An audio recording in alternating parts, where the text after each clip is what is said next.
12 dreams for the Red Queen under crown of stone. 8 voracious beasts born from 8 restless nights. 4 nails piercing the flesh of the sinner. 1 prayer for the summoned, called by this song. 'Tis perhaps the countdown to oblivion for the once proud city of London. 'Tis perchance her inhabitants' last dance alone to face death and pestilence. Confronted by the eerie and unknown, mortals became desperate for answers. A flock's flight makes for an omen, the falling of a star a dire presage. Turning to priests for interpretation when there was no reason to be found. When religion failed, men turned to science. I saw them build such vain cities, crafting machines made for endless war. New questions flourished as old answers withered. What is darkness but lurking sun? What is wall but enslaved stone? What is glass but tortured sand? What is song but a call to arms? What is hate but jilted love? What is life but death pending?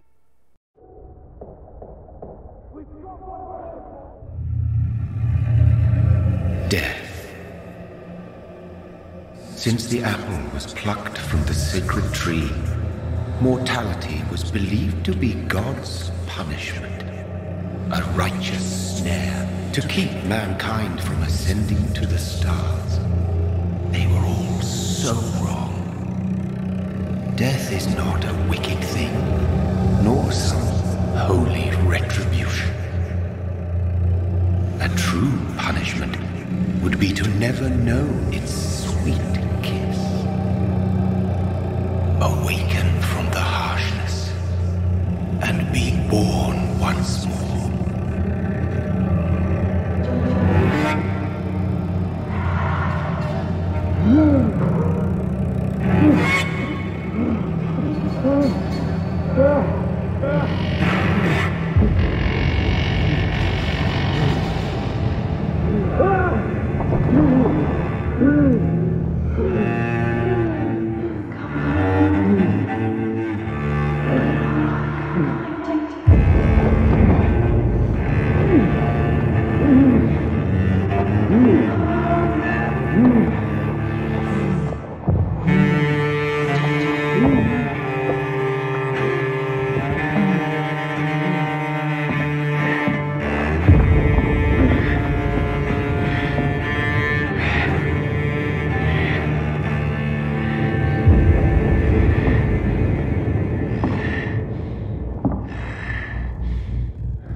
Mary! Oh, no! Mary!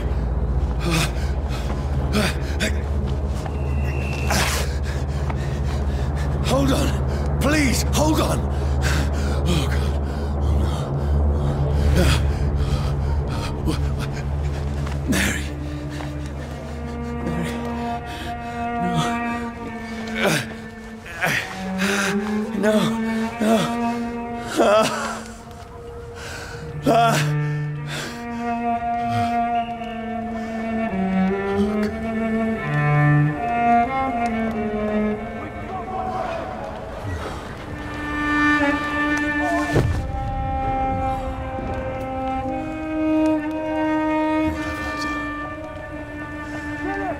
This horror.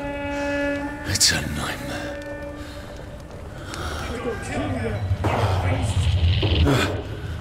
No! Please, a moment, let me explain!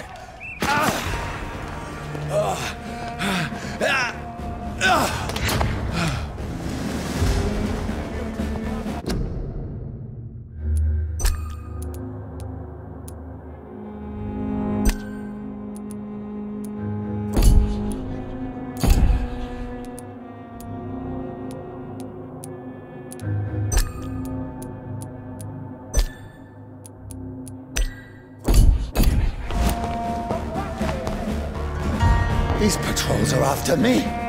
It's an inch! Kill him! No! No! Don't shoot!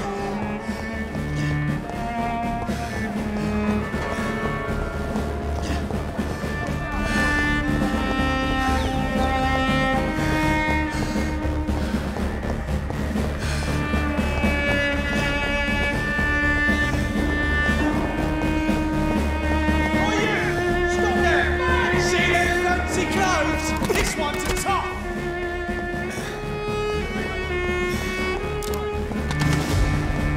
This is a nightmare. I need to get out of here.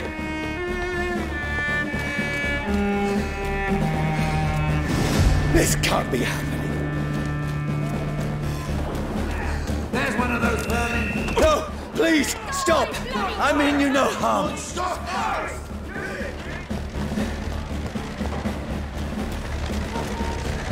What's going on?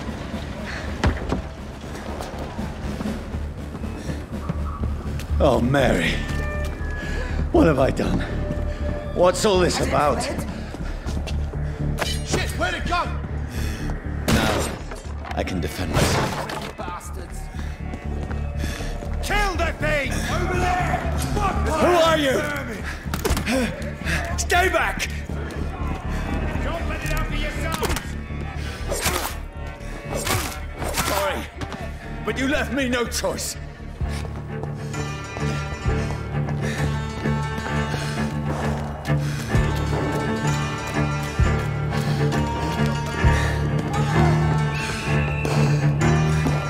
Who are you? Stupid beast!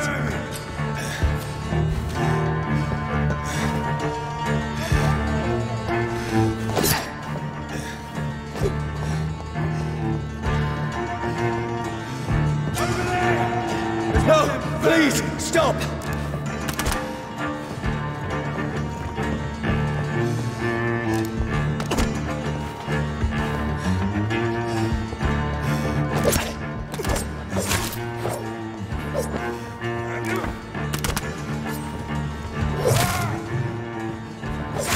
Who are you? He's dead! What do you want?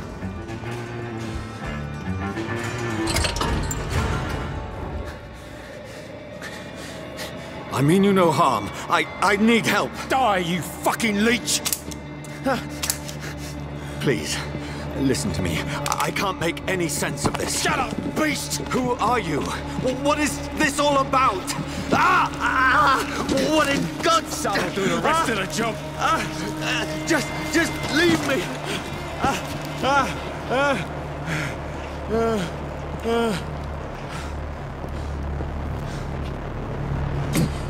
The sun. It feels like it's burning me to the bone.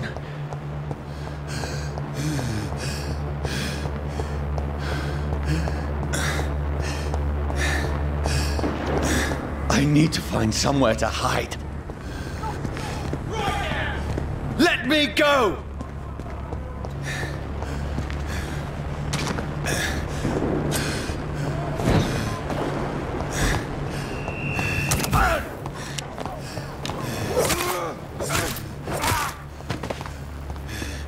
I need to find shelter. Is anybody there? What is this place?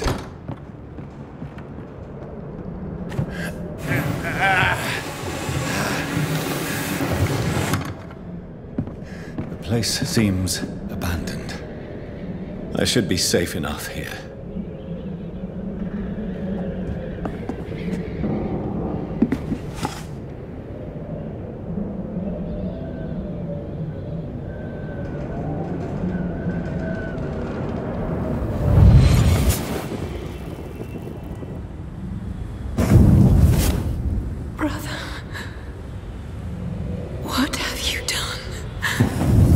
Mary!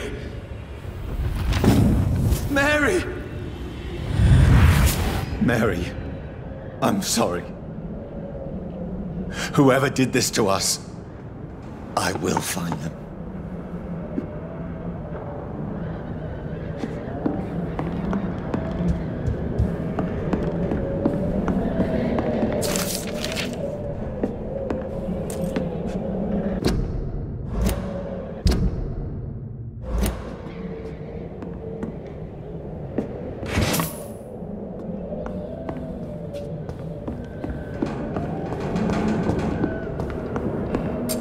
The sun is high. I cannot leave now.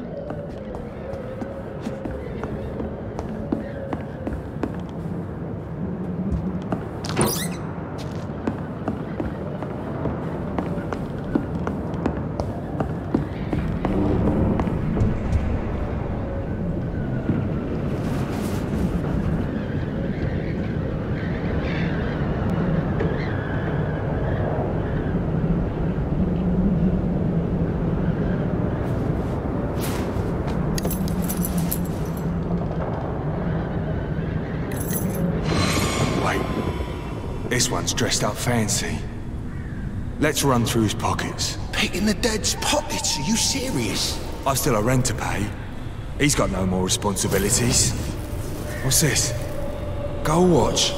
Beautiful it is. We fancy it and share the takings. I suppose we are undertakers. Now, give him an Eve.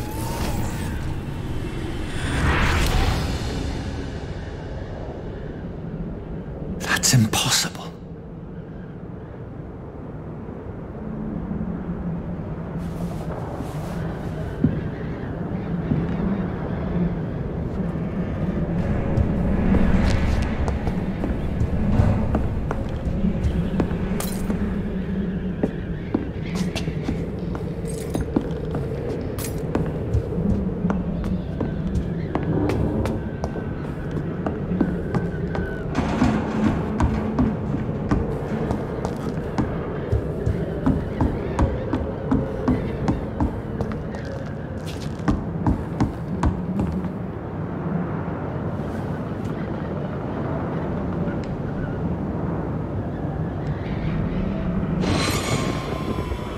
Dreams for the Red Queen that sleeps under crown of stone, that she might linger longer, her eyes as white as gold. Who goes there? A prayer for the sound of my warrior song. A child born from darkness must take scent of his power. Who's there? Are you referring to me?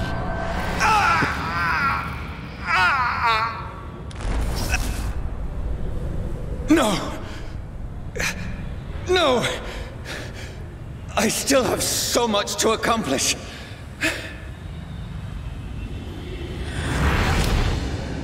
I still have so much left that needs doing.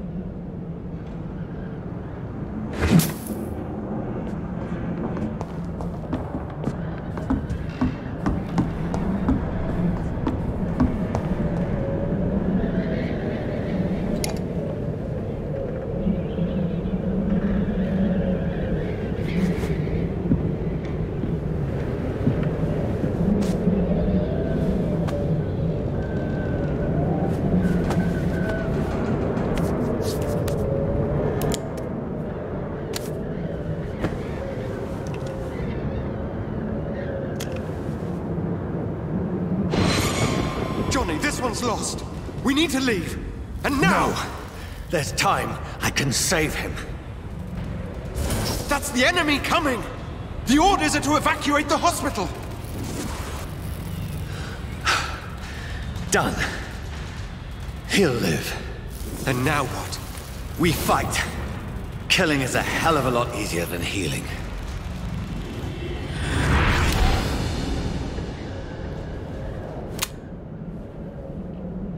No, it never got easy.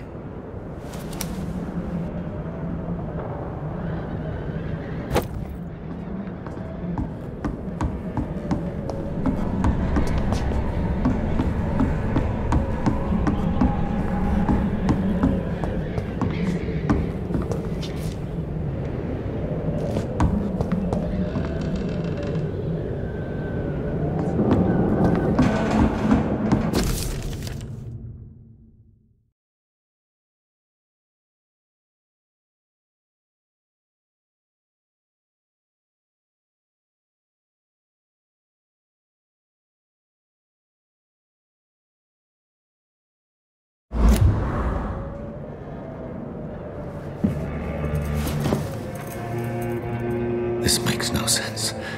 None of it. No sense at all.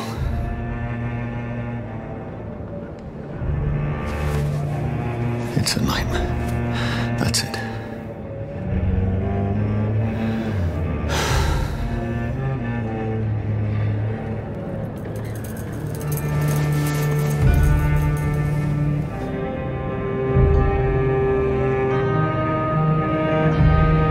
So be it.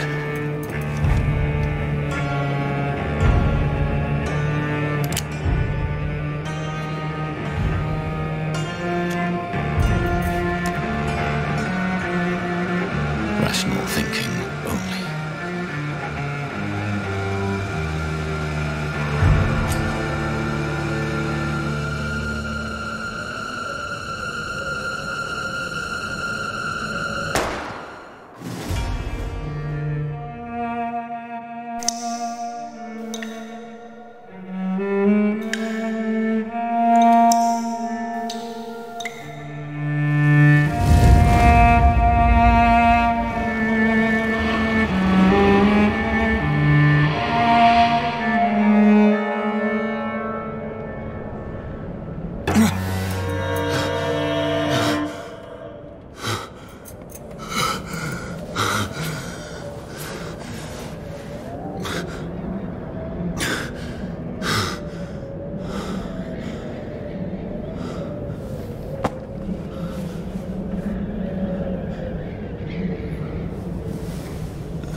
This is absolute madness. I've lost touch with the real. Madness it is, as mad as the moon, who changes blinding sunlight into a glowing reflection.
voice in my head. If I'm not mad, then it must belong to the one who made me what I am. I must find him to understand what I have become.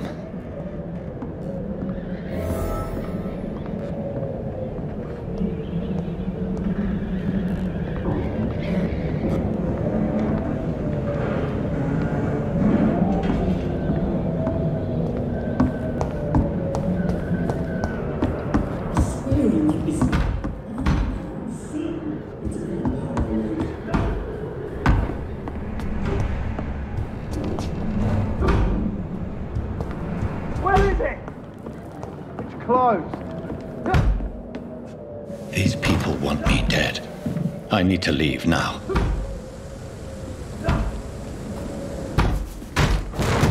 Here's the leech. Here!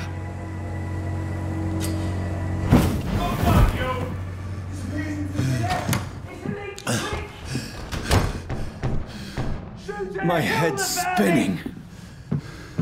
Oi! Come out, you coward! It's locked. Clever fucking beast!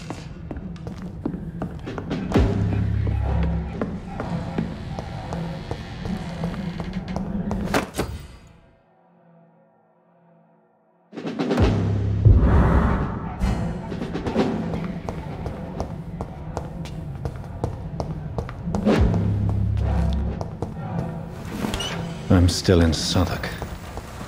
I must reach the West End. Go back. Die, vermin!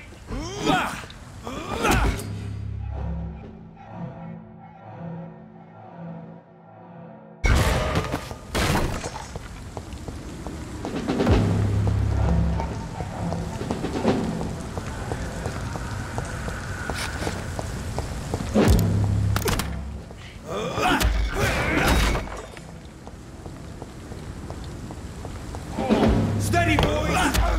One of them here!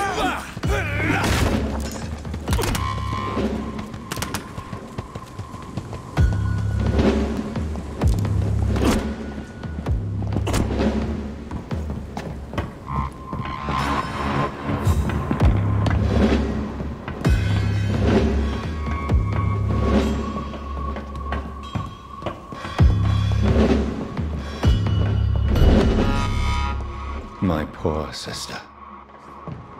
If only I had controlled my need for blood. Mary, someone will pay for what happened to you. For what happened to us.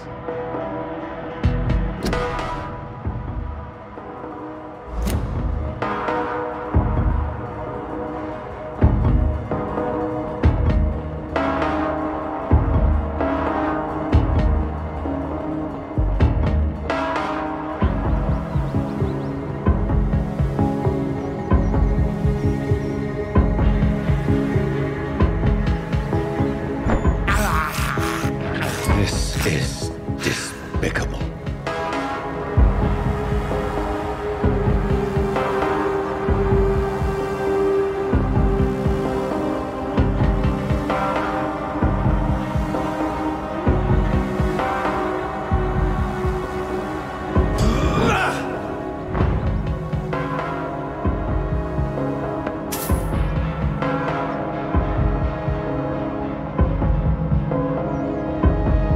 I cannot enter.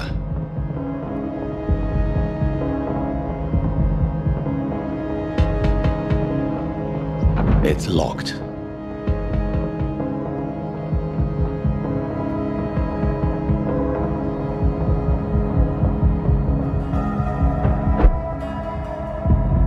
The dizziness from the jump. I can now control it. I cannot enter. It's locked, all right.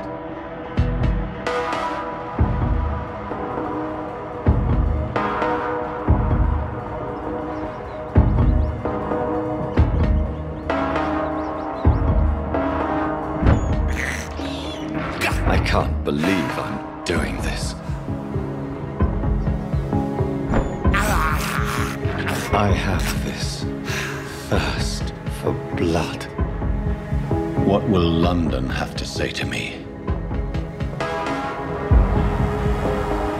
It's locked. I've so many questions unanswered.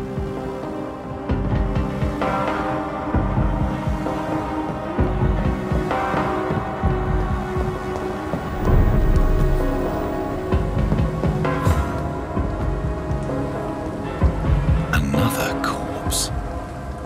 Have the very streets of London become a mausoleum?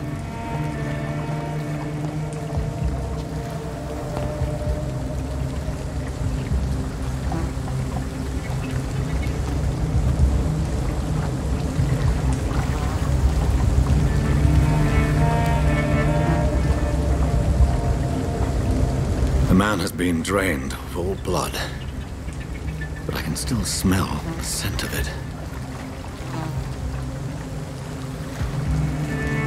I follow the scent's trail. Perhaps it will lead me to my assailant.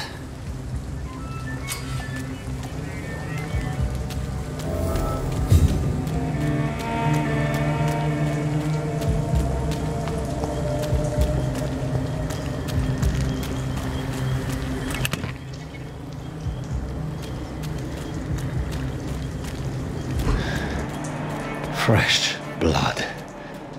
The smell is so strong.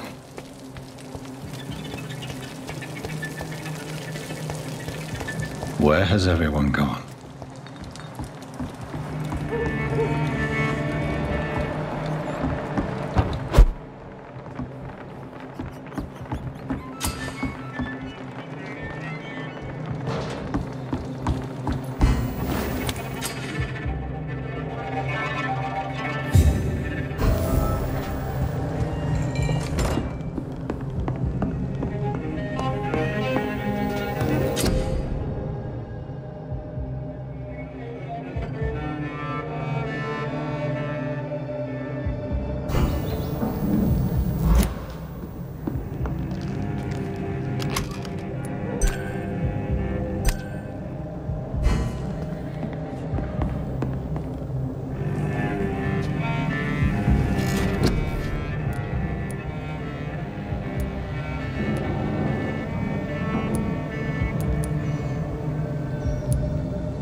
At last, a little life.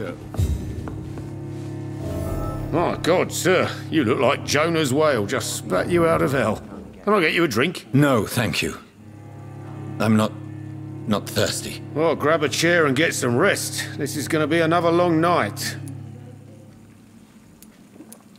Thank you. Goodbye. Good evening, sir. I wondered if I could ask for your help. Wow, you look like you need a drink. Yes. I apologize for my outfit. It's been a long night. Been there, seen that. Don't worry, things can only get worse. What's going on around here? It's like everybody is hiding. You must be new here. Have you not heard about the murders? Everybody fears the return of the sewer dog. Who is this sewer dog? It's the local bogeyman. Convenient answer for every crime that happened for decades. You murdered someone, blame the sewer dog, eh? You make it sound like it's a fairy tale. People will always believe in monsters. It's easier than accepting their own darkness. We can all be monsters. Has anybody entered the bar recently? Can't say. Sorry. I spent the night making love to that gorgeous bottle, see? This is important, sir. Are you sure no one has come in here in the last few hours? I don't know and I don't care. This is a free country. People still have the right to come and go, don't they? I'll leave you to your bottle then. You again. What can I do for you? Why is it going to be a long night? You must be new around here. Don't you know about the murders?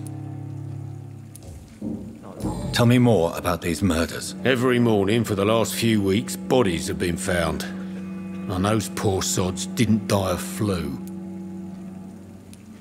Do the police have any leads on a suspect? Even before the outbreak, coppers never came round here.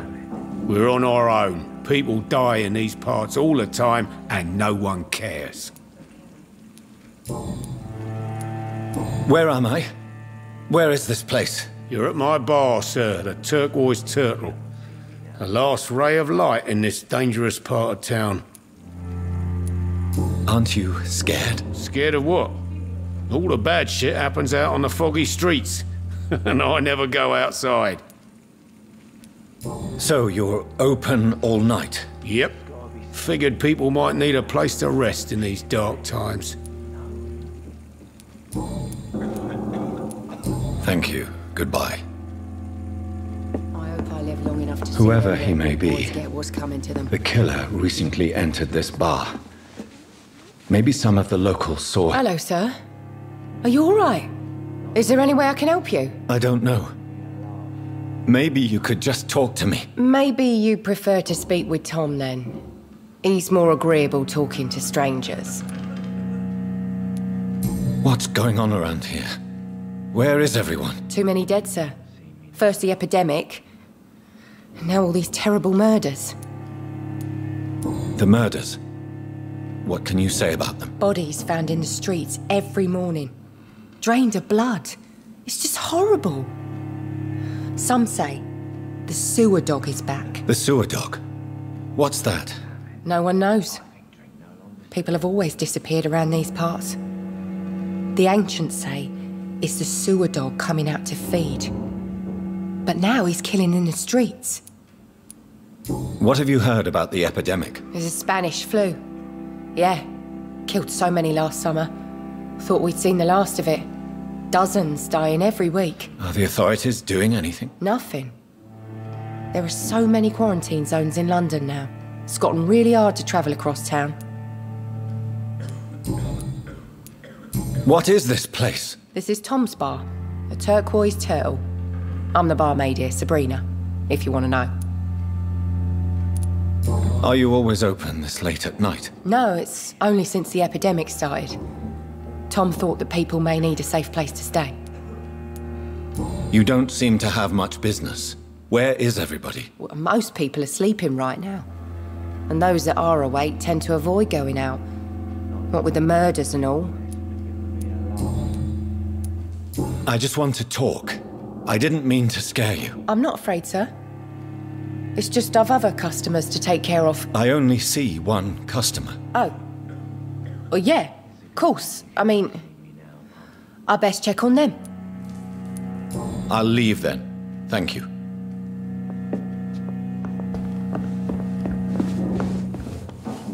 You again. What can I do for you? I'm looking for someone who might have passed through here recently. Wondered if you might help. It's been quiet tonight. The only other person I've seen went straight up to his room. Thought it was kind of rude, actually. You mean he's still here? Well, yeah. He paid for the entire week. Who is this man? What does he look like? Well, like a gentleman, I guess. Well-dressed, quite polite. The professor or something fancy like that. Always writing, reading notes. How long has he been here? He rented the room a few days ago and didn't say when he'd leave. How long has he been here? He rented the room a few days ago and didn't say when he'd leave. I need to meet this man.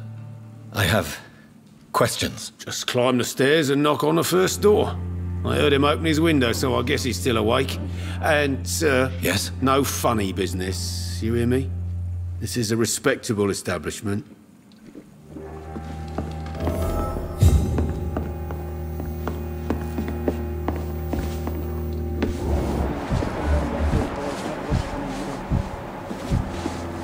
Not long ago, this sort of mess would have given me a laugh.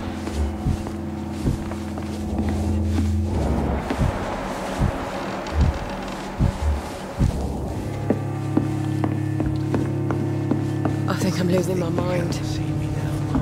I should just run as far away from this place as I can.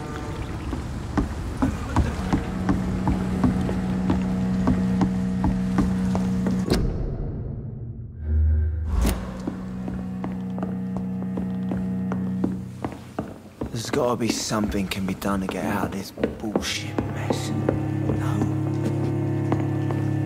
This is no place for you. Prewen has several patrols roaming the area. They do not pursue me. But they're looking for vampires, and they're most efficient. They'll not relent until the killer has been identified. I have a common objective, but I require... Shh. I think someone is eavesdropping. Are you certain? You might as well come in, whoever you are. Slowly, vampire. Who are you? I mean you no harm. Saith the vampire. Present yourself. I need a word. With anyone.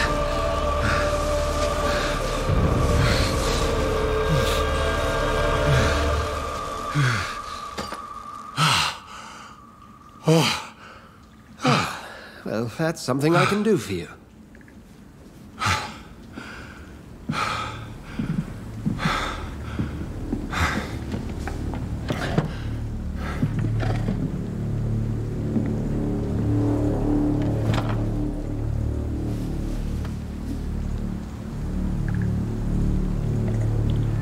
And who might you be?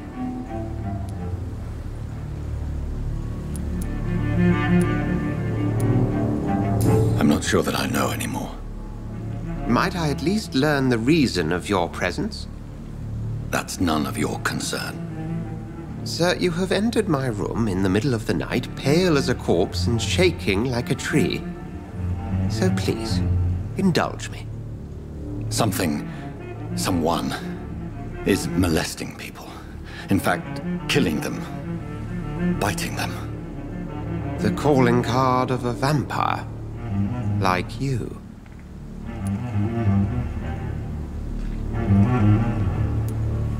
I've been hunted down in the streets and attacked.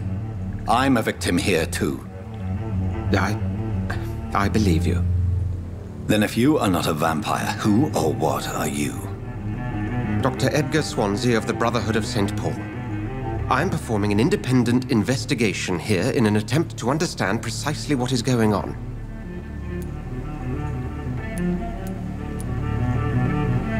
I heard another voice, that of a woman. Who were you talking to? Ridiculous. I've no idea what you're talking about. Something tells me not to trust you. Then the feeling is mutual. And what exactly is this Brotherhood? Sir, if the name is not familiar to you, then we shall discuss it another time. What have you uncovered concerning the murders? It started a few nights ago. Rumors of violent murders. The docks have always been, shall we say, somewhat unsavory. But this is different. How different? A vampire is at work here. Famished. Reckless. It must be brought to ground, and quickly. Then help me find the culprit. I may. If you'll first tell me why you opened this door. I followed a trail. The scent of blood from a recent victim. It led me here. You thought I was your aggressor. That explains a great deal. We're both chasing the same shadow. Perhaps. This is all new to me. I'm not even certain what I'm looking for. You should let me handle this affair. You've no idea what you're up against. No. I will find the monster. He is mine. How will you do any better than I? But then let me ask you this. What are your intentions if you find the killer?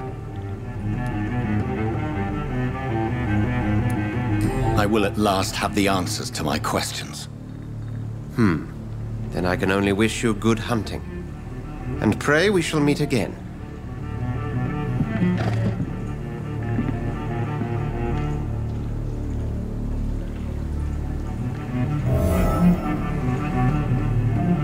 Can I have some privacy, please?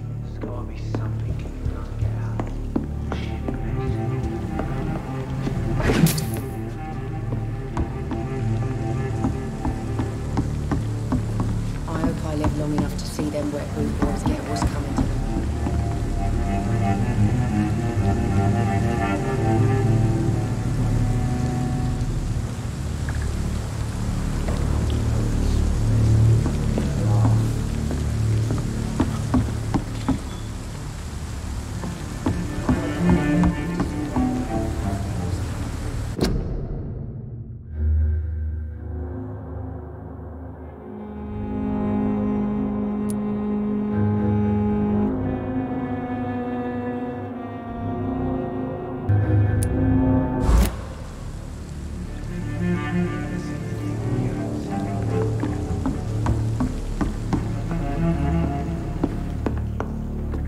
Go hunt your shadow.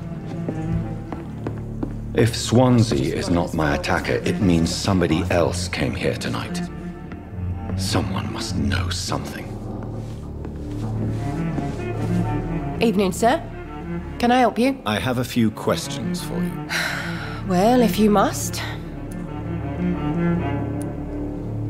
I spoke to Dr. Swansea. He's not the man I'm looking for. Now, I want the truth. The truth? What do you mean? I suspect that someone else was here tonight, and I don't think Tom wants to tell me about it. I'm just the barmaid here, okay? If Tom says you're the only visitor we had, then you're the only visitor we had. I can feel your fear, madam. Please, tell me what's going on. It's Will. William Bishop. He came in here earlier tonight and he... Well, I thought he was going to clock someone. Why are you so afraid? I mean, his skin. His hands. I scrubbed every glass and every chair that he touched. God, I hope it's not contagious. What happened tonight? He was dead drunk, as usual. But my God, his eyes. His face. He must have caught something awful. He shouted and cried. It was terrible.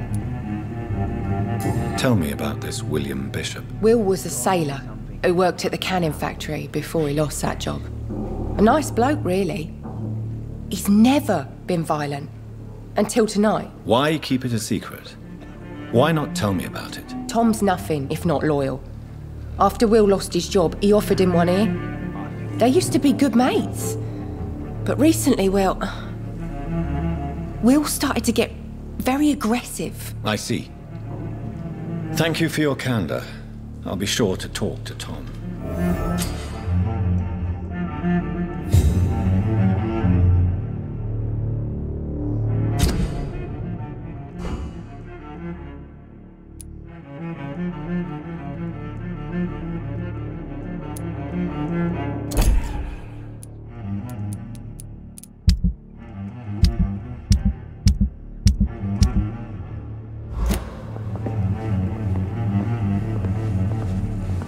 There's gotta be something can be done to get out of this bullshit mess. Hello, sir. May I disturb you again? And you're still ugly as sin. I'll leave you to your bottle then. I've never even been to India.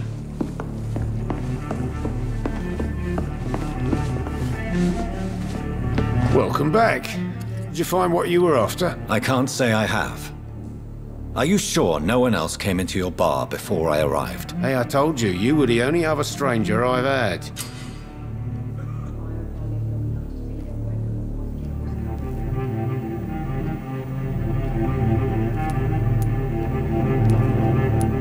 Goodbye, Mr. Watts. You again. What can I do for you?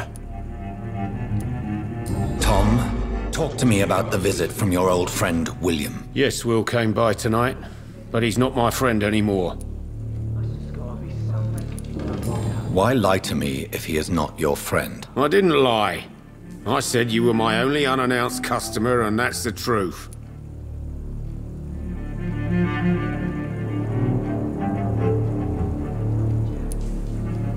Why lie to me if he is not your friend? I didn't lie. I said you were my only unannounced customer, and that's the truth.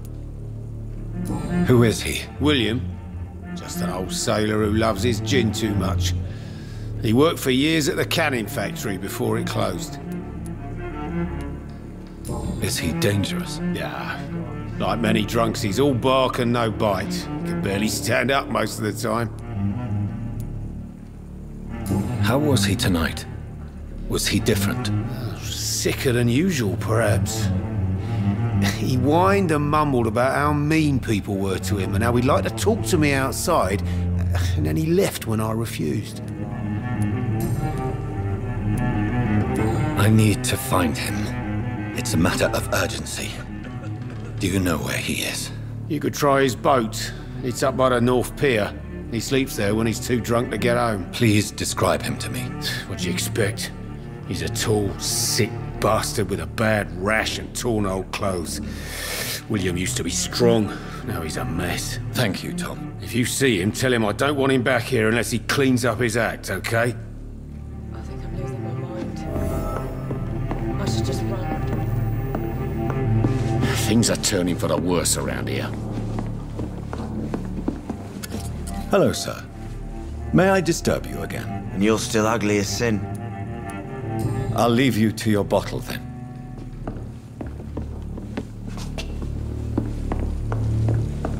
I cannot enter.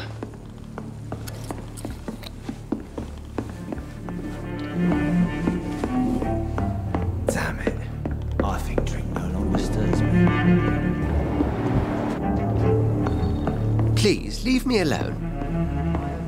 Enough to see them wet boot boys get what's coming to them.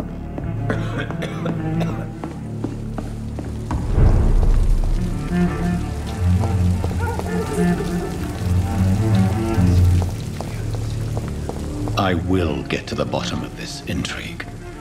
What's been done to me, to this city.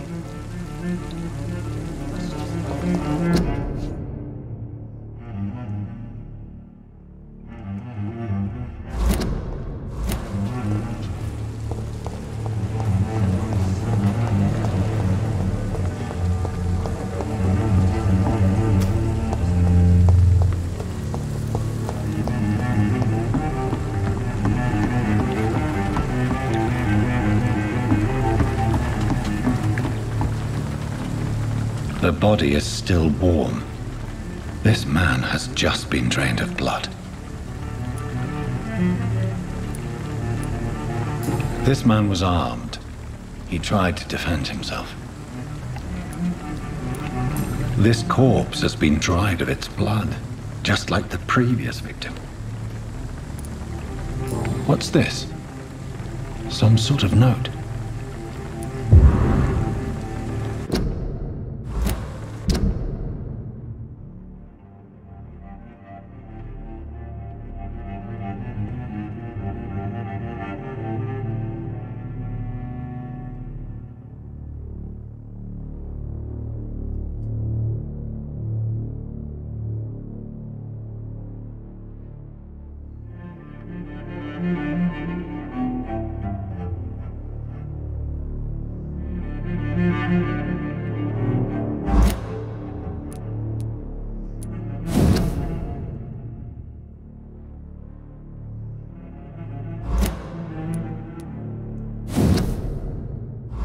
These men, They're a company of professional vampire hunters.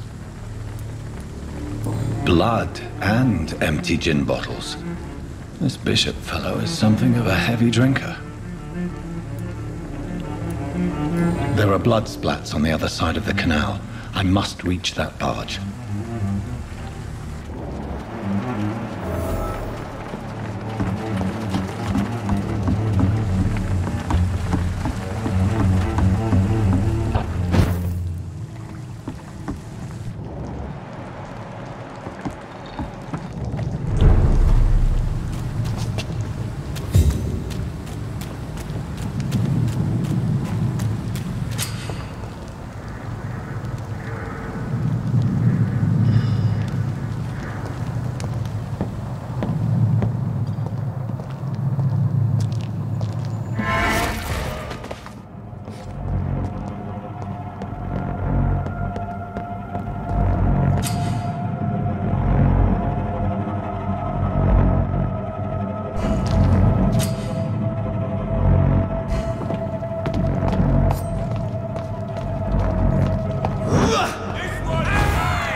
Fresh blood.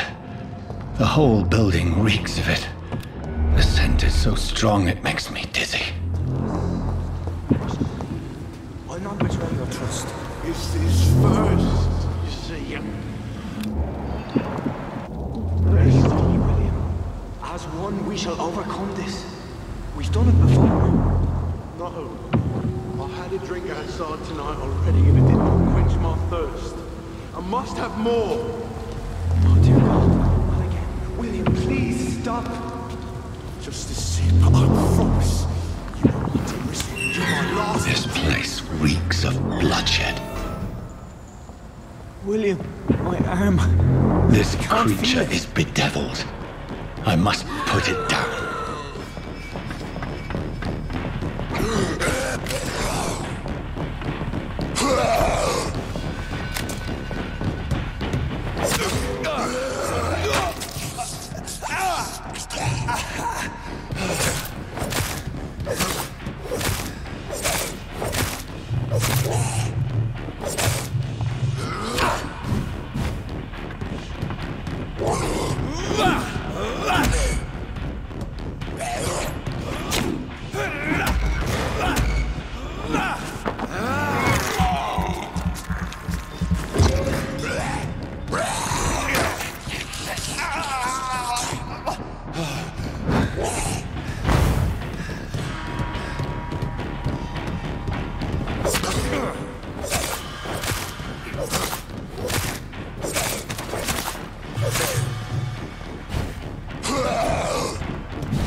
William was an honorable man. I could have saved him. Mr. Hampton, are you in there? I knew him well, another lost soul, a kindred spirit. Sir, listen to the sound of my voice. I'm a doctor. You're suffering from shock. I must return to my flock. They'll stray without me.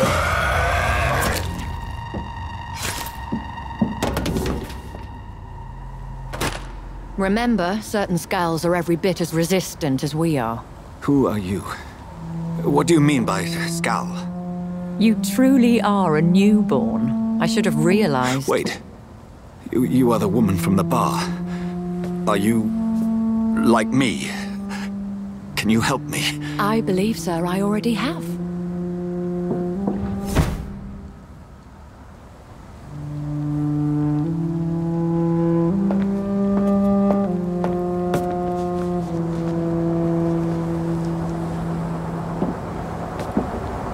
By George and the Saints, you've solved the mystery of these terrible murders. Patience, good fellows, I've come to offer help. Just give me a moment to secure my boat. We can leave this awful place. William was not the evil man they claimed. He was just taken by the thirst. He needed this drink. This man requires medical attention. You'll see he gets to the nearest hospital. No, please, I must tend to my fold. My flock needs me. There, sir. Go with the good Dr. Swansea. He's resourceful, and I'm sure he'll take good care of you. You'd best come as well. The sun is soon to rise, and you'll need a place to rest. I just need a moment. If I can learn something about what has happened to William, I'll be a step closer to understanding what happened to me.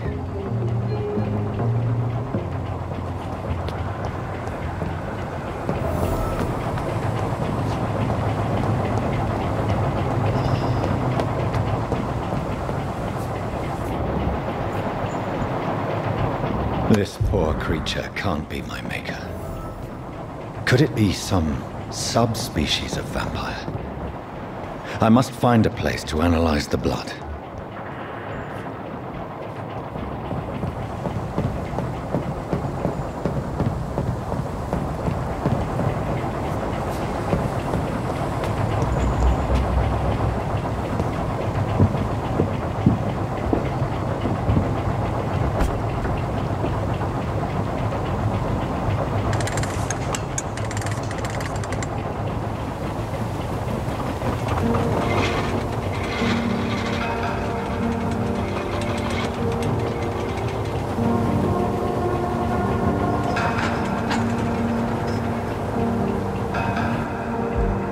Where are we headed? We're on our way to the Pembroke Hospital. It's just across the canal. They'll have a bed for poor Mr. Hampton. William was... What manner of creature was he? Predator, prey, villain, and victim. Who can say? The important thing is that he's been stopped. Duly noted. And the woman? What... Who is she? What woman? Oh, don't play me for a fool. You used me to locate that skull. You must know who she is. And I thought you a gentleman. You shouldn't talk about a lady behind her back, but I will tell you she values her privacy. Were London as peaceful as she appears from the middle of the canal? If only that were the reality of the situation. To be honest, I've always tried to avoid this part of town. Pembroke Hospital is the last bastion between the rest of London and the epidemic. The flu has decimated the East End and the war still rages.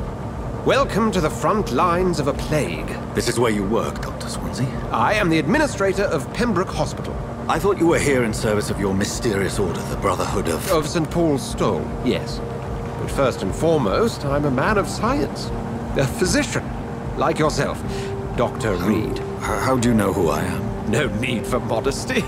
You are Dr. Jonathan Reed, a surgeon of some caliber and renown, if I'm not mistaken. You are correct, sir. I knew it! I had my suspicions. But when you took the blood sample from the corpse of poor William, I was certain. Dr. Reed. Marvelous. Have we met? I attended 3 of your seminars before the war. I have the utmost admiration for your research. And what a turn of fate. England's most esteemed blood specialist returns to London a vampire. That word, again, from a so-called man of science. I understand. Traditionally, the role of science is to refute myth, but when myth walks among us, the Brotherhood of St. Paul has dedicated its purpose to their study. There's so much for you to learn. And for that, you are right. Well, then let me be blunt. Join my staff at Pembroke Hospital. As a physician. I suspect you'll not find a better post of employment to contemplate your predicament. This is sudden. I was returning home to see my sickly mother. But alas, that was before contracting this affliction. Dr. Reed, take a moment to consider. The post would be for the night shift, providing a good explanation for your absence during daylight hours. You'll be adequately reimbursed, and have a place to hide. I even had the forethought to bring some clean clothes. So, what do you say? It seems I have little choice, but yours is a generous offer, so I thank you. Brilliant! Oh, Jonathan, this is one for the book, and the beginning of a beautiful friendship.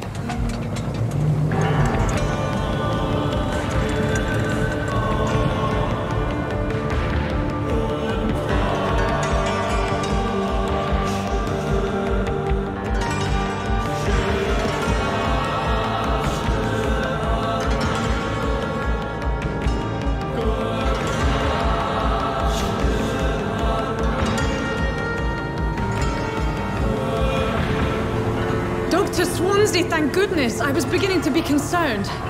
Worry no more, Nurse Crane, for I bring good news. Oh, Doctor, what a night. We lost 2 more patients. Nurse Scow said she couldn't take it anymore and resigned. Yes, well, I'll make a new rota in the morning. In the meantime, find a good bed for Mr. Hampton. Be sure to pay attention to his needs. Of course, Doctor. Oh, and Dorothy? Yes, Doctor? Dr. Reed here has just returned from the front. He served King and Country and will be joining us here at Pembroke.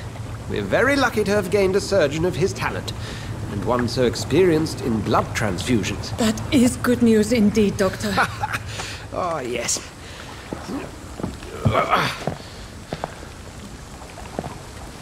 Here at Pembroke, it's not what we have, but what we haven't. It's only thanks to Nurse Crane and the staff that our ship doesn't sink. If you have any questions, just ask her. Duly noted. Thank you. Your assistance is required, Dr. Swansea, immediately. Welcome aboard, Jonathan. We'll catch up after my rounds. Coming, Nurse Crane. I'm coming.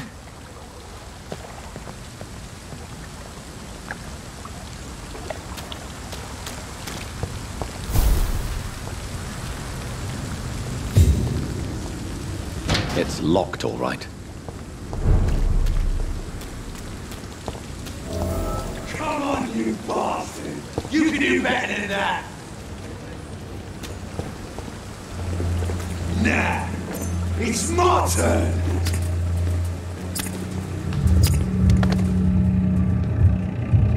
Rotten or pristine, each heart contains the seed of life. Drink at this river, try it all.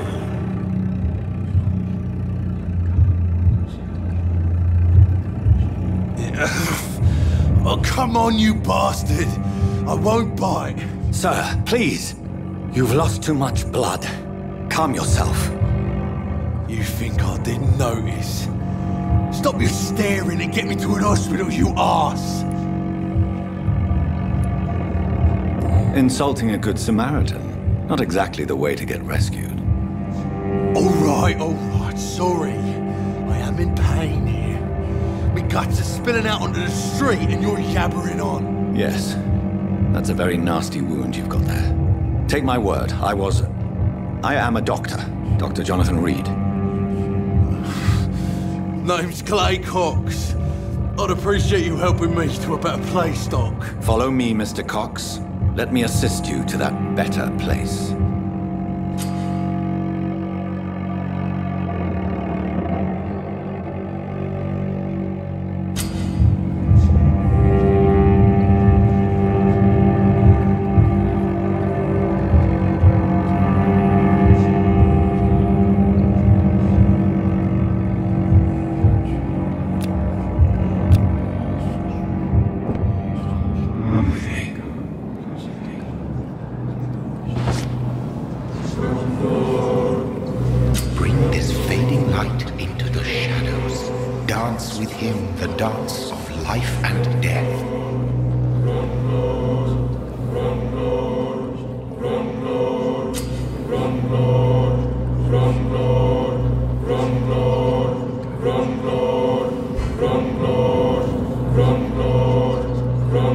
No more.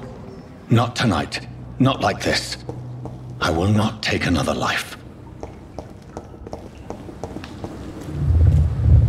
It is wise for the huntsman to sometimes let his prey go, but no famished hunter can run for long.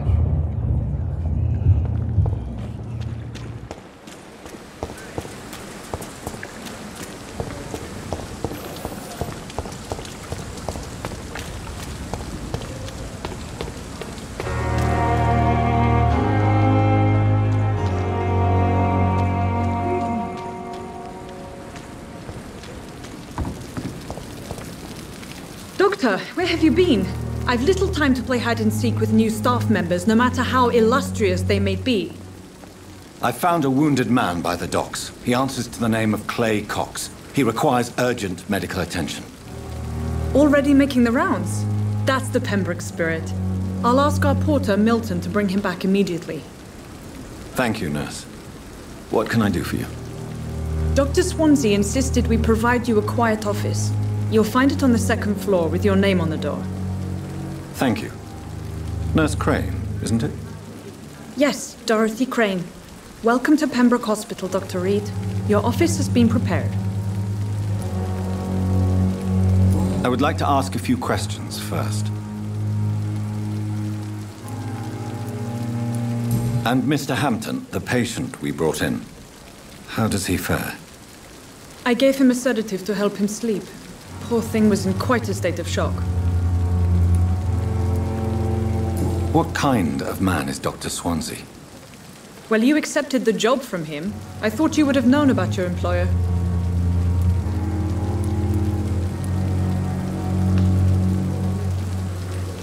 It's right to assume Dr. Swansea knows far more about me than I do about him. You'll get to know him soon enough, and better than me. The administrator has better things to do than mix with us. Apologies, I've only just met him the once. This is sudden. I've only just returned to England. Dr. Swansea is a brilliant surgeon and the most compassionate physician. If you could point me in the direction of my room again, nurse. Second floor of the hospital, left after the stairs. It's the last vacant office at the end of the corridor. Thank you, Nurse Crane.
Good evening, nurse.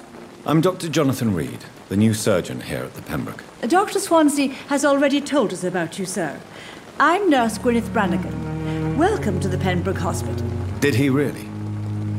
It's a good thing I wasn't hoping to keep a low profile. All members of staff have already read about your new blood transfusion technique. Dr. Swansea made sure of that. I see.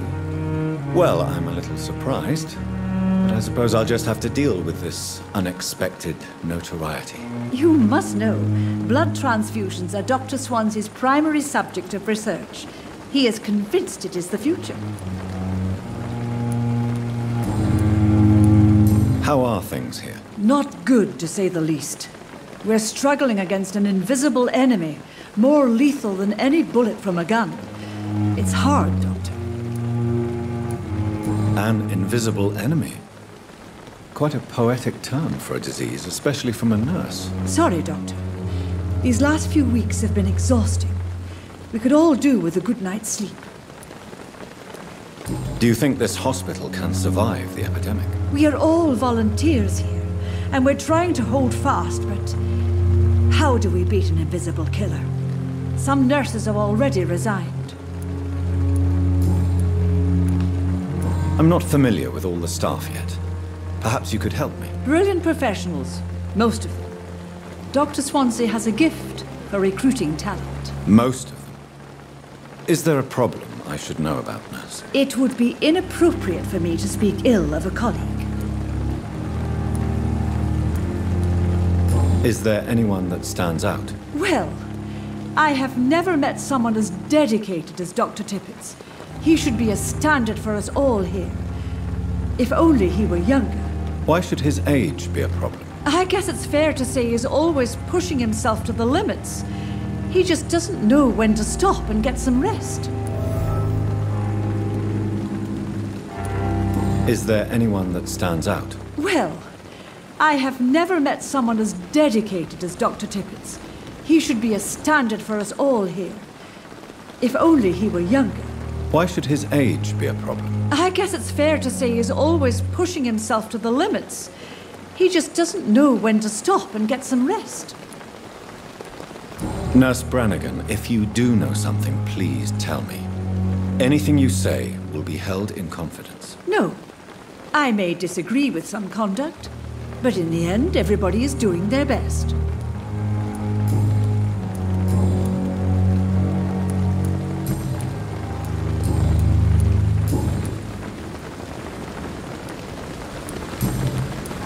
Goodbye, nurse. Call me if you need assistance.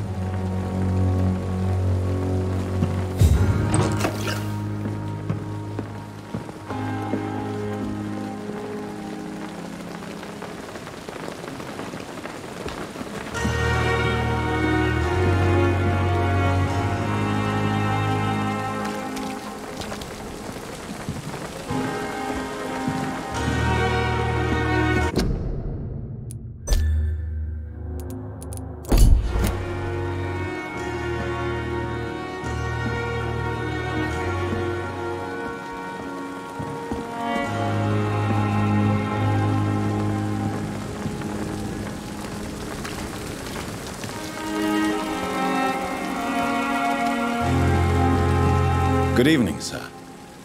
I'm Dr. Jonathan Reed. I'm new here. I've already heard about you, Dr. Reed. I'm Milton Hooks, the ambulance driver for this shithole of a hospital. That's quite a blunt introduction, Mr. Hooks. You can call me Milton. I like to speak my mind, Dr. Reed. Perk of the job. Don't judge me, and I won't judge you. I'm not sure I understand what you're talking about. Well, I'm no doctor, but I'm pretty sure a gun can't be used as a surgical instrument. You have a keen eye. I learned to shoot during the war, and have carried one ever since. Old habits die hard. No need to explain, Dr. Reed. And if you ever need a better gun, remember, I may have something for you. How is the situation around here? You want to hear the situation is all right? It's fucking awful. We lack everything, and it's getting worse every day. So what do you do exactly in this hospital? Apart from smuggling guns, I mean. I've been an ambulance driver since... too long, I guess. I bring sick people here night and day. It's a dirty job, but I get it done. most of the time. Since you're on the front line, how is the sanitary situation in this vicinity? It's a complete disaster. It's even getting dangerous to enter some streets or buildings. Even the locals attack you. It sounds like things have been a bit rough recently. What's happened? Yesterday I got attacked by the patient I was bringing here. I escaped through the hospital's garden, but I lost my wallet when I was running. You left an infected patient outside the hospital? That's incredibly dangerous. Go there yourself if you want, but be careful, Doctor. I'd rather not bring your dead body back.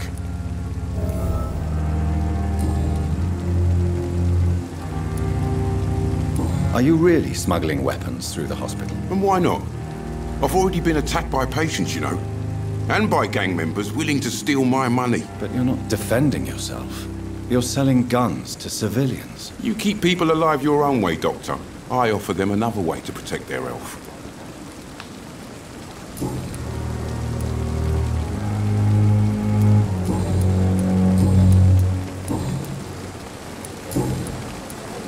I'd like to see your goods. Wise choice, Dr. Reed. A reliable gun is what everybody needs these days.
I thought last summer's epidemic was difficult.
Good evening. I'm Dr. Reed. Always a pleasure to meet a colleague, sir. Especially when he was supposedly dead. A colleague? Are you a doctor too? Not anymore, sir. I used to be Dr. Rakesh Chadana. Now, I'm just Mr. Chadana, pawnbroker and humble guardian of this morgue. What do you mean, you used to be a doctor? Was your license revoked? No, sir. It is just that I like to be precise. I run a little pawn shop while taking care of the dead. But I used to be a real doctor.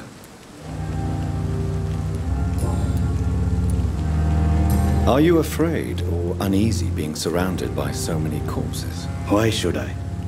These bodies are empty vessels. Flesh left to decay. Poof! No soul anymore. All gone. An interesting point of view. And quite an exotic one, too. Most people fear, or at least have a respect, for dead flesh. Sir, as a medic during the war, I learned to face my death and the death of others. It's the pain we have to tame, not death itself. How did you get this job? After I left the army, I worked as an undertaker down by the docks.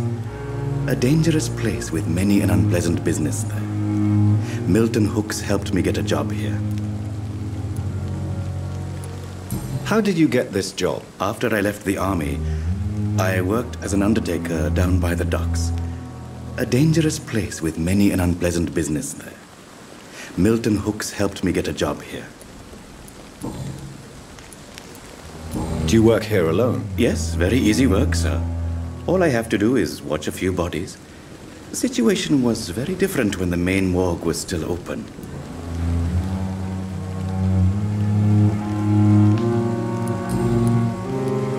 Do you work here alone? Yes, very easy work, sir. All I have to do is watch a few bodies. The situation was very different when the main morgue was still open. Why do you have to watch these bodies? Because these poor fellows have no names. We keep them in case someone comes looking for the missing. Sadly, very rarely happens. Why close the hospital's main morgue? It was for sanitary reasons after the beginning of the epidemic. Cadavers had to be moved to the nearest mass grave. Have we met before? I don't think so, sir. Why? When we first talked, you said you were glad to meet me since I was reported dead. Funny story, sir. Your sister came here a few nights ago. You were missing, and she was looking for your body. She must be very relieved now.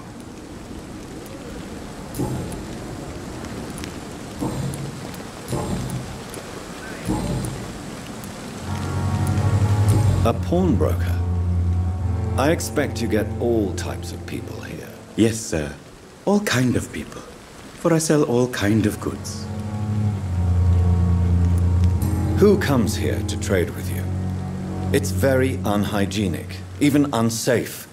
Diseases can spread. For the customers, for the hospital. I'm very cautious, sir. I've been a doctor, remember? And all my clients are good people. In fact, I think I only know good people. What kind of goods? With the quarantine, it's not always easy to buy things. So I trade, I exchange. Some people sell, some others buy. I like to help. Since you're not afraid of dying, do you believe in life after death, Rakesh? No. I believe we must do all the good we can while alive. For our time is short, and the obstacles are endless. Do you think you would enjoy immortality as a concept? I don't think so. Don't mistake me. I love life, and I'd like to live a long life. But everything has to decay, sir. Even goodwill. Do you really believe goodwill cannot last? As I said, sir, everything decays. If I was to never die, goodness, I would be bored or worse. And I like to be helpful, sir. Quite depressing, wouldn't you say? Yes, but the good news is we'll all die before losing our humanity, sir. So you're ready to die? No, I am not. I don't fear death, for I won't see it. What troubles me is the pain my death will inflict to those I know. You're a wise man, Mr. Chidana. No, Dr. Reed. I am a foolish man. But I like to think otherwise. Please show me what you have to sell. Of course. It's just trinkets and curios, really. But I'm sure they can be useful.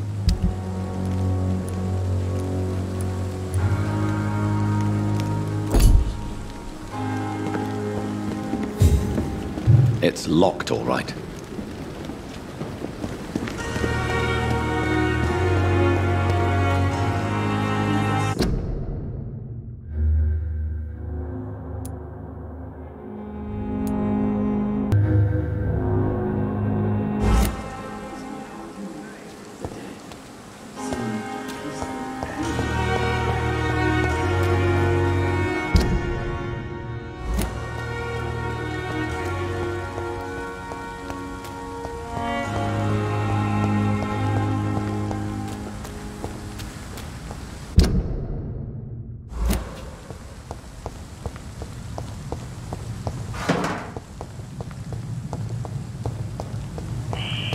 Scowl voices in the garden. I should investigate. If they were to find somebody...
Good evening, sir. So it is true. The famous Dr. Reed has joined us. I can't think of any better news during these terrible times. Do we know each other? Actually, yes. We met once before, at the Rockefeller University in New York. Dr. Tippett, yes, I remember. I was assisting Professor Carell in his research about coronary bypasses. He had nothing but praise for you. He was also very confident about your future. And look at you now. Eminent surgeon and blood transfusion specialist. What is the Pembroke Hospital situation? And please, speak freely. This hospital is not exactly the best of London. I'm sure you are used to working in a better environment. It's not exactly the best situation in London either. I can't have expected this hospital to be prepared for what was to come. Don't be misled by appearances, Dr. Reed. This hospital does not lack talented people. It just lacks hope. What is the Pembroke Hospital situation? And please, speak freely. This hospital is not exactly the best of London. I'm sure you are used to working in a better environment. It's not exactly the best situation in London either. I can't have expected this hospital to be prepared for what was to come. Don't be misled by appearances, Dr. Reed. This hospital does not lack talented people. It just lacks hope. What can you tell me about the staff in the hospital? Some are really good, and others are not so good. But during this troubled period, there is no time for slander. I prefer to focus on the positive character traits.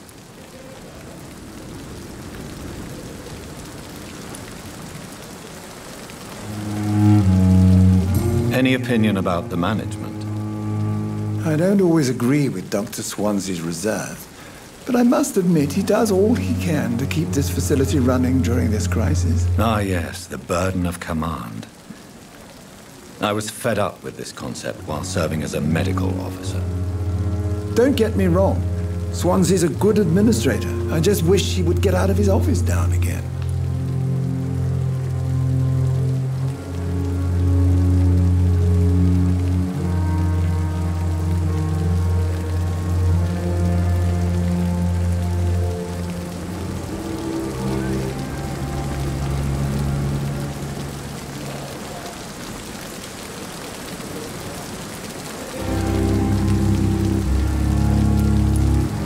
Tell me more about cherished people, then. Nurse Brannigan is a pearl. She is the most helpful and dedicated nurse I've ever worked with. A clever and cheerful woman. You really seem to admire her skills. I'll go even further. If she was a man, she would be a damn fine practitioner. Tell me more about cherished people, then. Nurse Brannigan is a pearl. She is the most helpful and dedicated nurse I've ever worked with. A clever and cheerful woman. You really seem to admire her skills. I'll go even further. If she was a man, she would be a damn fine practitioner. You're exhausting yourself, Corcoran. Maybe you should think about preserving your strength. No. We must keep on healing all those poor souls. We are the last rampart before chaos. Once more unto the breach.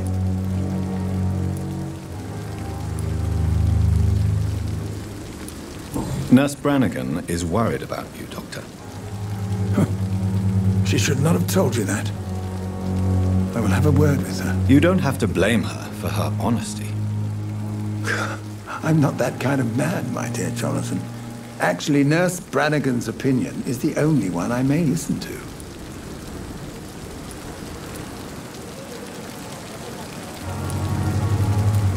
You're exhausting yourself, Corcoran. Maybe you should think about preserving your strength. No. We must keep on healing all those poor souls. We are the last rampart before chaos. Once more unto the breach. Nurse Brannigan is worried about you, Doctor. She should not have told you that. I will have a word with her. You don't have to blame her for her honesty. I'm not that kind of man, my dear Jonathan. Actually, Nurse Brannigan's opinion is the only one I may listen to.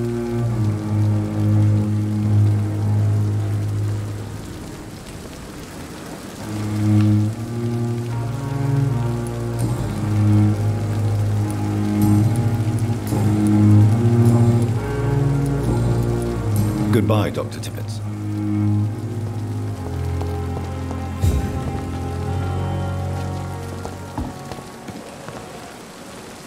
Good evening, Milton. Good evening, Doctor. Still trying to save lives? I have some good news, Milton. What? The epidemic's over? I retrieved your wallet with all the money and a certain picture. Well, yeah, Pippa Hawkins is my girl. So what? Is it the difference of skin colour that bothers you? Not at all, Milton. Good. Please, take this money anyway, to remind you to keep your mouth shut. Not everybody is as broad-minded as you, Dr. Reed. What's going on between you and Nurse Hawkins? Pippa's tired. Tired of all this shit. Tired of all those corpses piling up. She's as depressed as I am.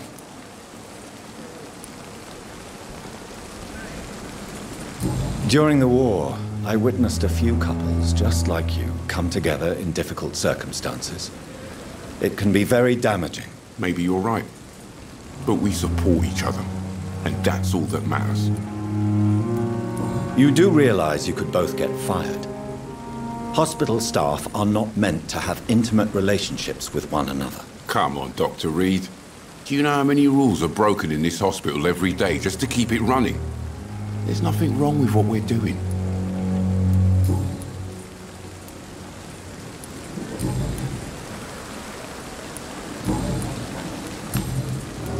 Goodbye, Milton.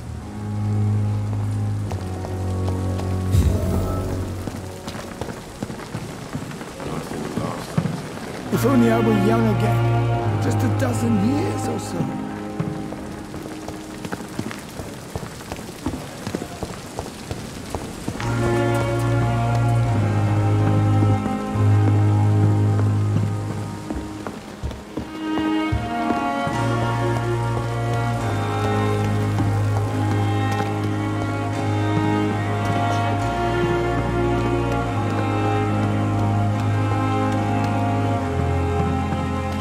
Dr. Swansea is right.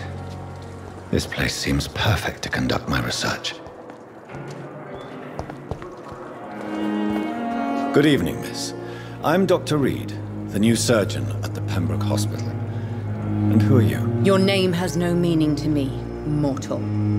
You're nothing but dust blown by the winds of eternity. I beg your pardon? What are you begging for, mortal? My clemency? Well, tonight maybe I'm inclined to mercy. You'll never forget the night you met Thelma Howcroft. You keep calling me mortal. Why is that? And if I'm mortal, what are you?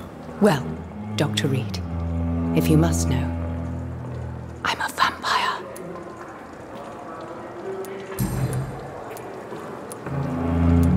And why do you believe you're a vampire? I don't need to believe anything. It is what I am. It is what I feel within this hollow shell of flesh. Please, describe to me how you feel. What is it like to be a vampire? I can hear my body crumble from the inside as my flesh cracks and fades.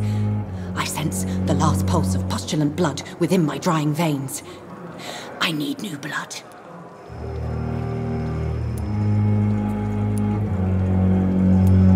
I see. Have you ever heard of Cotard syndrome, Miss Howcroft? Never. It's a mental illness discovered by a French neurologist named Jules Cotard. The affected patients are delusional. They believe that they are putrefying, that they are dead, a ghost or a ghoul, or in your case, a vampire. Delusional, you say? Oh, sad and petty mortal. You can't even begin to understand the concept of immortality. And you think it is I who am delusional.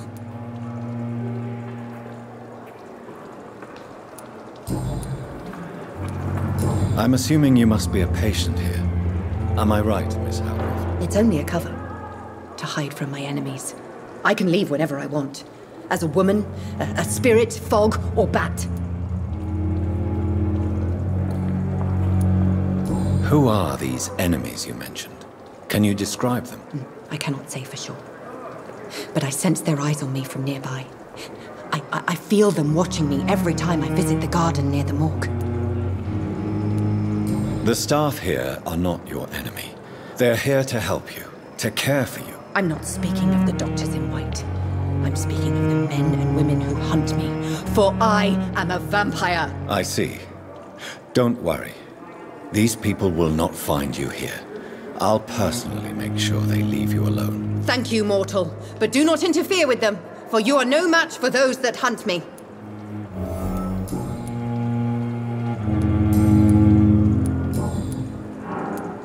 Who are you really, Miss Howcroft? I mean, apart from being a vampire. Is that not enough for you, puny mortal? What do you require? Proof of my powers? I'm curious to know who you were before becoming a vampire. Oh, it was such a long time ago, I don't remember. Centuries of unholy life can have strange effects on one's minds, you see?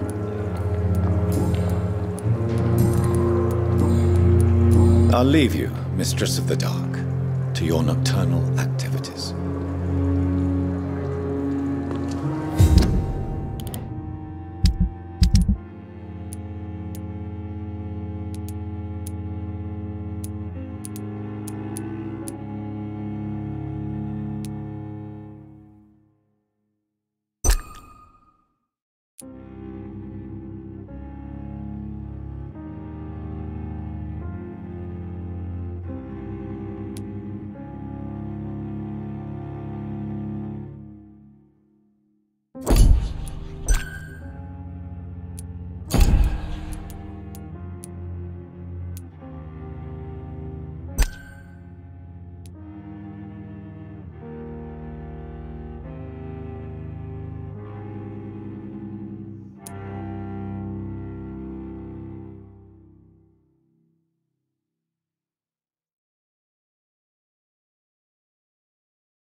Daily routine. Good evening, sir. Can I help you? Unless you're here to fix my face. No. I don't think you can help me. I'm Dr. Reed. I've recently taken the position of head surgeon here. War injuries, am I right? You guessed right, Doctor. German shell took my pretty little mug right off. But they still call me Thomas Elwood.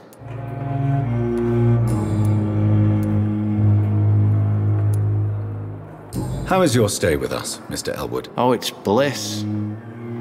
I just escaped death in the trenches to be surrounded again by the moans of the dying. Can I ask you precisely why you're a patient here? It's the pain, sir. The drugs don't work. It just hurts under the scars, if you get my drift.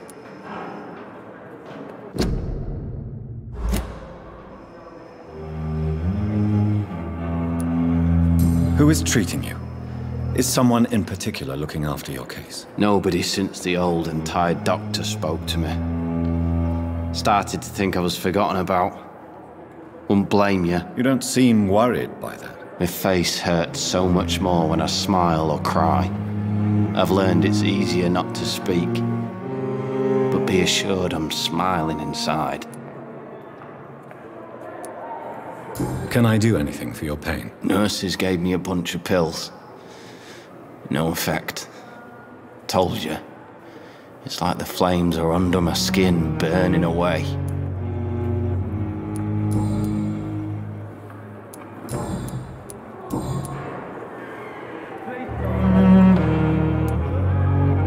Where were you stationed, sir? Did you serve for long? I really don't want to talk about all this shit. No offense. I was pushing too much. I served in France myself. I just wanted to know what happened to you. You were an officer, weren't you? Then I doubt we fought the same war, sir. No offense. How close are you to Miss Hallcroft? Are you aware that she thinks she is a vampire? To wait for her next nibble is the best reason to stay here. Every time she approaches my bed, she treats me like something tasty. A normal person. Aren't you afraid? She may hurt you if the game goes too far. She's quite harmless, I can assure you. Her head's broken inside is all. While I'm busted on the outside. But she's still beautiful. Living proof that there's hope for me.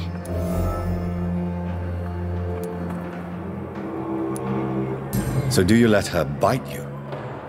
You know that's not sanitary. And why not? She's only supping a few drops of me blood. And the pain, it's real for once. She could decide to bite less willing patients. Then it's another good reason for me to stay here, Doctor. You do realize she's mentally disturbed. It's called the Cotard syndrome. She truly believes she's a vampire. In her madness, she never refers to my scars. And frankly, if I could, I'd join her world. It seems much more fun than the real one.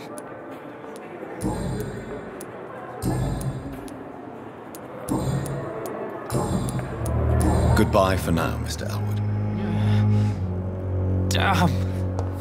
The pain. It's here again. Good evening, Mr. Hampton. How do you feel? Dr. Reed, is it? Oh, sir, I must apologize for my behavior. What do you mean? I was not myself in the factory. Fear and exhaustion made me say awful things to you, I'm afraid. You remained perfectly nice and polite. A little delirious, perhaps. But who wouldn't be after enduring an abduction? Thank you, Doctor. That's a relief. Now all I need to do is rest and return to my flock.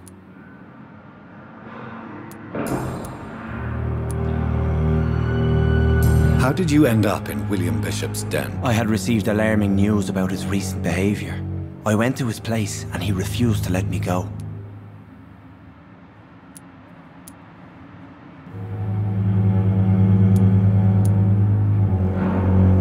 You dared to enter this awful place alone. You're a hero, Mr. Hampton. Or a fool. I'm just a man trying to help his friends, Dr. Reed. William Bishop was a conflicted soul, searching for light. Why did he abduct you? William was an alcoholic. His addiction suddenly changed to blood. I don't know why. Just like a patient I met here. This Miss Hawcroft. What is the general situation in the East End docks? The situation has always been tough, with a lot of tensions between the gangs and the dockers' trade union. The Wet Boot Boys are very nervous since they lost their leader.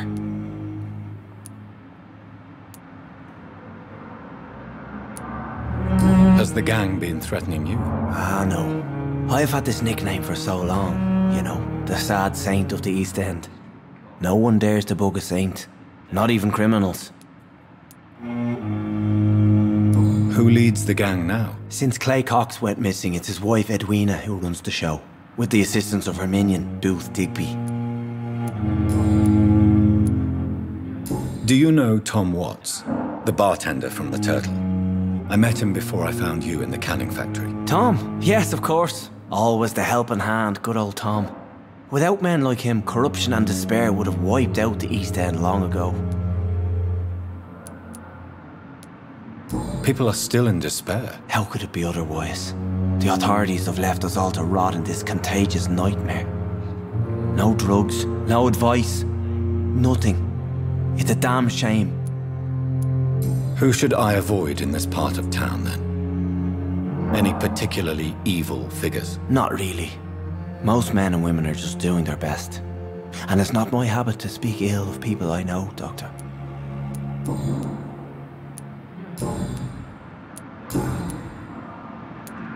How do you feel, Mr. Hampton? Medically speaking, I mean. I feel exhausted. Beyond exhaustion, actually. William drank so much of my blood in his madness. I feel empty. You're in good hands here. Dr. Swansea is well versed in blood transfusion, and I'm sure he'll take the best care of you. Thank you, sir. I believe all I need is rest, and then I can go back to the people who need me. What do you do for a living, Mr. Hampton? I can't help but notice the cross around your neck. I manage a night asylum for the poor and homeless of the docks, and I try to guide the lost and hesitant on the right path to our Lord.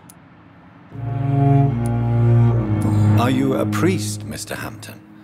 A deacon, maybe? Not at all, Doctor. I'm just a man of faith willing to preach the good word. Why didn't you use your cross against William Bishop? To repel him somehow? That's a very strange question, Doctor. A cross is no magical token, if that's what you were trying to say. Not mine, anyway. Have you made friends since you arrived? Not really, but I recognize Miss Harriet Jones. I knew her when she lived by the docks. That poor woman had such a miserable life. You never came to see her here at Pembroke? Receiving visits when sick can be an important part of the healing process, you know. We're not just bodies. You're preaching to the converted now, Doctor. To be truly honest, I thought she was dead. She left the docks many months ago. Have you made friends since you arrived? Not really, but I recognize Miss Harriet Jones. I knew her when she lived by the docks. That poor woman had such a miserable life. You never came to see her here at Pembroke? Receiving visits when sick can be an important part of the healing process, you know. We're not just bodies. You're preaching to the converted now, Doctor. To be truly honest, I thought she was dead. She left the docks many months ago. Goodbye, Mr. Hampton. We'll talk again later.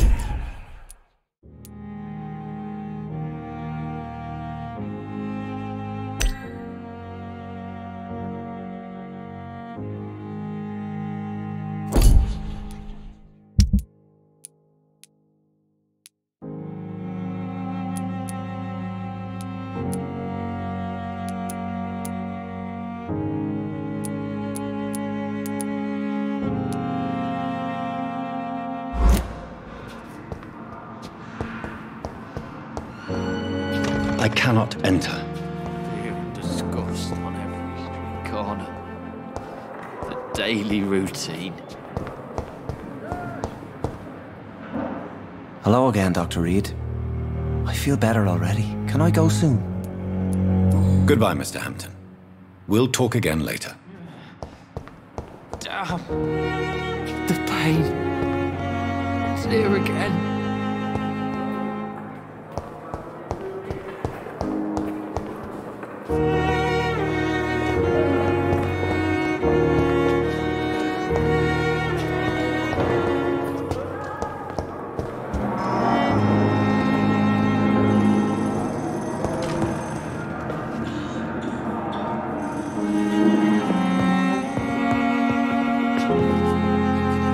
What can I do for you, Doctor?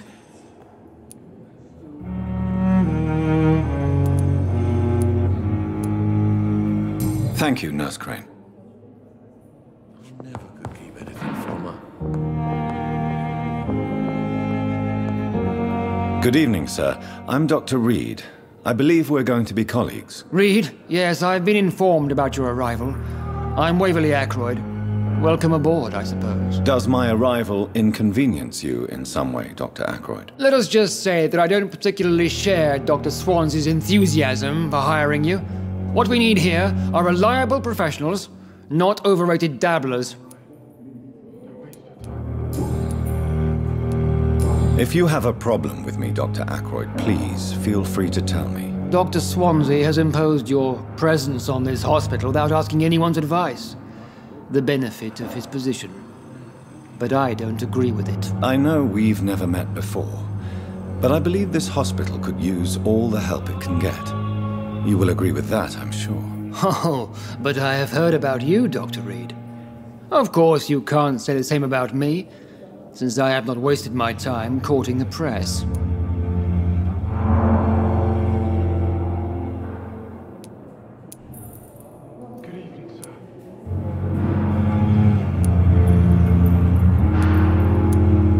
There is no need for such animosity between us.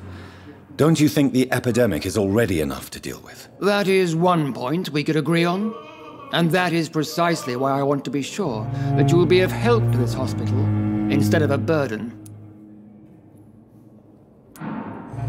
Since your tenure in this hospital is longer than mine, perhaps you can tell me more about this place. Let's just say I'm tired of the carelessness around me.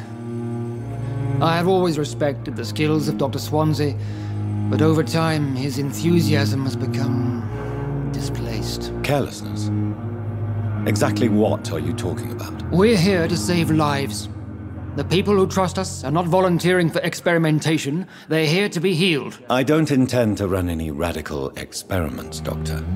Even if I, as any good practitioner should, express an interest in pushing the boundaries of medical research. Modern medical methods were created through audacity and ego. But there are rules in our line of work, and they're here to protect our patients.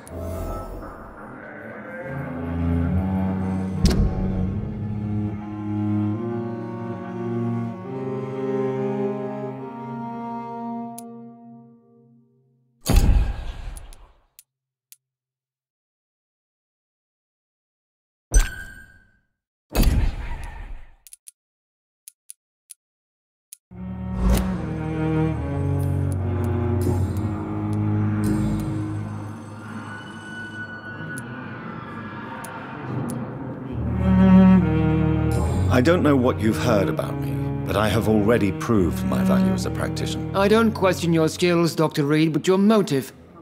Is it money, fame, or are you truly dedicated? And what exactly is that supposed to mean? I served in the war just like you. But unlike you, I did not use the wounded to play the modern sorcerer. Be careful what you insinuate, Dr. Ackroyd. I only want you to admit you used those men to improve your theories.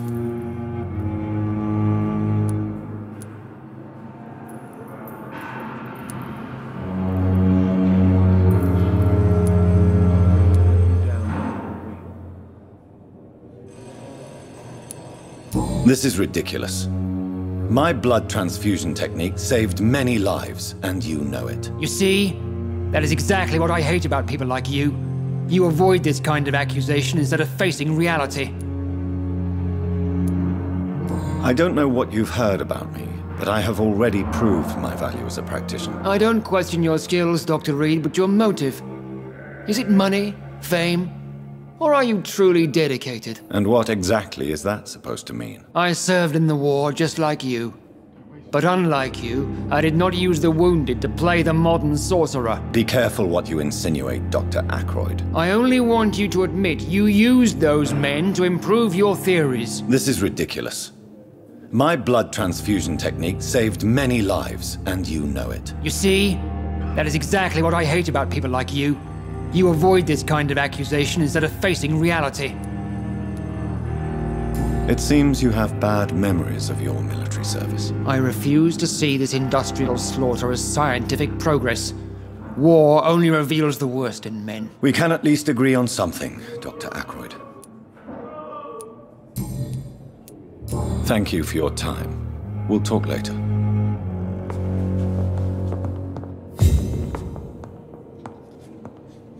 Good evening, sir. I'm Dr. Reed. May I help you? I don't know if a third opinion is needed. Your colleagues are already arguing about my condition. I see. Would you mind telling me more about your situation? I'm Harvey Fiddick. All I want is to get me bloody arm fixed properly. Tell me about yourself, Mr. Fiddick. I'm just a regular guy waiting to get his arm fixed, so I can return to work. And to my family. I was more curious about what you were doing before being hospitalized. I'm a carpenter. And a good one, too. But that means I need both arms to feed my family, Dr. Reed. Are you satisfied with your treatment here? Well, it's clear that I've chosen a bad time to be injured. Forgive my bluntness, but you seem overwhelmed by cases of the flu. I won't lie to you about it. I'm afraid we are. Are you sure you don't want to operate yourself, Dr. Reed? I have the feeling you're very capable. And your colleagues seem to think so too. In other circumstances, you would be right. But for now, I don't think I can take on the responsibility. My apologies. Tell me about the doctors who are arguing about your case. Strickland and Ackroyd. They both want the best for me, but there's a lot of pride there. Doctors are no different from carpenters, it seems. What do you mean? I often had professional arguments with rivals on a building site. Difference is, I disagreed about wooden nails, not flesh and bones. Tell me about the doctors who are arguing about your case. Strickland and Ackroyd. They both want the best for me, but there's a lot of pride there. Doctors are no different from carpenters, it seems. What do you mean? I often had professional arguments with rivals on a building site. Difference is, I...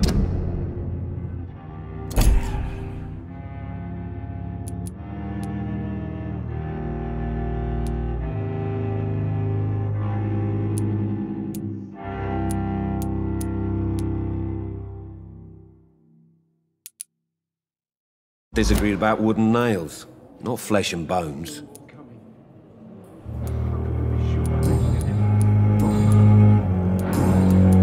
Goodbye for now, Mr. Fiddick. I'll see you later. My sweet girl. Reads me like a book. I never could keep anything from her. Good evening, Doctor. I believe we're going to be working together. Dr. Reed. Dr. Swansea informed us of your arrival, but I could not dare to believe we'd have such good fortune. Such an honor, sir. Thank you. And you are? I am Thoreau Strickland, Dr. Thoreau Strickland. I'm a great admirer of your work, Dr. Reed. Please, could you tell me something about yourself? I'm a great admirer of your work concerning blood transfusion, Dr. Reed. I run my own experiments. I'm convinced it's the future. What made you choose to be a doctor? I'm not ashamed to admit you and your work have inspired me. I am honored to have the opportunity to work by your side.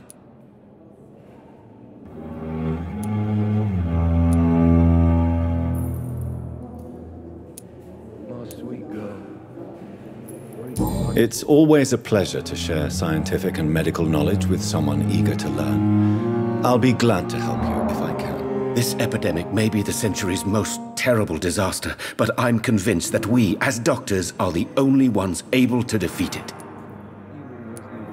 I based my technique on my mentor's research. He helped me perfect my method. What is yours? I'd rather not talk about it. For now, it's just theories and first approach. My process is purely experimental and unsuccessful. As long as you're cautious and methodical, you may remain empty-handed, but you won't fail. You're not the first one to warn me, but I am convinced knowledge is the main weapon against the ravages of this epidemic.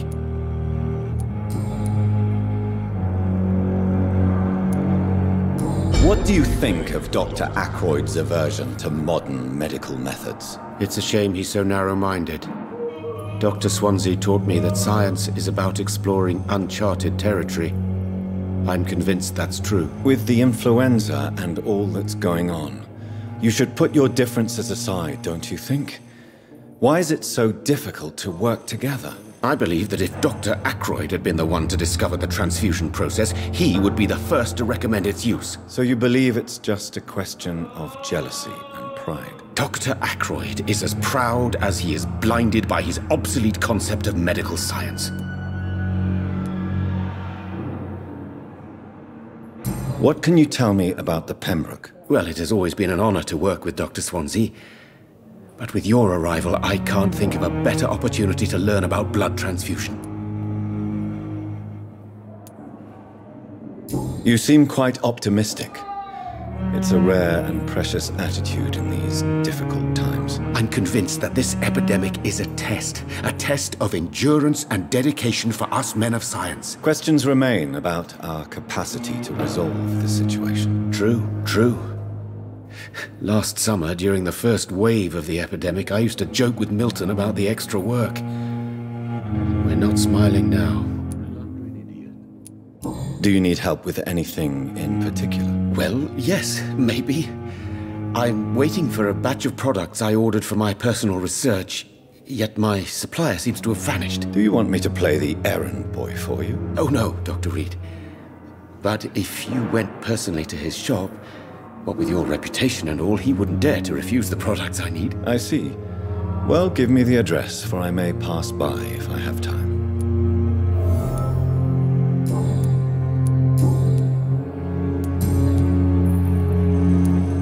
Tell me more about your willingness to experiment with new medical techniques. Harvey Fiddick is a patient suffering from a severe injury that could cripple him if not treated correctly. I'm convinced your blood transfusion technique could help him. What is it you really want? To save him? Or to prove your point? Fair question. I want nothing but to save my patient, Dr. Reed. Especially since I know Mr. Fiddick's story.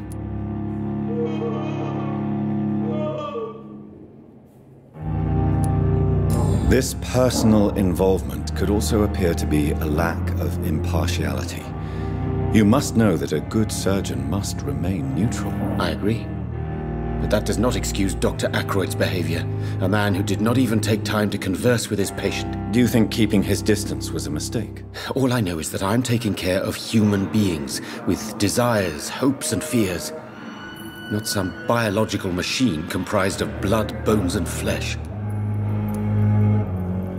Tell me Mr. Fiddick's story. Our first diagnosis was compromised because Mr. Fiddick lied to us about the real origin of his injury. He first claimed it was an accident. But why would he hide such crucial information from us? Because he is a proud father, ashamed of putting his children at risk because of his own negligence.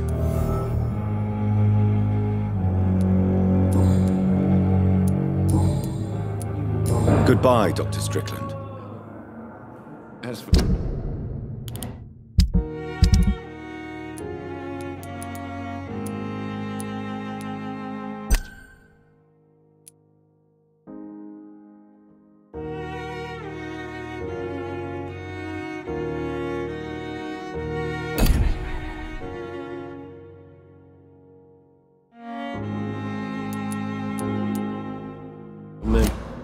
What a blundering idiot.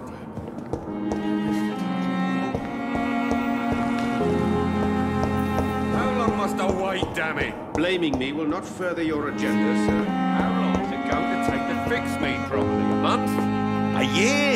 You have the right to disapprove of our methods, and you will kindly apologize when you're feeling better.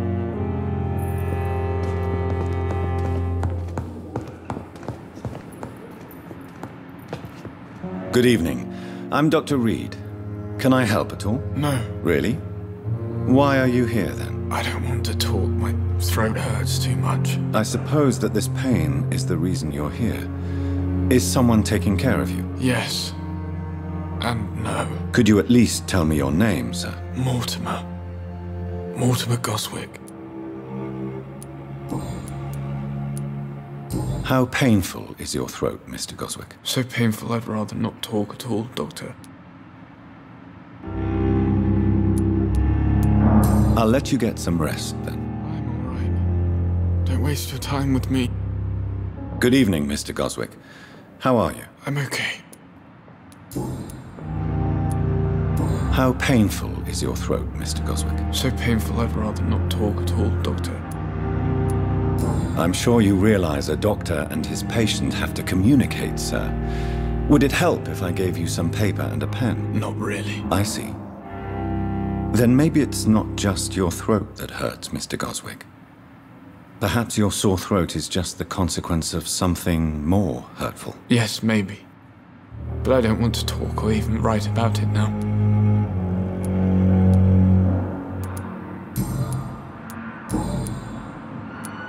Tell me about yourself, Mr. Goswick. I don't want to talk, Doctor.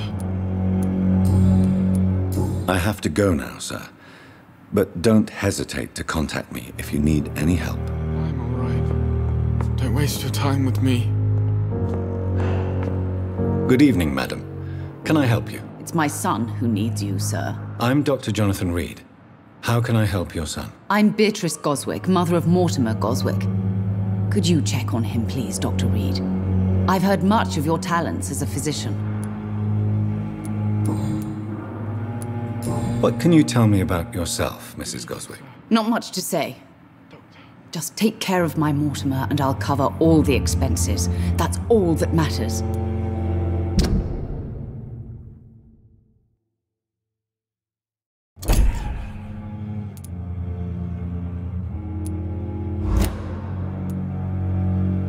Are you really that rich? Most of the patients here are of a more humble origin, if I may say so. Yes, thanks to my husband. May he rest in peace. I can cover any needed medical expenses.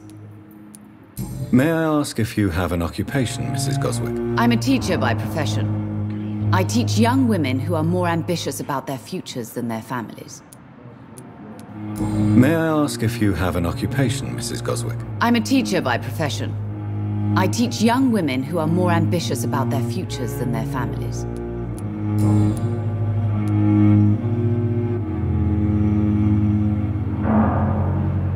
What do you think of your reception here?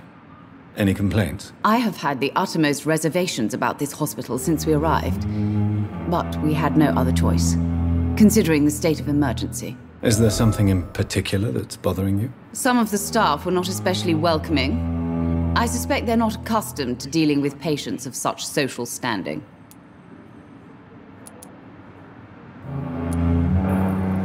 Tell me more about your arrival at the Pembroke Hospital. What gave you such a bad first impression? The ambulance driver was quite rude, for a start. And that nurse, Miss Hawkins, seems to have quite a dubious attitude. What do you mean? She managed to secure a bed for my son despite the epidemic. It was a relief, but it wasn't cheap.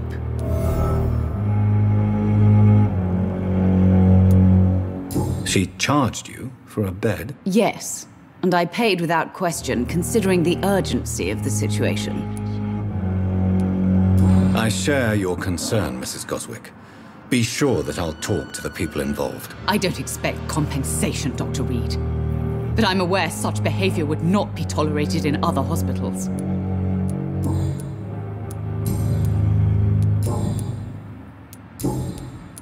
Goodbye, Mrs. Goswick. Reads me like a book.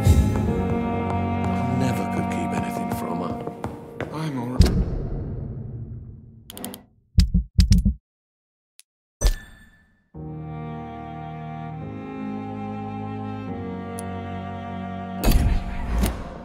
Don't waste your time with me. What can I do for you, Doctor? Thank you, Nurse Crane. What can I do for you, Doctor? Thank you, Nurse Crane.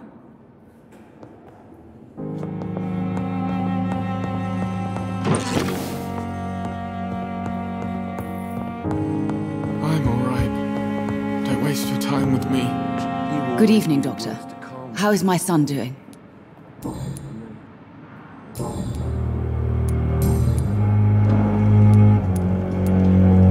Tell me more about your arrival at the Pembroke Hospital.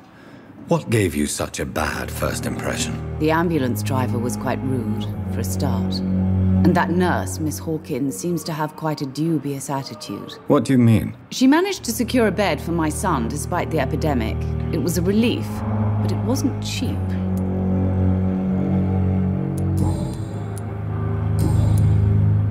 Goodbye, Mrs. Goswick. My sweet girl.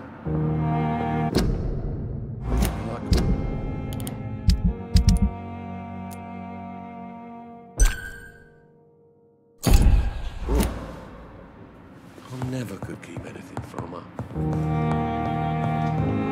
We may lack the resources, but we have some of the most brilliant minds in London at Pembroke. Good evening, Dr. Strickland. And good evening to you, Dr. Reed. Can I be of any help?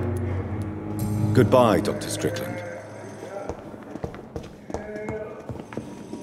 I'm all right. Don't waste your time with me.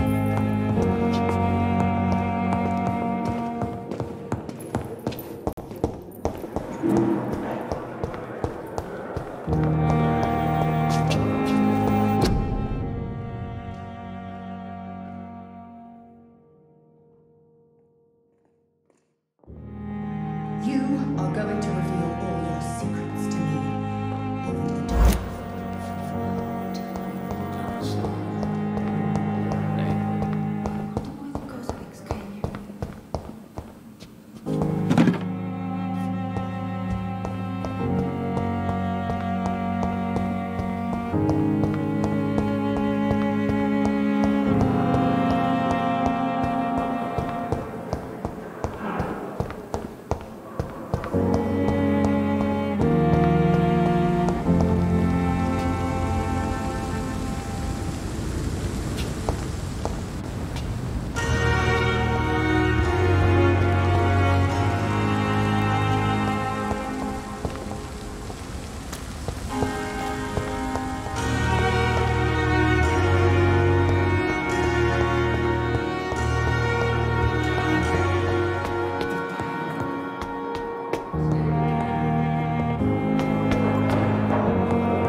It's locked, all right.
I cannot enter.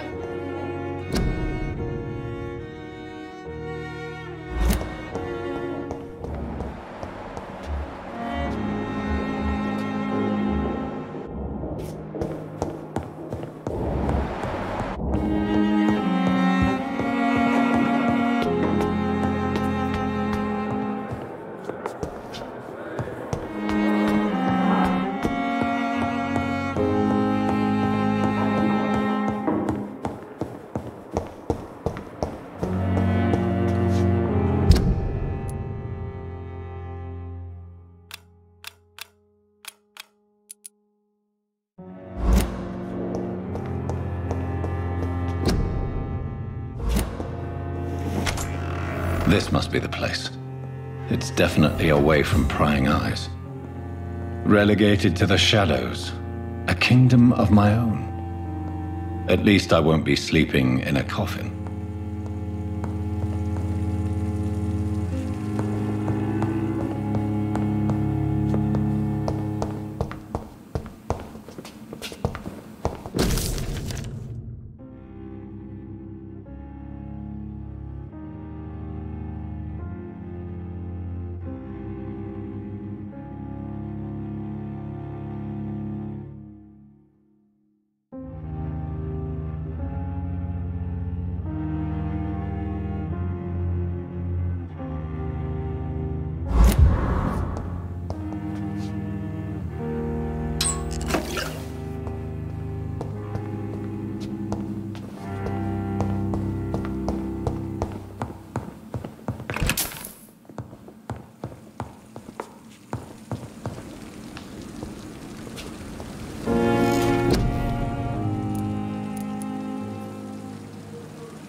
William Bishop's blood is much more unstable than human blood and shows extensive mutation.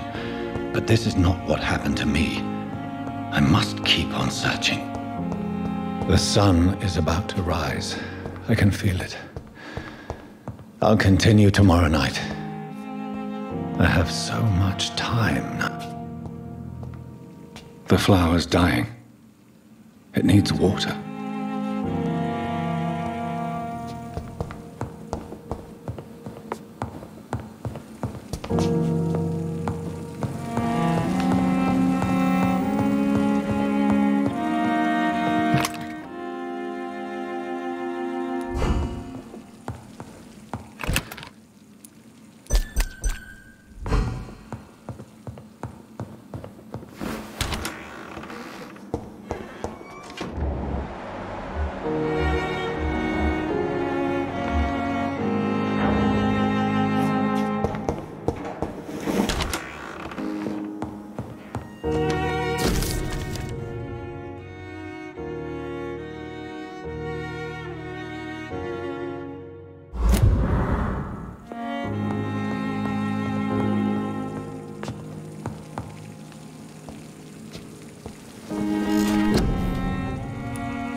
If I'm to stay here until my research is complete, I'd better learn to hide my true nature from the mortals.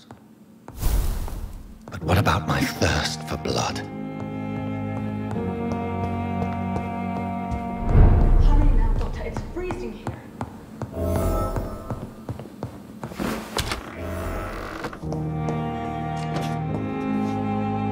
Yes, Nurse Crane? How can I help you?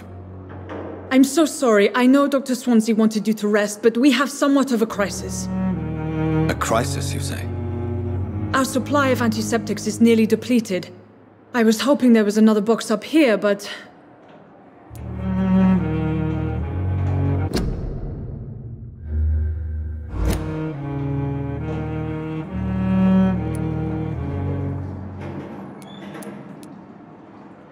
What type of hospital are you running? No antiseptics? You have been away too long, Doctor. With the war and now this epidemic, supplies have been running scarce for months now. I may have a solution. In France, during the war, drugs shortage was a daily problem, and we had to use our wits to overcome the shortages. However do you mean?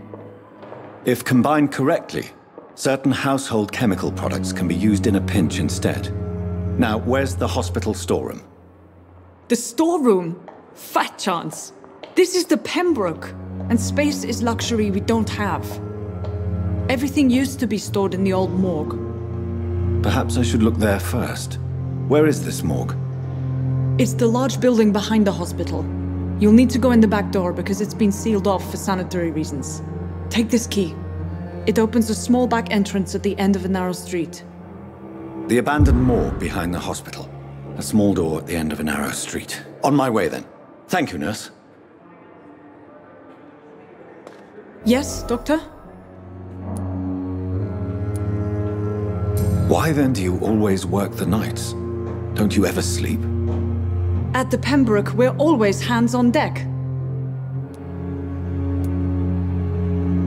Lack of sleep and the medical profession always ends in disaster. I've witnessed many a colleague succumb to stimulants to fight exhaustion. Drugs were as deadly as bullets in the trenches. London's trenches start here at Pembroke Hospital. We are on the front line, make no mistake. Your dedication to the Pembroke does you credit, Nurse Crane, but when do you sleep? We staff get our sleep when we can, Doctor. Nursing is a vocation, not the labor of a journeyman. Exactly how bad is the supply situation here at Pembroke? It really depends. Dr. Swansea deftly works his society contacts for monies, but with the quarantine, well, we're in God's hands. Please, could you point me in the direction of the morgue again? It's the large boarded-up building behind the hospital. You can't miss it. The key I gave you will open the small back door to it. That's all for now, Nurse Crane, thank you.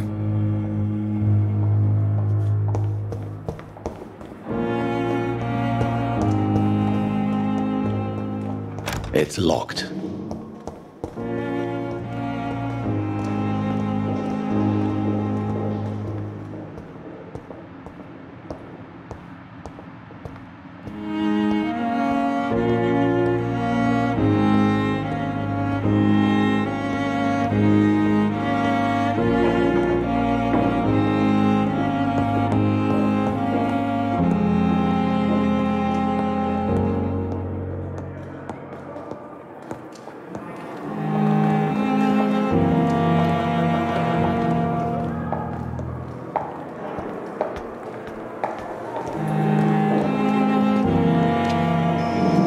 Good evening, Dr. Tippett. Dr. Reed, any good news to share?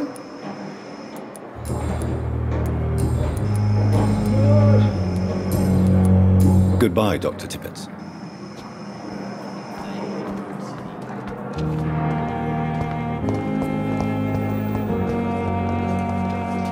Good evening, nurse. Good evening, Doctor. I don't think we've been introduced yet.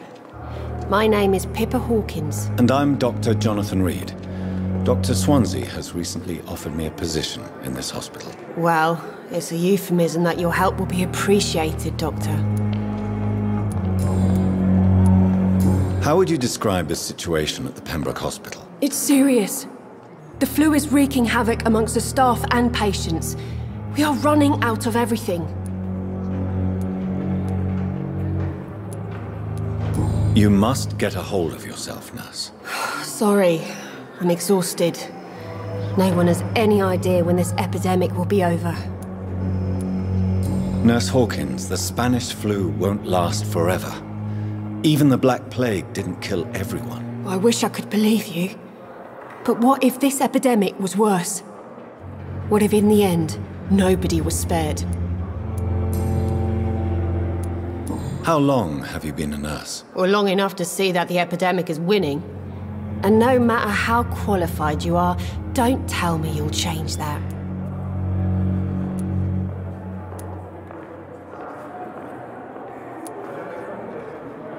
You're right. When dealing with such a terrible disease, one must remain humble. But that doesn't mean we shouldn't try our best. Sorry, Doctor. I don't want to sound bitter, but I'm just too tired to give a pep talk like Nurse Brannigan. How is the Pembroke staff coping with the epidemic? Well, not well. Milton, the ambulance driver, is even more grumpy than usual, especially concerning doctors. Why is Milton grumpy on a daily basis? Is it just an act? Milton's not the kind of man who's bothered about a bad reputation. whether he deserved it or not. Why does Milton dislike doctors? I don't know. Just ask him. But be warned, Milton is not the chatty type.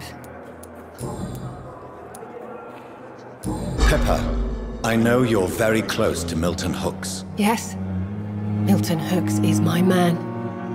If you want to report me for that, just feel free, Doctor. I have no intention of reporting you, Nurse Hawkins. But are you aware of the risks? The rules say I won't be allowed to work as a nurse anymore. But here at the Pembroke, we break rules all the time. Is he worth the risk? Hey, I'm no perfect woman, and Milton is not the finest bloke. But we do our best to get by. That's all any of us can hope for nowadays.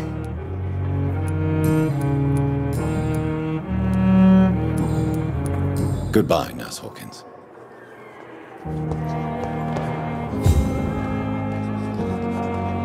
Yes, Doctor? That's all for now, Nurse Crane. Thank you. And I thought last time.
I cannot enter.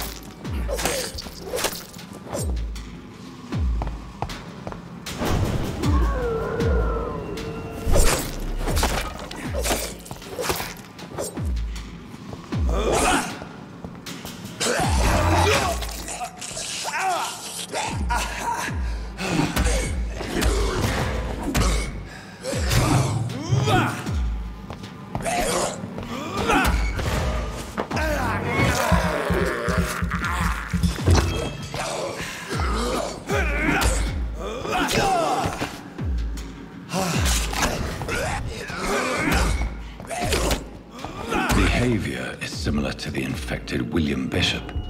Must be the same strain. This sickness moves faster than influenza.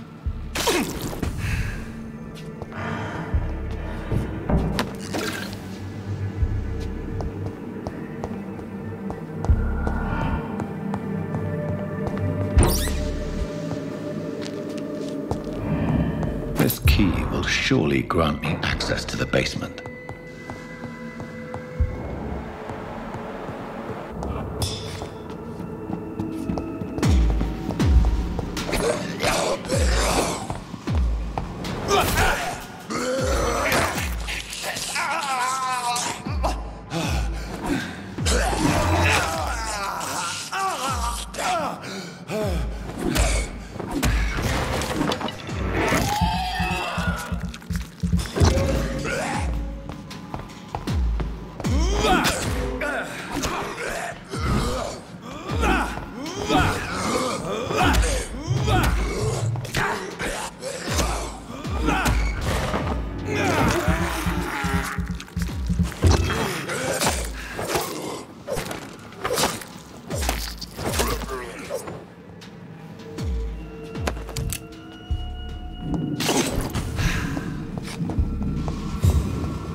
It's locked, all right.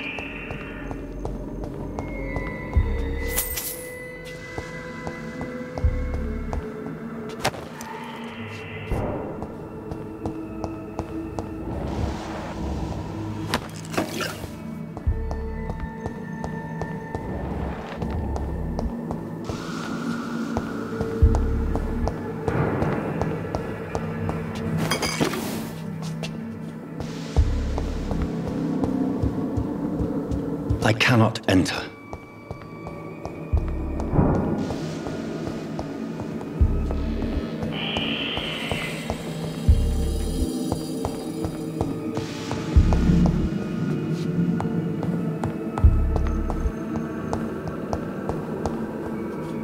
Balls of Mars, fortifiers.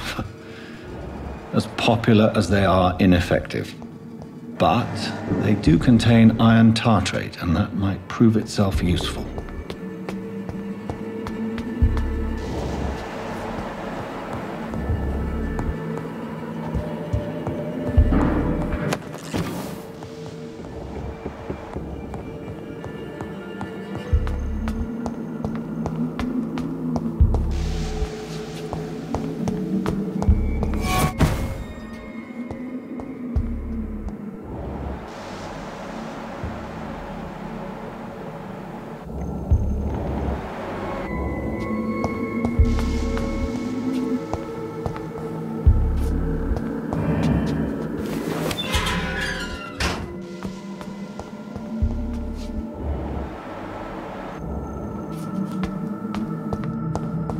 These scowls shoot from corpses and the husks of animals. They're not after blood.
It's locked.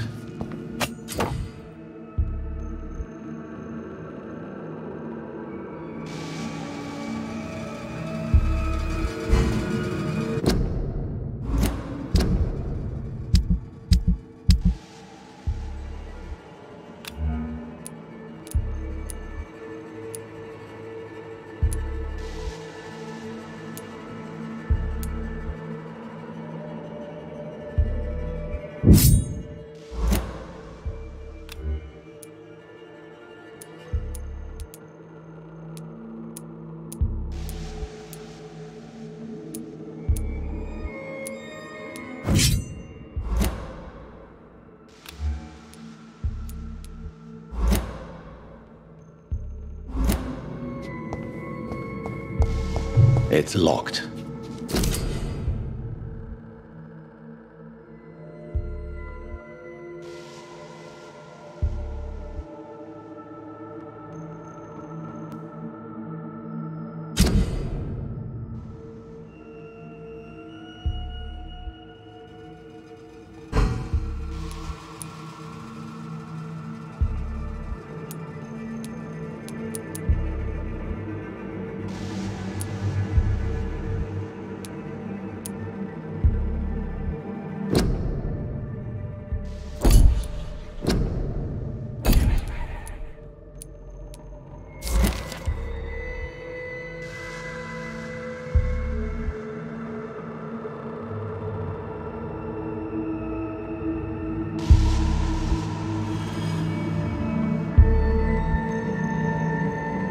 Mr. Connor's injuries don't match the report.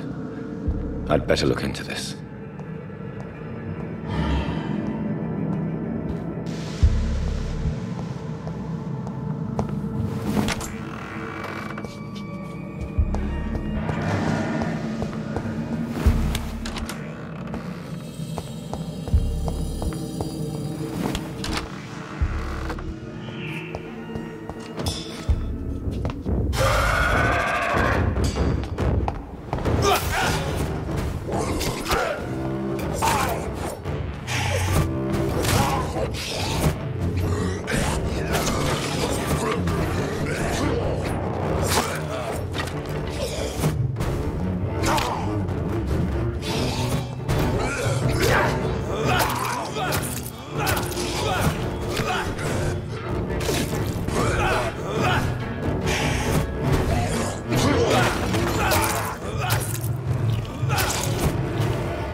It's locked, all right.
These scowls can be so ferocious. I'm not sure I can defeat them without becoming stronger. To drink blood is so tempting.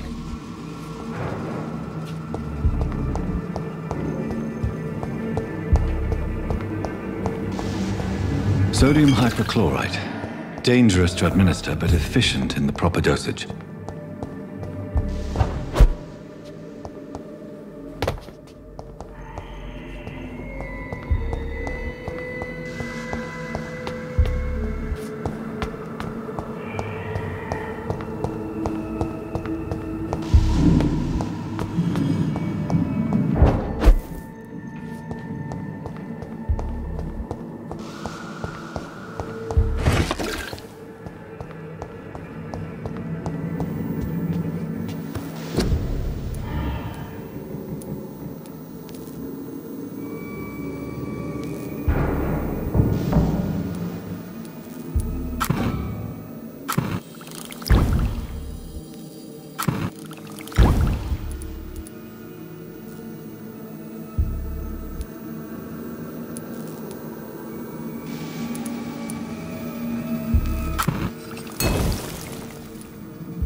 It's locked, all right.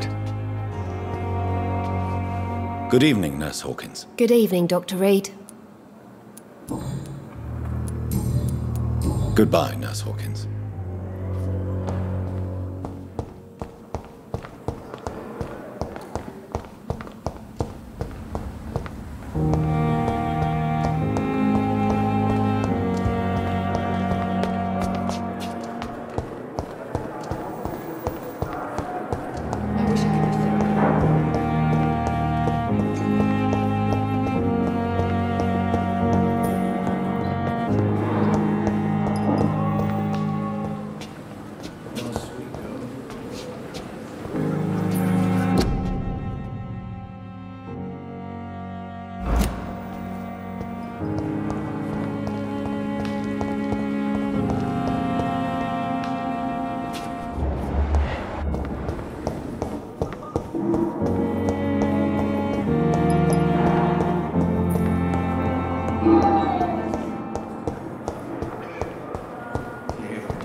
so tired. Will this shift never end? Finally, you've returned, Doctor. Did you find anything of value? Yes, nurse. You've worked your first miracle, Doctor. Now, this patient here needs immediate treatment. Duty calls.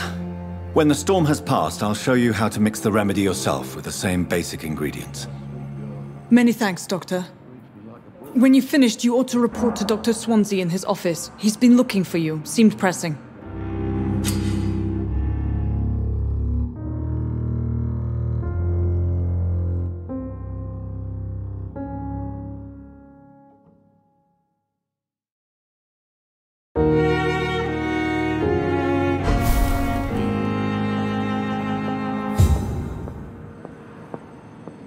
Dr. Reed, may I help you? What can you tell me about the epidemic, Nurse Crane? I've been out of touch since I've come back to England. Everyday folk don't know how bad it is. The papers certainly won't tell them. Not as long as the war is raging on, anyway. News on the front stated that the Spanish flu was under control, at least in Britain. It seemed to be for a while, but that was only last summer. It returned with a vengeance just over a month ago. What can you tell me about our patients here at Pembroke? This hospital was founded to help the East End poor and needy. But since the war and the quarantine, we've had all manner of folk. Can you be more specific? Well, veterans, the elderly, dock workers. We even have a few mental patients. If there's space, we take them. What can you tell me about the epidemic, Nurse Crane? I've been out of touch since I've come back to England.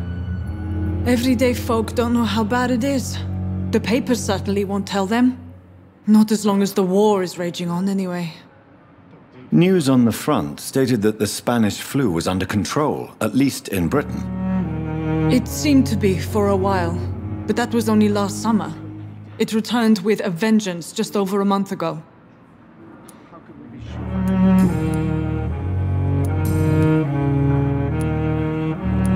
For how long have you been working here, Nurse Crane? I first volunteered at the Pembroke in 1911, a few months after Dr. Swansea was appointed. And before you arrived here? If you must know, this was my first job. Well, Dr. Swansea certainly has confidence in your abilities. Are you in charge of the nursing staff? Not in an official capacity, but the Pembroke doesn't always work above board, so to speak.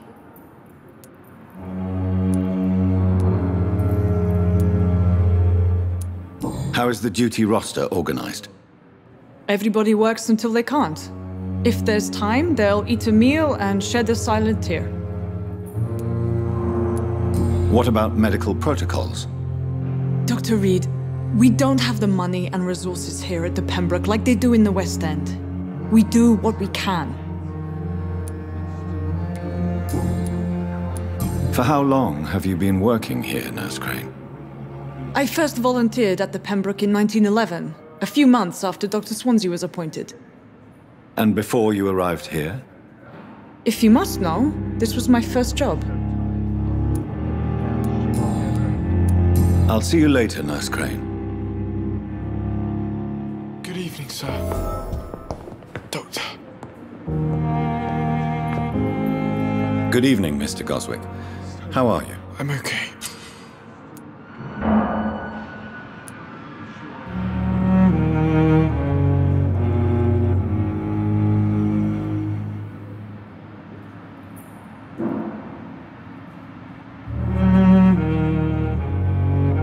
Do you need any help? I'm afraid I may, sir. I don't mean to be a burden. You are not a burden, sir.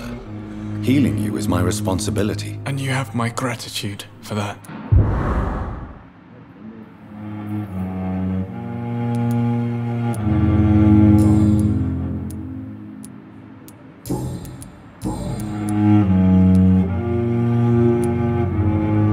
Why did your mother have you hospitalized here?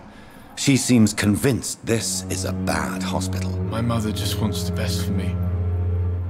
She won't rest while I'm here. She'd go all the way to hell and back to help me. Is your mother bothering you? As your doctor, I can ask her to leave you alone if you would prefer. That's tempting, Doctor. But you have no idea what my mother is capable of. She would tie herself to my bed if you asked her to leave. Pembroke Hospital may look unorthodox, But rest assured, you're in good hands here. It's not me you have to convince, Dr. Reed. It's my mother. How painful is your throat, Mr. Goswick? So painful I'd rather not talk at all, Doctor.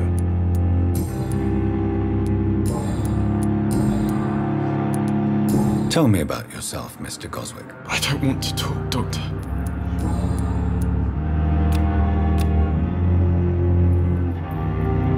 Do you need any help? Thank you, Dr. Reed, but you've done enough already. The rest is up to me now.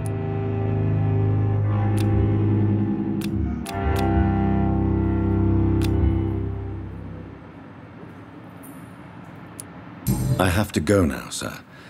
But don't hesitate to contact me if you need any help. I'm alright. Don't waste your time with me.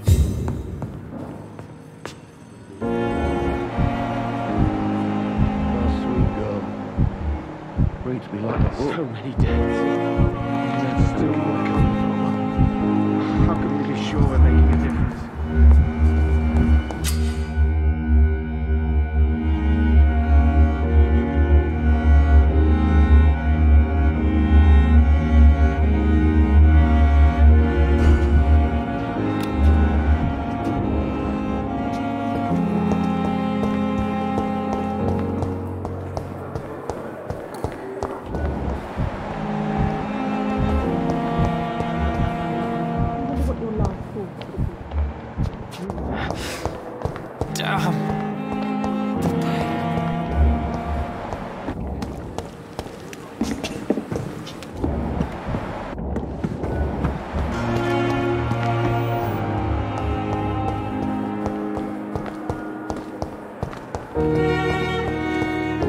It's locked, all right.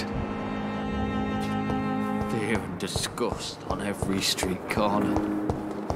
The daily news.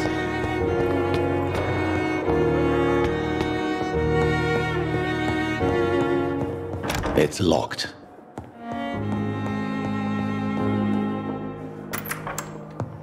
Please, Jonathan, come in. Fascinating, is it not? In the last decade, so many mysteries have been brought to light with our microscopes. The human body, biology's penultimate frontier.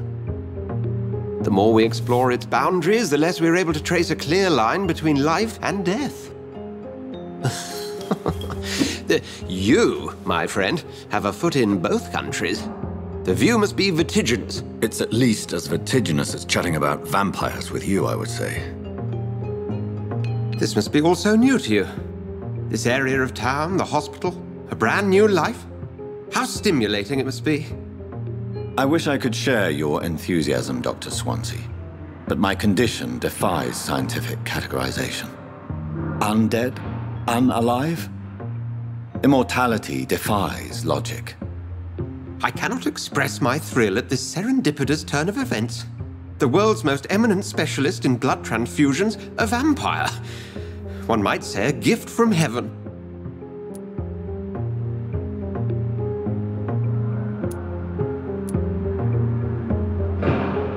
There is an absurd poetry to my situation. Physician, heal thyself.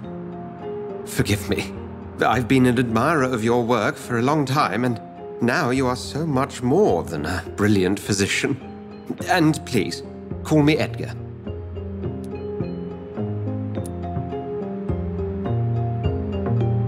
There is no need to apologize, Edgar. You offered me sanctuary when I had none. Very well. I have a task for you, Jonathan. Something that will require all your newfound skills. Please, go on. The Pembroke only survives through the generosity of our benefactors. Unfortunately, our main donor has found herself in a bit of a bind. Now, if you could help her out... A spokesman or politician is what you need. That's not my calling. And until I come to understand what has happened to me, I require discretion. Discretion is in order, Jonathan. Lady Ashbury has recently received rather indelicate correspondence that, if revealed, would jeopardize her position. And you would like me to eradicate this threat? By the stole, of course not. I would just like you to pay her a visit. Her ladyship is certainly near the tents outside, tending the sick. You can't miss her. Look for someone impossibly delicate. Accepted. I'll see what kind of trouble Lady Ashbury is in.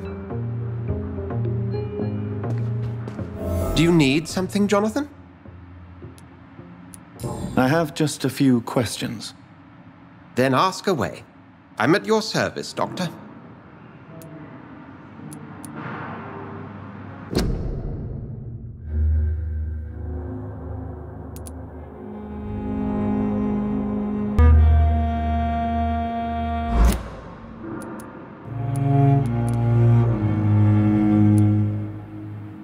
You mentioned something about a secret society.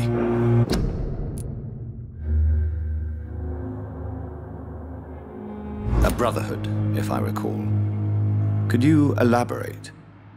Certainly. I've been a member of the Brotherhood of St. Paul's Stole for several years. We are pledged to monitor and report vampire activity in England as impartial scientific observers.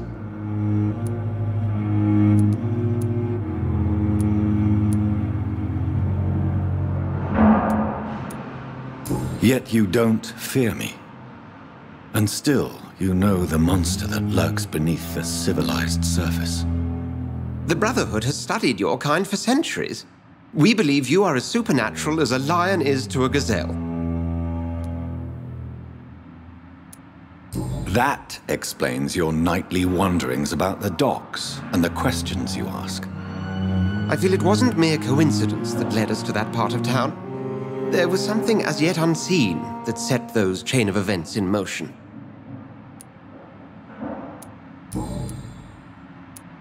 Since you seem quite the expert on vampires, what could you tell me about my condition and how it came about?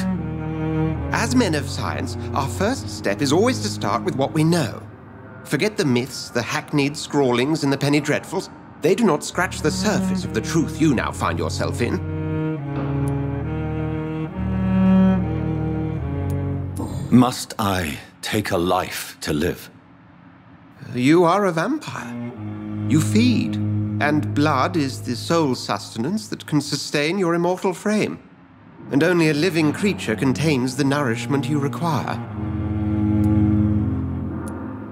The sun. The morning following my transformation. Its rays burned me. There was pain, smoke, and my skin blackened. You will find there is very little that can kill a vampire, my friend. You have been offered relative immortality. The sun will most certainly hurt you, leaving you weakened and damaged, but it will not destroy you. Since I'm the one working for you, what should I know about Pembroke Hospital? Well, for many years, we have been the only medical facility in this part of town that people can rely on. We support the community here, as well as provide health care. Where do we stand today? Oh, to be honest, we cope on a day-to-day basis. The first wave of the Spanish flu last summer took us by surprise. We lack many of the basic necessities needed. What do you expect of me? What we need is hope. You were a soldier. This is a war. This white coat's still a uniform. We fight to help the poor, the sick of the East End, the forgotten. The man we pursued and slew in the canning factory, William Bishop, I believe, was he a vampire? He was a Skald, technically speaking. The debate rages as to their classification. Some think them a subspecies of vampire, others something else.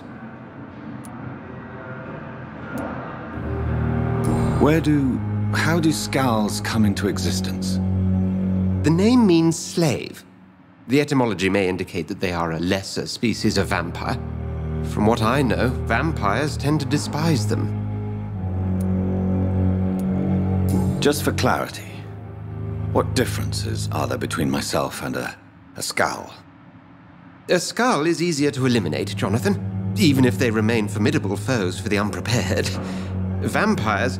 Now, vampires exist beyond the mortal realm. How do scowls come into existence? The name means slave. The etymology may indicate that they are a lesser species of vampire. From what I know, vampires tend to despise them.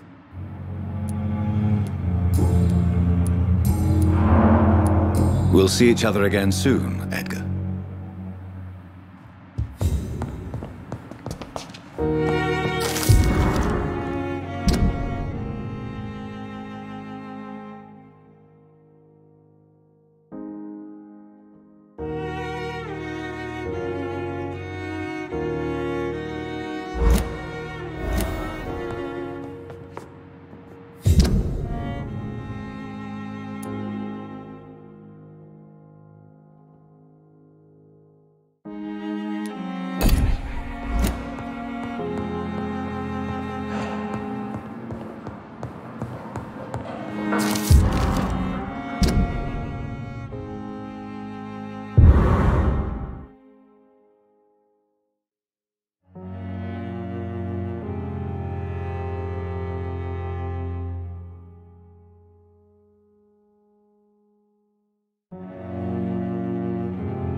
Good evening, Dr. Tippett.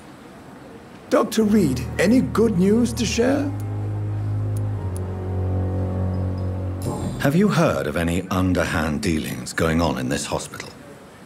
I have no time for such triviality, my dear colleague. We're here to save lives.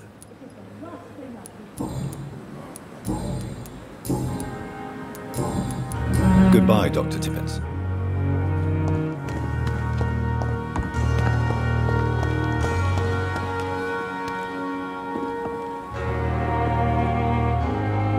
The flu took my dear wife, Emily. I take comfort knowing we'll soon be together again. Mr. Rainfield, that's no way to talk.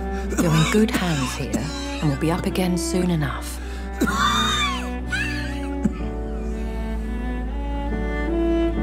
Now do me a kindness and get some sleep. I'll be back round later. Your words are kind, the blessings of an angel. You're the sweet, sweet Lady of Mercy.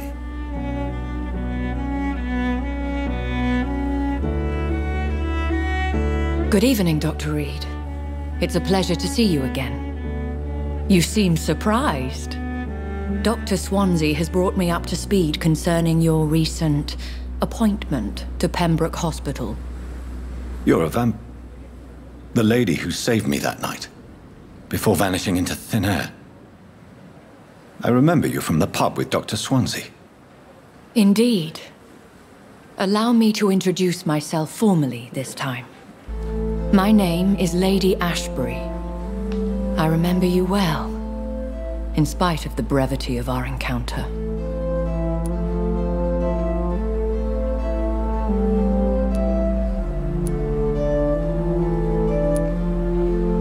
So it seems our Dr. Swansea does indeed have a fascination for creatures of our constitution. Dr. Swansea is a remarkable man.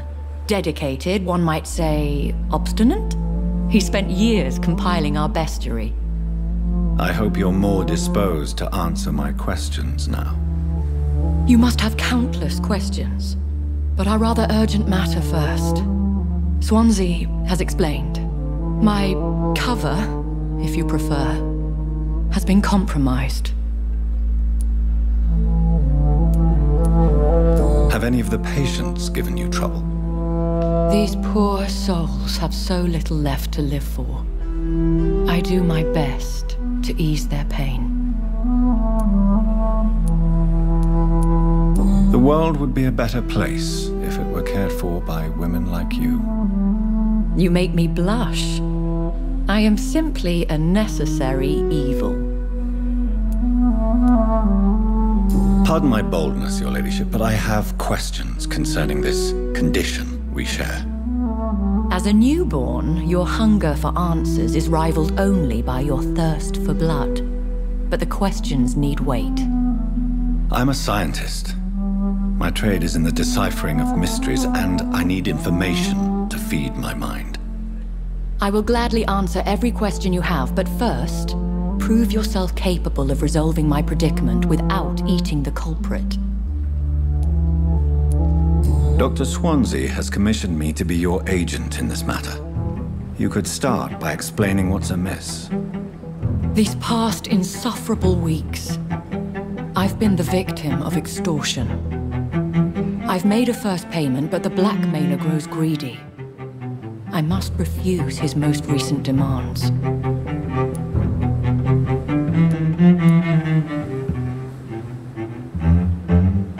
Who would be so foolish as to threaten you? A kindred spirit. Even if it were the case, and I highly doubt it, a vampire would have asked for something more valuable than money. My suspicions lean toward a patient, or their family.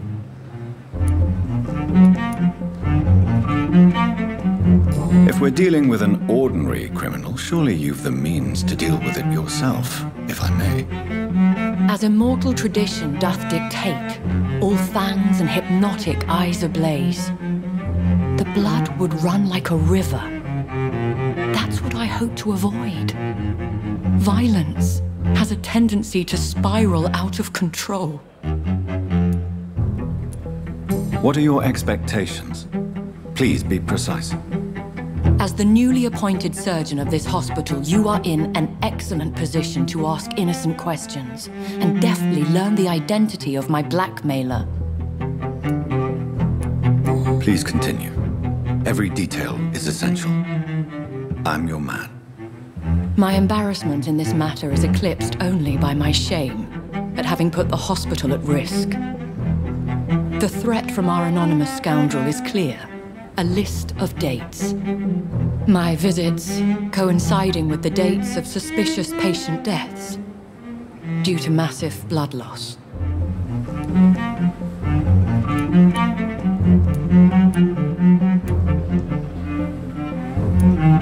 Is it true? Now aren't you the blunt one?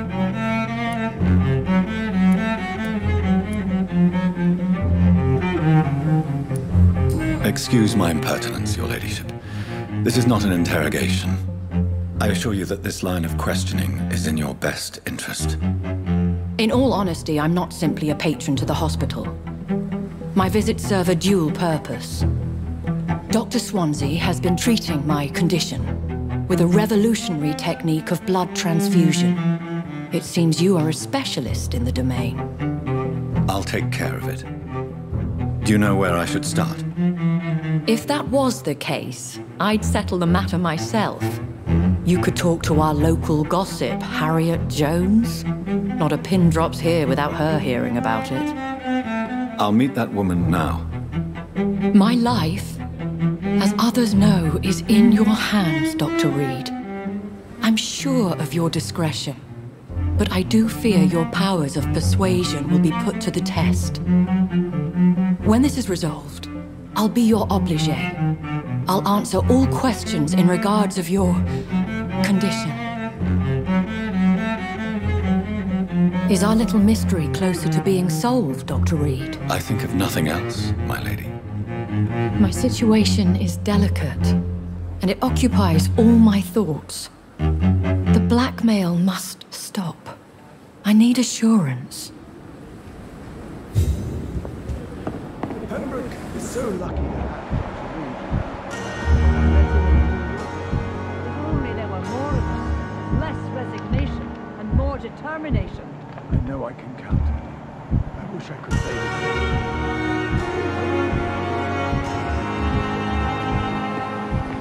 You don't have to bear the burdens of this hospital alone.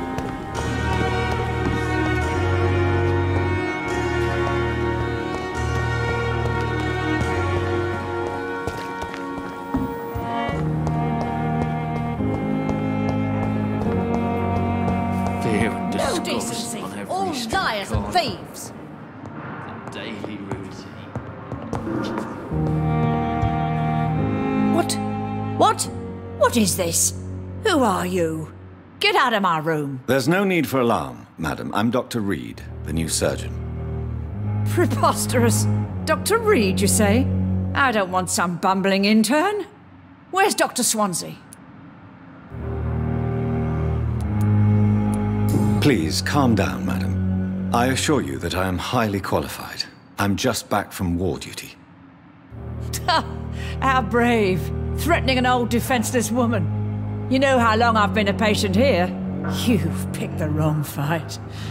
I'm Harriet Jones. Harriet Jones? Indeed. I've been meaning to have a chat with you. You know what goes on here better than any other patient, I gather. Oh, better than any patient, nurse or doctor. I've seen so many vile undertakings. I heard there have been some despicable goings-on. Was there a case of blackmail? Blackmail? Wait. You're investigating something. This isn't a social call. One of those incompetent cunts slit a poor sod's vein.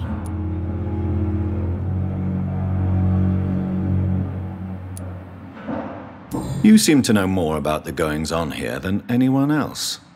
Beware, Miss Jones, in case suspicion should fall on you. That's it. Blame the old and infirm. I see those little bitches' greedy little eyes. Just waiting for me to pop off, they are. If I didn't know better, Miss Jones, I'd be inclined to say you enjoy this type of idle gossip. God's honest truth, Doctor. It's just the way it is here. Most of these bitches would let you freeze to death before getting you a blanket. I assure you, madam, this is not an investigation into a possible medical error. Debauchery, then? Nurses Crane, Hawkins, Brannigans, whores, all of them. They can't keep their legs shut. Oh, I've seen them scratching slutty sores. Really? Well, if you have irrefutable proof, I'll not have the staff behaving in such a manner here. This is your business, Doctor, not mine.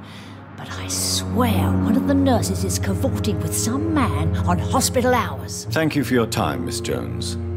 You've given me something to go on. See you on the next round.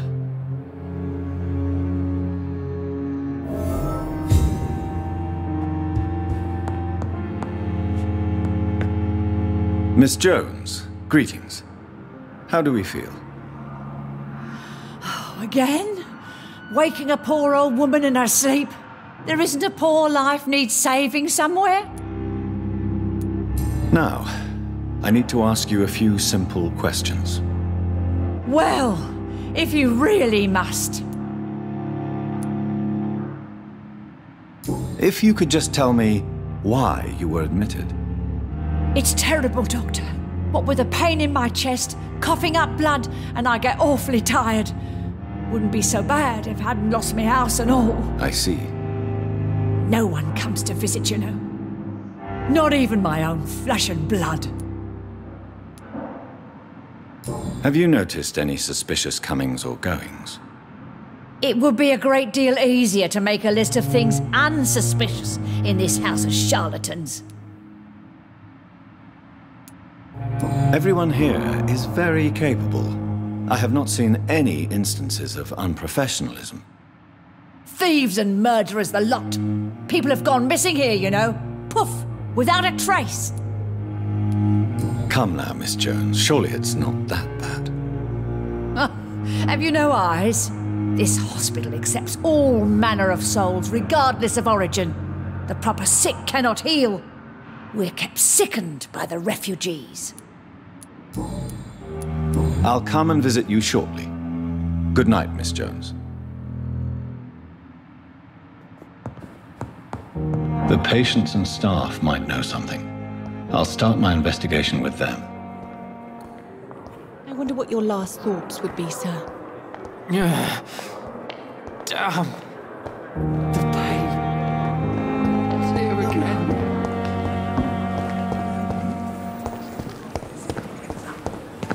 We are horrific liars.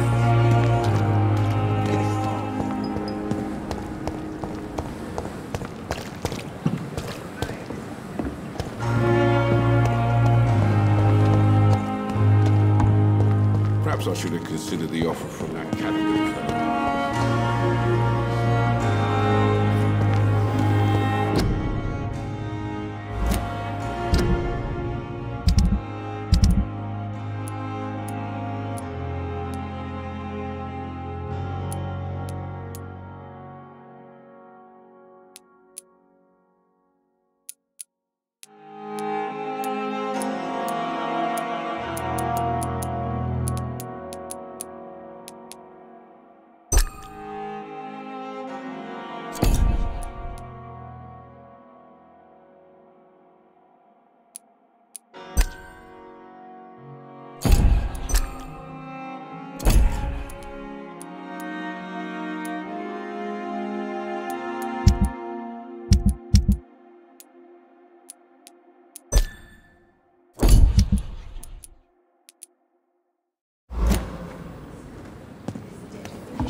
I cannot enter. What a blundering idiot.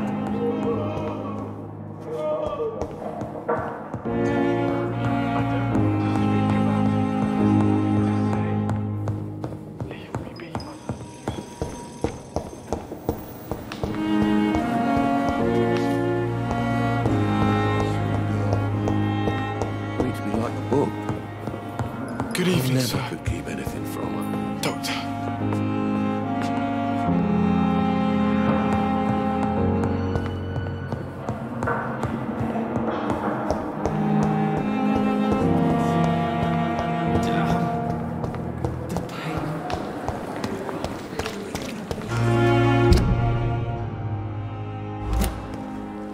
Perhaps I should have considered the offer from that Cadigan fellow.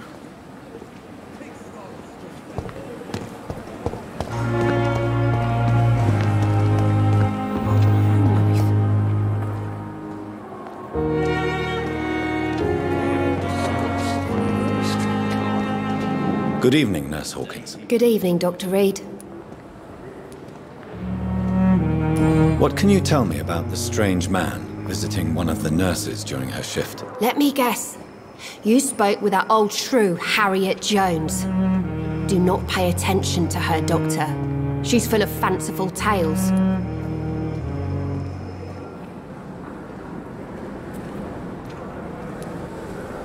No matter how you feel about her, Miss Jones deserves our help. Who says I don't care for her? Hate is what keeps that old crone alive. She could have been telling the truth about the mysterious man. That old witch will end up in hell soon enough. Who cares if a nurse finds some happiness where she can?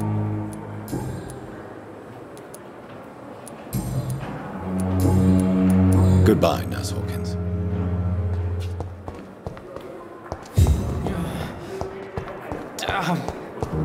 The pain.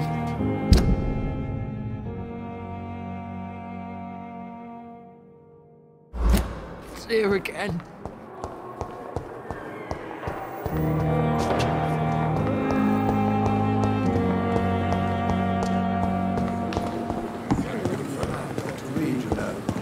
I met him in New York once. If only there were... Good evening, Nurse Brannigan. Good evening, Doctor. Do you know if any of the hospital staff have criminal backgrounds? The people who work here all come from very different backgrounds, Doctor. Just like the patients.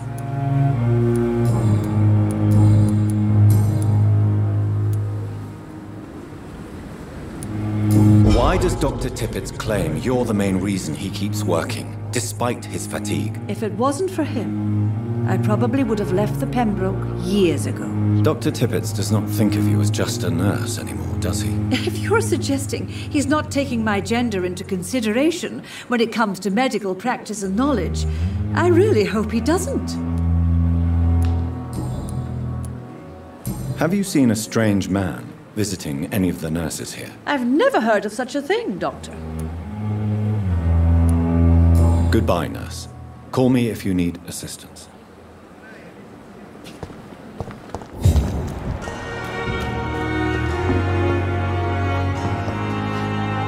Good evening, Mr. Cox. Dr. Reed. Still working at night, I see. I like that. And why is that? People who don't sleep at night always seem more alive to me. More interesting, one way or another.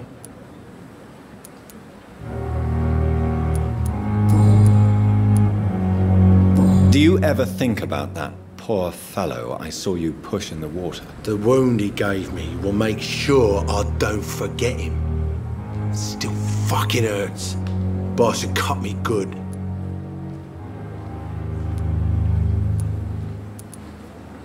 That man was determined to murder you. You almost died. What a surprise. The first time I met him, he nearly shit himself. Fucking coward. I guess revenge gives you balls.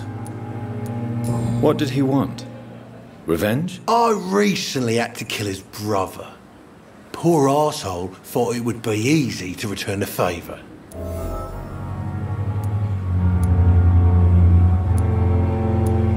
Only the strongest survive, then? Survival at all costs. Is that all you think about? I'm the toughest bastard you'll ever meet, Dr. Reed. And I don't give a fuck what you think of me. How is your hospitalization going, Mr. Cox? This is a shitty place with shitty staff. But as long as I'm treated all right, I'll be fine.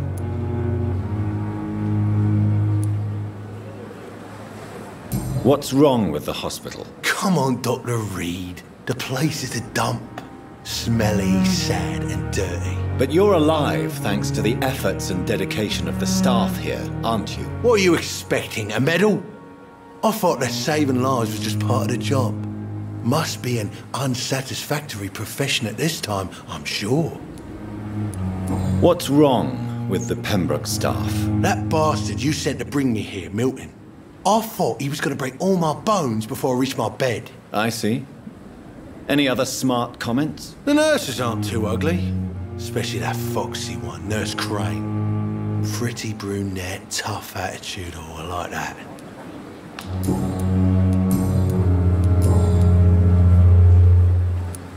How long do you think you can escape the law, Clay? I know this city like the back of my hand, Doc. I know its streets, who to pay, who to avoid, and who to bully. I won't get caught.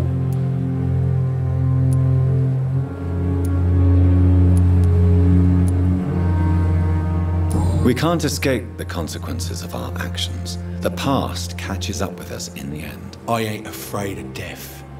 I don't hide who I am. I live my life honestly, which is more than I can say for most folks. And who are you, then? I'm the leader of the Wet Boot Boys. One day I'll leave this shitty place and punch in the face all who thought I would not come back.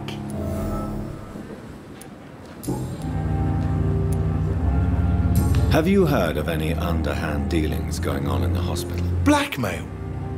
That's not my style. Too risky. The black market, though. Now that's where the money is. I'll leave you for now, Mr. Cox. Miss, please, I feel sick. Get over here now.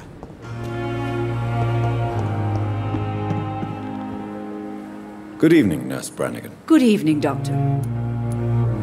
Goodbye, Nurse. Call me if you need assistance.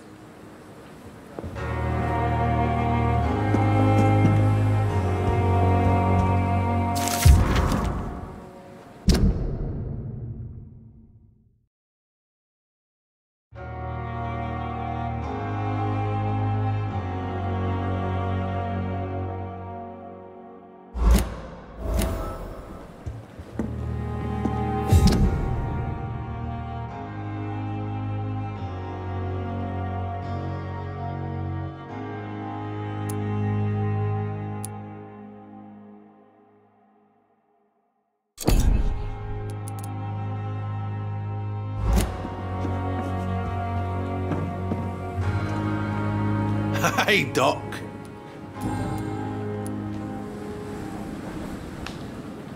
Am I right to assume your wife's letter pissed you off, Clay? I was so mad I threw away the knife she got me when we got married. Your wife gave you a knife as a wedding present. That knife has always been my lucky charm. If I'd had it in my hand when I got stabbed on that pier, I'd not have been wounded. Do you want it back? I don't need it here, but if you'd be kind enough to bring it to me, I'd be really grateful. A grateful Clay Cox? I might just find your knife and bring it back to you to see that happen. I can give you directions, but I'll be surprised if you manage to find it. My hideout isn't meant to be found easily. A lucky charm? I never would have taken you as the superstitious type. We all have our flaws, Doc. Mine's to have my weapon of choice for when the really dirty business comes around. What can you tell me about your marriage, Clay? Marriage is the sweetest cage, they say. Well, I found myself locked in one with a wild animal. You mean your wife keeps you on your toes? No, I mean, we both have claws and we both love to bite. I'll leave you for now, Mr. Cox. Miss, please.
I feel sick. Get over here now.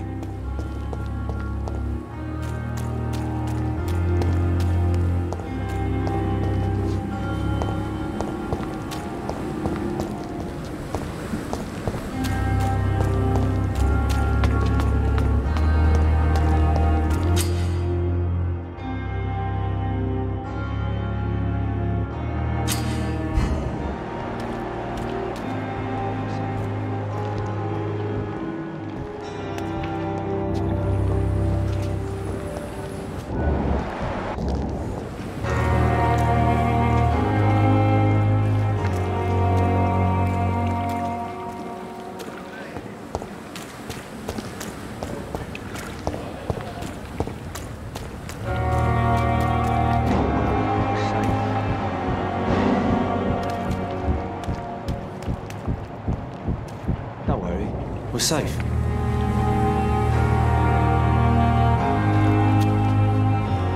No one is here. Relax. You're sure you don't come back with me? Nah, I have to see someone at the hospital. Be careful. You look so bad they may keep you as a patient. Fuck 'em. I don't like hospitals. Or doctors. Well then, when you go back to Whitechapel, you may find this useful. What is it? A pass for a free medical exam by the best nurse available. Just read it. I don't read well, but thank you, I guess.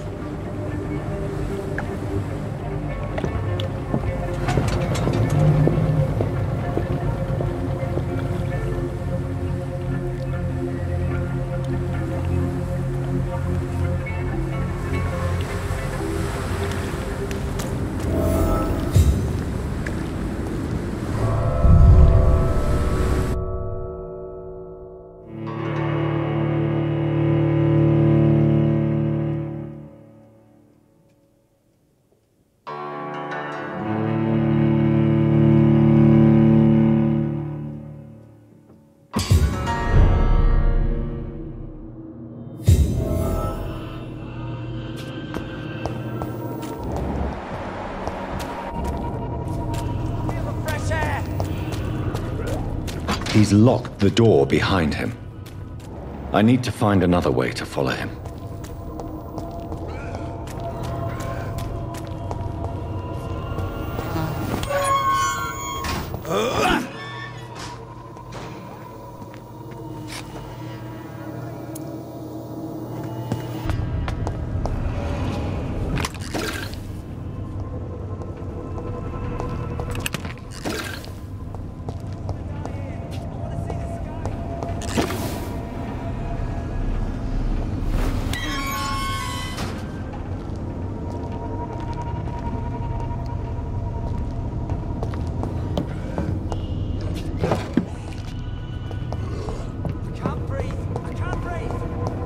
This man has been savagely attacked and dragged to the floor.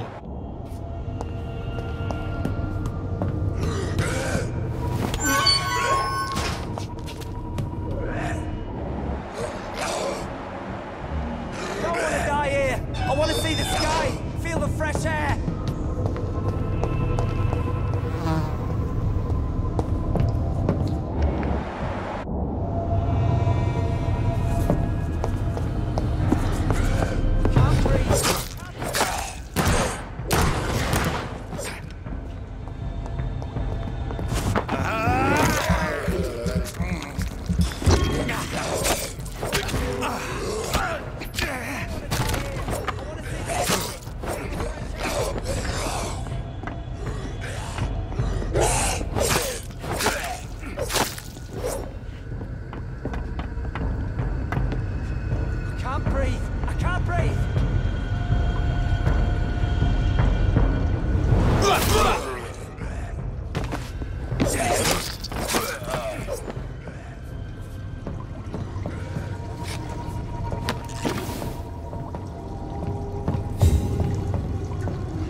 Are you injured, sir? Help me get out of here! I need to get out! I'm Dr. Reed, and I'd be glad to help you, but you must calm down first. Please, take a deep breath and tell me your name. Okay, I'm Oswald Thatcher. Please, I need to get out! All right, Mr. Thatcher, you're safe now. Do you think you can reach the street by yourself? Yes, I do. Good. Now leave this place and enjoy the cool night air. It's quite invigorating. I'm sure you'll feel better if you do.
There's what's left of him.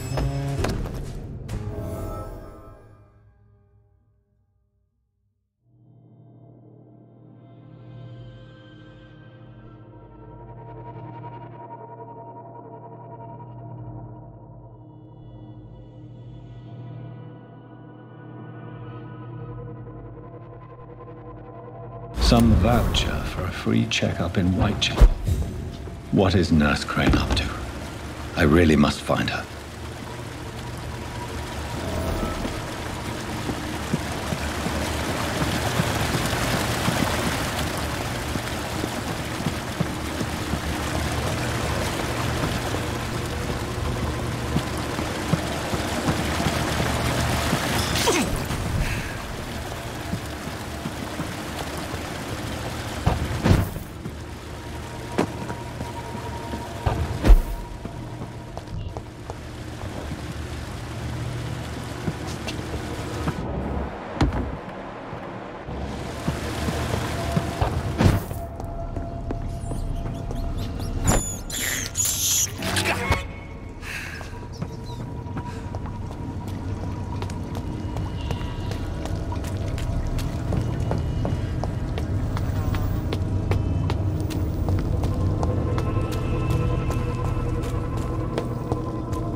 Hey, Doc.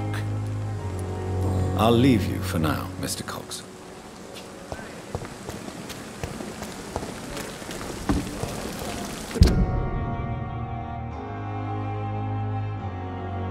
Pembroke is so lucky to have Dr. Reed, you know.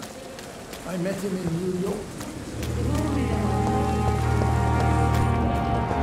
Determination. I know I can count on him. I wish I could say the same for the others. You look exhausted. You're pushing yourself too hard.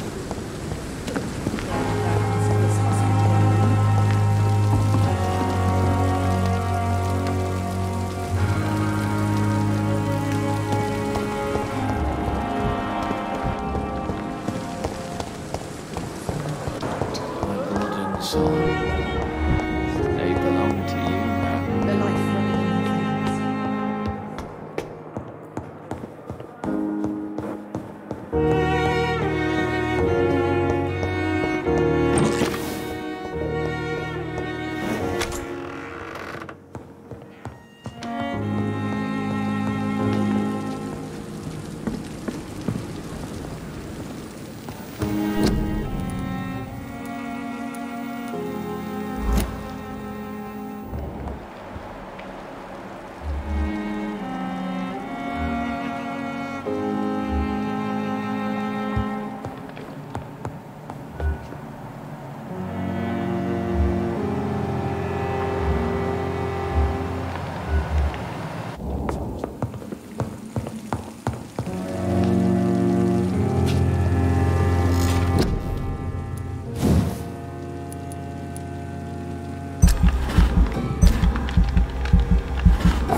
Hey, Doc.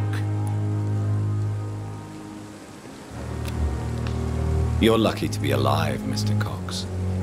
I hope you're starting to take better care of yourself. This place is full of sickness and decay. How could I get better in such a dump? Consider yourself lucky that I'm treating all of my patients equally. But don't push your luck. Don't play the innocent with me. I'm sure you have good reasons to act this way. And also weaknesses that can be exploited. I'll leave you for now, Mr. Cox.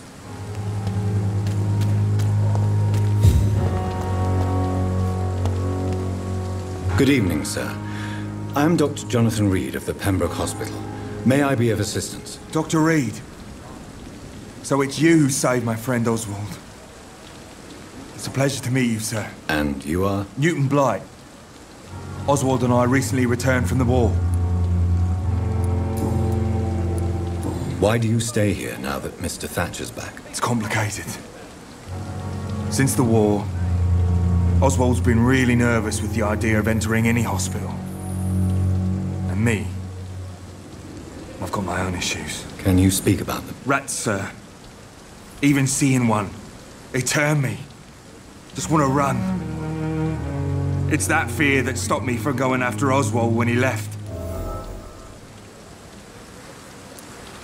What can you tell me about the war, Mr. Blight? If you want to speak about it, of course. War was... well, you know, sir. The stench of death everywhere. Your mates lying bleeding in the mud.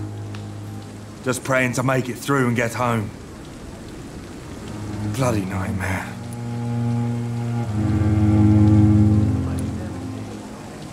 Did you know Oswald Thatcher before the war? No. We met in the battlefield. I think we're in the same boat to France. We've stuck together ever since. I fought in France, too. I served as a field surgeon, but it was not uncommon to repel an assault, especially at night. Yeah. The first time I was wounded, I had to protect the infirmary from hostiles. Twice.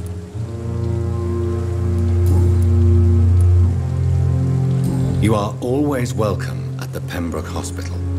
As a former officer, I'll be honored to welcome a fellow veteran. I'm not giving up on bringing Oswald back to the hospital. I just need to convince him that he needs some help. Perhaps he needs to reach that decision by himself. Could you speak to him? He doesn't usually listen to doctors, but perhaps because you've been through it, you can talk him round. What caused your phobia of rats, Newton? It happened last year following an artillery attack. I was trapped for 2 days in a hole under 2 dead soldiers.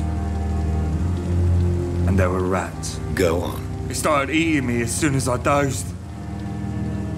Gnawing at my ears, my fingers, lips. Couldn't move. Couldn't call for help. I see. No, you don't. You have no idea what it is to wake up buried under bodies. Fucking vermin eating your flesh. Oswald. He found me and saved me. Goodbye, Mr. Blight. Take care of yourself.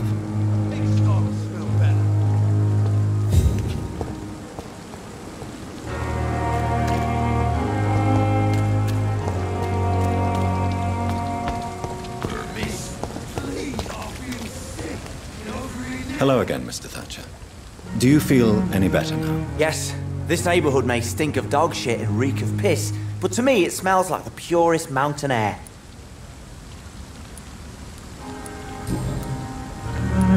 Mr. Thatcher, do you have a job? No. Since I came back from the war, I spent most of my time and energy just trying to forget. I understand what you mean. I was a soldier too. No. Nobody can truly understand what I've gone through. Why were you locked in that sewer? What happened? I went by the canal after an argument with a friend. Got chased by these fucking wankers and had to barricade myself in, despite my claustrophobia. Why did you run? What was the reason for your argument? Newton wanted me to go to a hospital, but I can't stand being closed in. Makes me feel like I'm suffocating. Tell me about your claustrophobia. Has anyone given you an official diagnosis?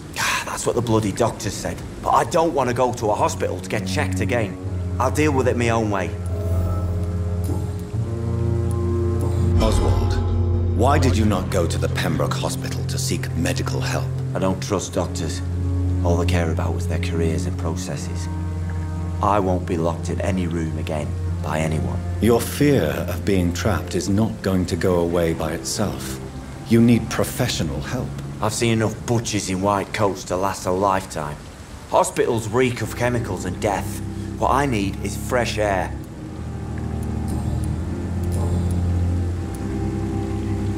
Do you want to talk about why you have this fear of being enclosed, Mr. Thatcher? No, I really don't. An irrational fear like yours is usually rooted in a specific event. Perhaps it would help to talk about it. Well, Doctor, take a guess then, if you're so interested in my case.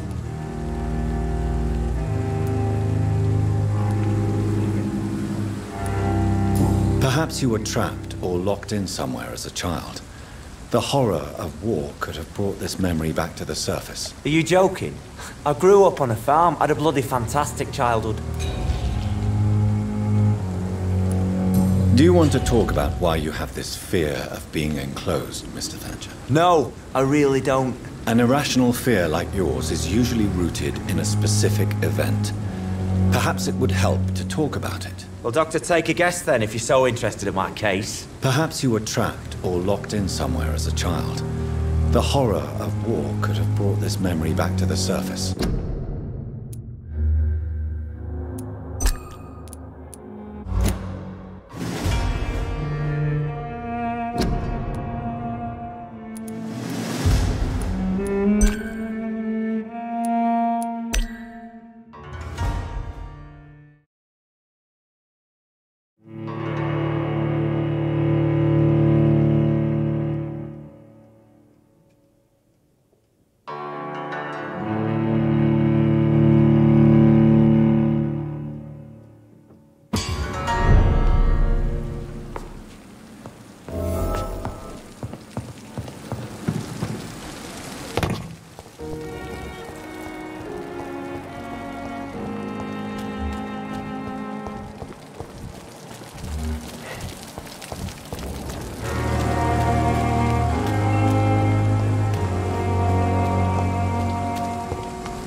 bloody leeches every night. Aye. But the guard improves more and more every year. It's a leech! Kill it! 2 days ago.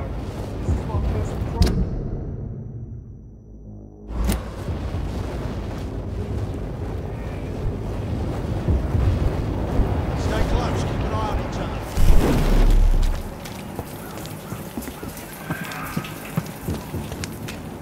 It's locked, all right.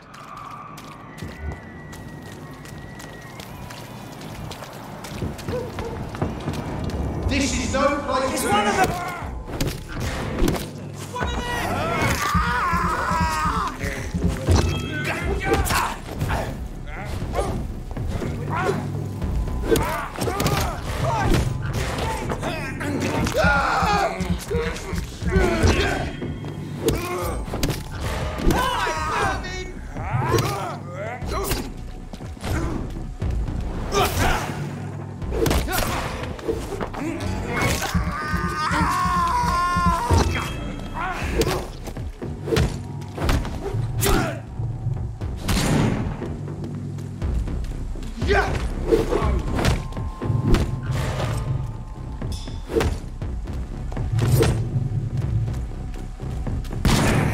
Kill you!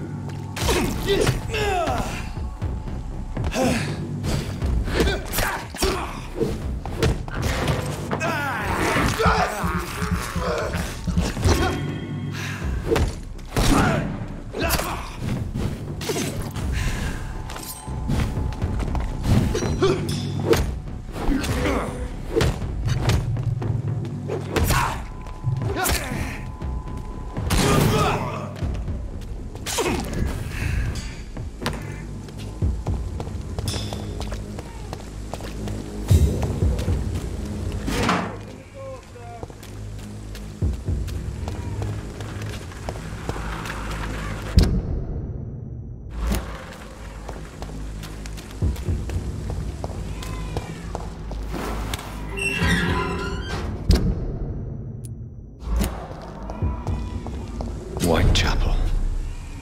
This neighborhood is linked somehow to the kind Lady Ashbury's blackmail. First, let's find this Petrescu fellow.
Good evening, miss. Good evening, sir. Are you interested in a miraculous cure for this unknown and deadly epidemic? Actually, I am. Then you have come to the right place. The famous Swanborough cordial is all you need to help keep you in perfect health. Oh, really? Why didn't I hear about it during my studies? I'm Jonathan Reed, by the way. Dr. Jonathan Reed. Ah, my brother has spoken of your research, sir. I'm Loretta Swanborough, and it's always a pleasure to meet a fellow healer. Tell me, who intrigues you most in Whitechapel? The region itself is something to see, but I would say Camellia the mute florist who gives away her flowers. What do you think of the locals? Most of them are afraid or desperate. They all come to me eventually for my remedy. Is there anyone I should avoid? Cadogan Bates, without a doubt. The bloody bastard remorselessly exploits poor migrants as soon as they get here.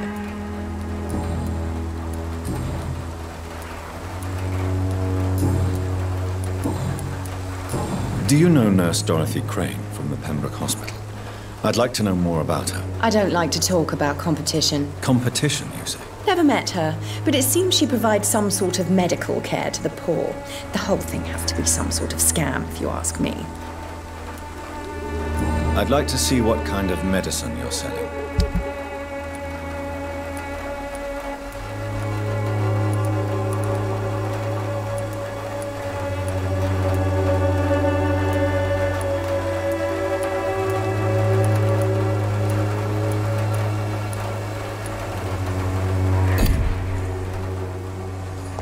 The Swanborough cordial can be the answer to all your problems. As long as you have the money.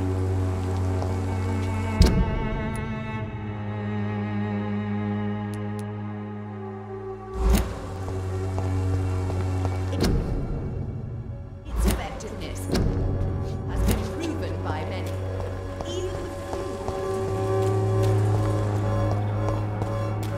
It's locked.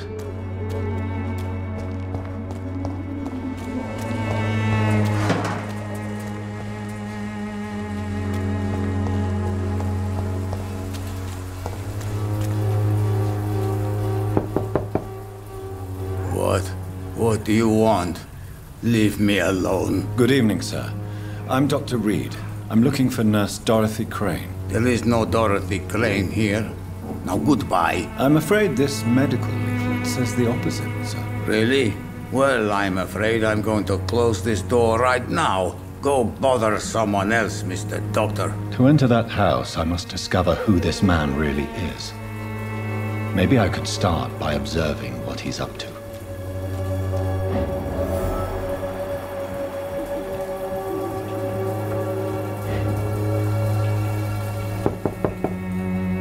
There's no one in.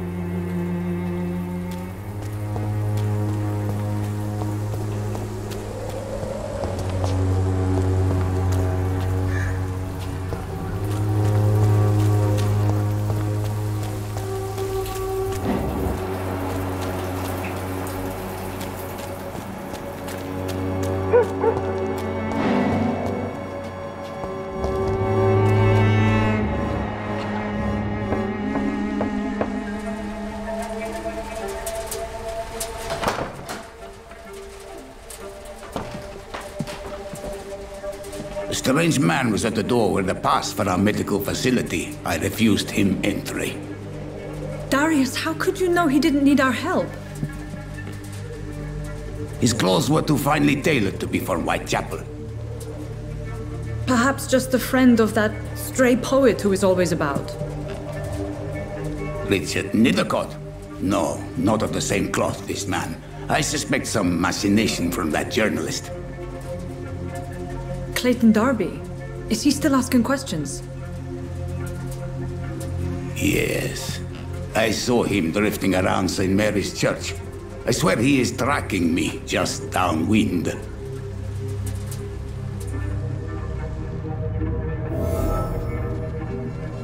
I cannot. I must talk to that journalist or the poet. They must know about Darius. Nearby the church they just mentioned.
on, take a look. Don't be afraid. Excuse me, sir. I have a few questions for you. Another journalist? I didn't answer the first one, so piss off! I'm not a journalist, I'm a doctor. A doctor, you say? It's quite a rare breed in this part of town. Really? But still, here I am. Dr. Jonathan Reed, at your service. I'm Joe Peterson to some, but Colossus Joe to most. And I don't remember asking for your service, sir. May I ask what you do around here? I do whatever I want, and sometimes even more. Now sod off. According to you, physicians are scarce in this part of town. Why is that? Not familiar with this neighborhood, are you? I guess your fancy colleagues are too afraid of being stabbed in the back. This part of town does have quite a reputation. Would you say it's justified? Totally. Look at me, for instance. I always look my opponent in the eye before knocking him out.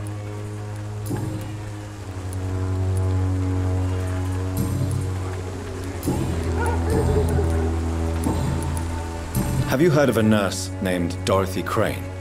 She's a colleague of mine, and is supposed to live around here. Dorothy Crane?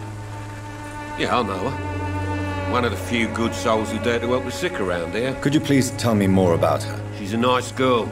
Tries to help the migrants. I offered to give her a hand, but she said my reputation would attract too much attention. Have you heard of a nurse named Dorothy Crane? She's a colleague of mine, and is supposed to live around here. Dorothy Crane? Yeah, I know her. One of the few good souls who dare to help the sick around here. Could you please tell me more about her? She's a nice girl. Tries to help the migrants. I offered to give her a hand, but she said my reputation would attract too much attention.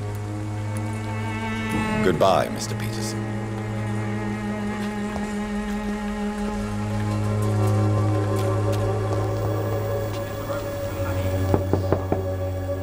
Hello, young man.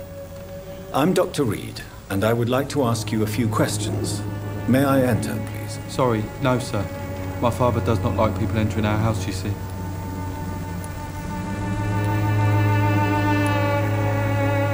Your father is worried about you, boy. He asked me to look for you. So my father actually worries about me then? Okay then. Come on in. I'm Harry, by the way. Even my dreams are soaked with gloom.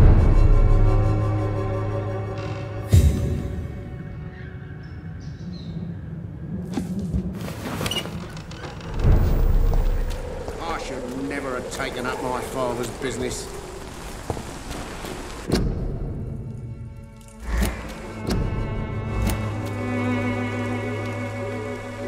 Welcome, sir. Please, take a browse of my wares. I am Dr. Reed. I would like to ask you a few questions, if you don't mind. Doctor? Interesting. I'm Barrett Lewis. Usually I don't have time to waste with talk, but at this hour of the night I can hardly refuse. How is business around here? Business? I have no business. Between this racket, theft, and customers getting scared, I'm losing money every day. I see. Sounds like you blame someone in particular for your situation. It's no secret Joe Peterson spends his time harassing merchants. But with me, he's trying to put me out of business once and for all.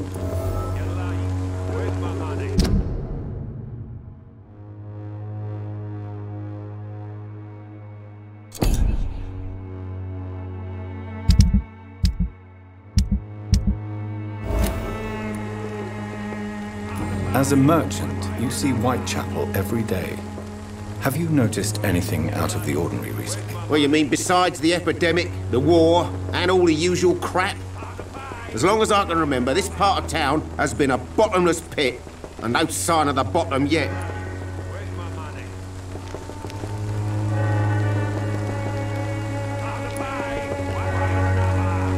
Violence is increasing in the borough. Yeah. A few nights ago, some blokes jumped me. Came out of one of the condemned workshops. Fever, madness, something like that. Where did this happen? Why did you go there? In the closed workshops nearby. I worked there as an apprentice in better days. Now I only go to find trinkets or tools. Too bad I was mugged, though. There was good money in that little box of loot I lost. Violence is increasing in the borough. Yeah. A few nights ago, some blokes jumped me. Came out of one of the condemned workshops. Fever, madness, something like that. Where did this happen? Why did you go there? In the closed workshops nearby. I worked there as an apprentice in better days. Now I only go to find trinkets or tools. Too bad I was mugged, though. There was good money in that little box of loot I lost. Have you been hurt? No, but that's only because I ran like hell. Those men were raving lunatics, I tell you. Not even able to speak anymore, just screaming. Have you been hurt? No, but that's only because I ran like hell. Those men were raving lunatics, I tell you. Not even able to speak anymore, just screaming.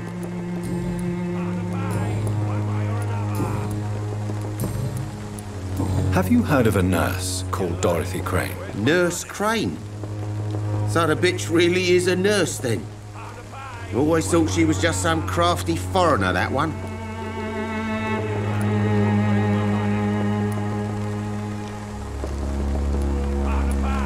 So she's trying to help her fellow immigrants. Why would that make her a villain? Dorothy Crane ain't even a real name. Something like Dorothea Craniu. Something like that. Came to England fleeing the war, I was told. That doesn't explain why she irritates you so much. Your precious Nurse Crane gives away medical supplies and prescriptions for free. I offered to sell it for a fair cut, but no. Miss Crane wanted to play the quiet saint. Right then. Show me what you have.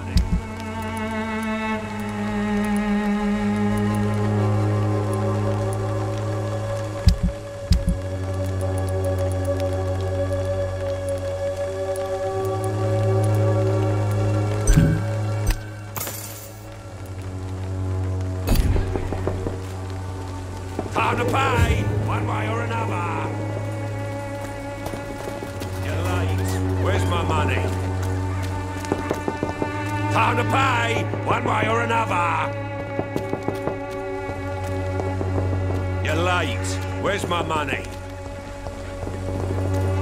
Time to pay, one way or another. Good evening, Harry. May I come in? Sure.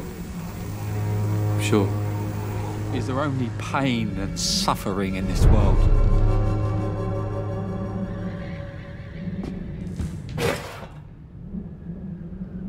So, may I ask you a few questions? I'm not bothered. What could be worse? How do you feel? I'm fine. I mean, it's not easy every day, but I'm fine. I'm just tired of being sick all the time. If only I could be tough, like... well, you know. Speaking of which, what can you tell me about your father? My father is an idiot who makes idiot things. That's all I have to say. Forgive my bluntness, young man, but you don't seem happy living in Whitechapel. Why should I?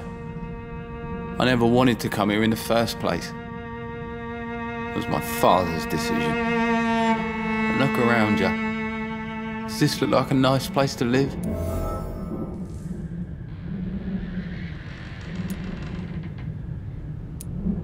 You have a roof over your head, a place to call home. Many people here are not as lucky, you know. That's exactly what my father says. Harry, you should be grateful for what you've got. I wasn't even consulted when we moved here. If life here is so terrible for you, why don't you just leave this place? Have you ever spoken to your father about it? I don't go outside. It terrifies me so. I went outside once without my father noticing and I saw terrible things. Bloody and frightening things. So that's why you stay at home all day? For fear of the epidemic? I'm not afraid of disease or death, Dr. Reed. It's the living I'm afraid of.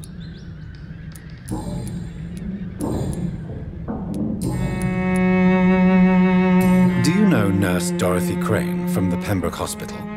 I'd like to know more about her. Yes, I know her. She came here to examine me when I was very sick. She said I should go out more. Goodbye, young man. Take care of yourself. Is there only pain and suffering in this world?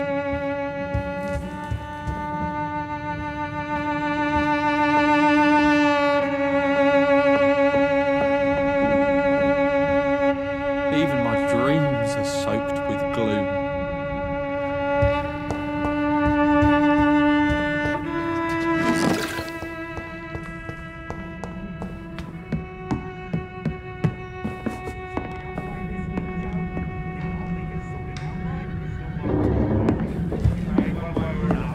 It's locked.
So, may I ask you a few questions? I'm not bothered.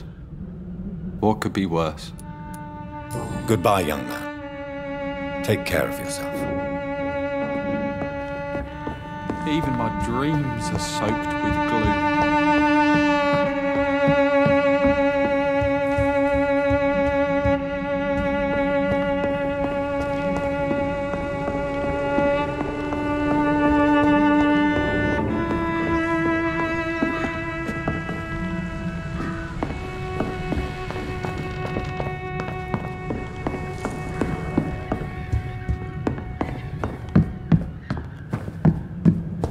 Even my dreams are soaked with gloom.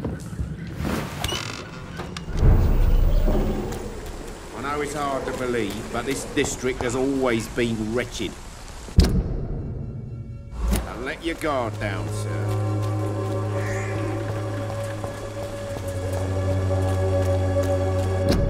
Pay me a glass of alcohol. The walls of your home will not protect you. For there is no protection against Excuse me, sir. Are you familiar with this part of town? Name's Clayton Darby, reporter. Sorry, I'm new to Whitechapel. But perhaps you could help me since you're a journalist. My name is Jonathan Reed. Dr. Reed, the famous surgeon. I'll gladly help if I'm able, sir.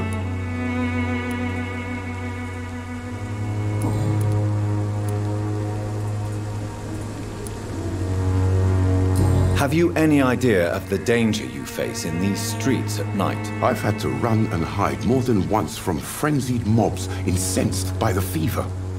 Do you think the flu is really responsible for this, Doctor?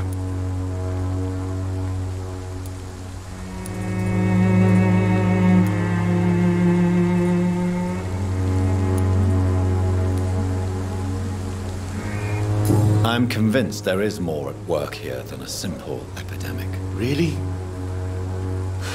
To be honest, I could say the same. Some of the sick I saw or heard of. My God, what happened to them?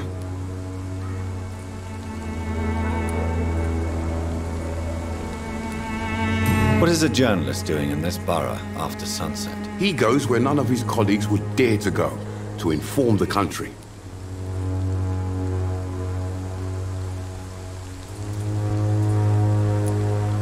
So you risk your life to reveal the truth.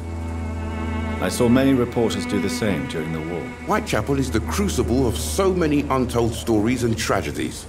I want people to know them. That's quite honorable of you. But is the public interested? Not at all, sir. And that's why I'm an independent journalist, hoping to sell some stories. That's quite honorable of you. But is the public interested? Not at all, sir. And that's why I'm an independent journalist, hoping to sell some stories.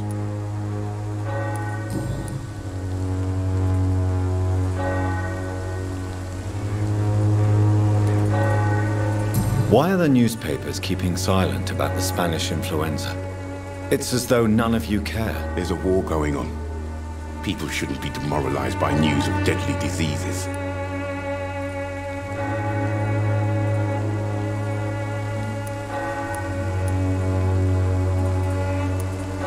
I served in France. Our top priority must be to put an end to this butchery. This war must stop now. Sir, streets are a battlefield too. An invisible and untold war is going on, and it must be stopped.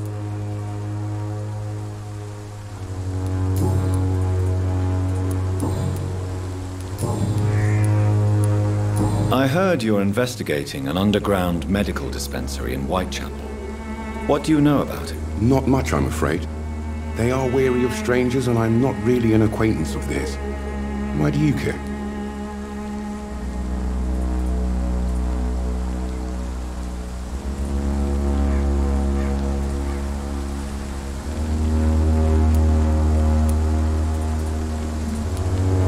I'm a doctor, Mr. Darby. I care about everything involving public health and this epidemic. Are you sure you're not just concerned about the repercussions that a scandal involving a certain Nurse Crane from the Pembroke Hospital would bring? Without a doubt, you are a damn fine journalist, Mr. Darby.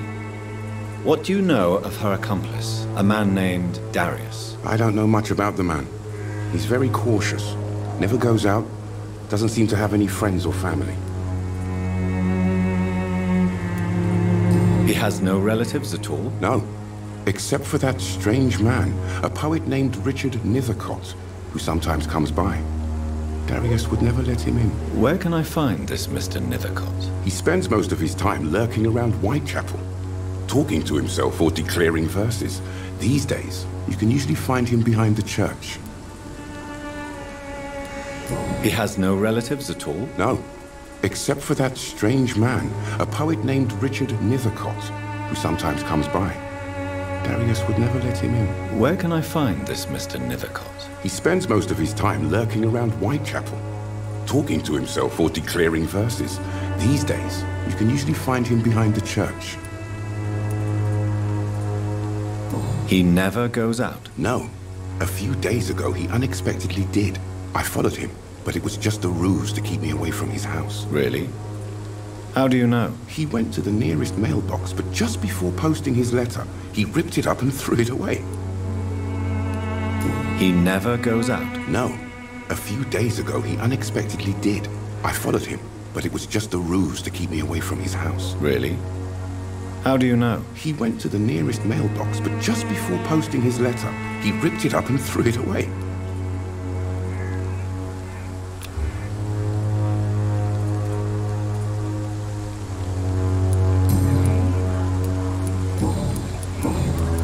Goodbye, Mr. Darby. Farewell.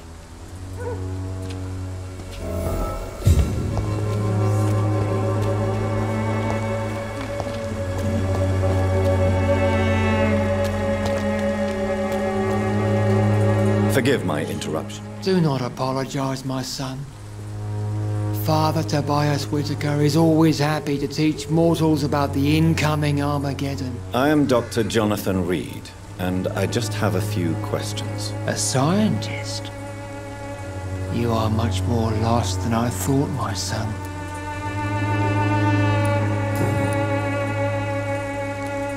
What do you mean when you say that I am more lost than you thought? All scientists are entangled in a world of causes and consequences, and most of them can't see the plain truth. Quite a judgmental opinion, if you ask me.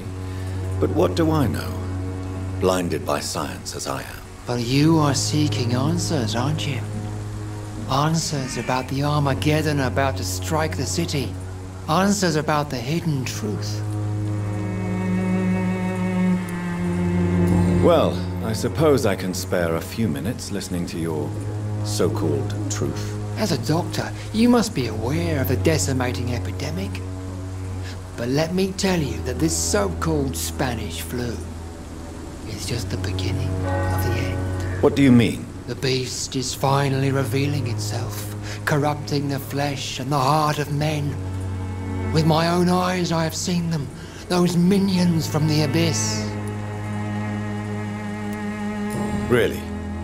And what would be your answer to this biblical threat? We must fight the disease before this legion outnumbers us. But not with scalpels and microscopes. No. What is left then? Cleansing fire.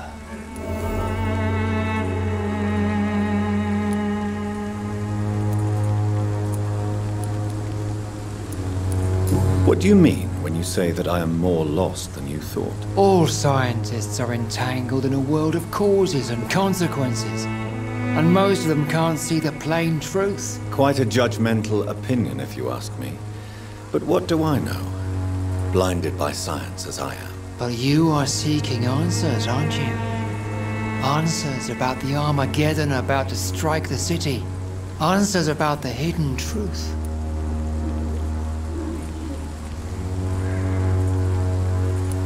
I am. But the answers I seek are based on facts, not superstition. Tell me, Tobias, what exactly is your plan concerning the cleansing of this city? God will recognize his own. More than once this city has risen from the ashes, hardened and purified by the flames.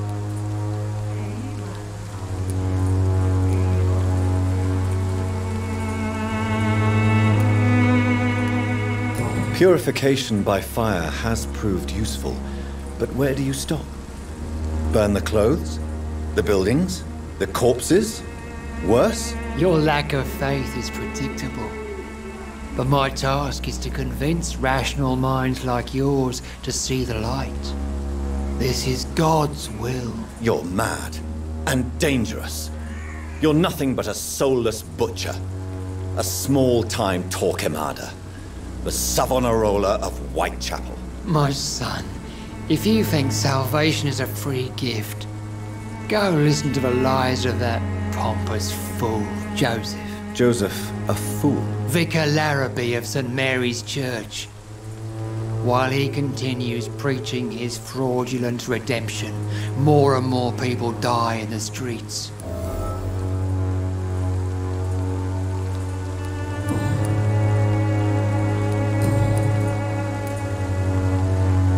Have you any friends?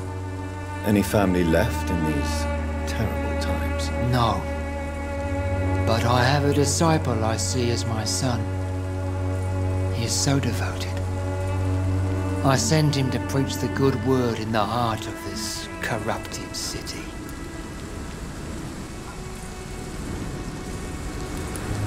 Where did you send him? I sent Samuel to the Stonebridge Cemetery, where the pestilence and evil grows night after night.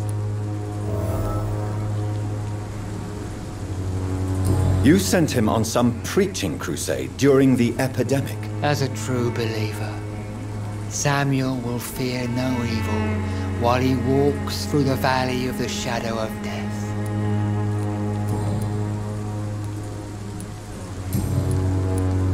Do you know Nurse Dorothy Crane from the Pembroke Hospital? I'd like to know more about her. I don't like the liberal ideas of nurses, but I especially abhor that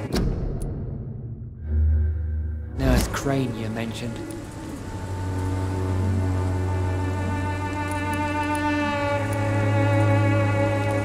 Why do you hate Nurse Crane more than other nurses? Before coming to London, she was a member of the communist resistance in our country.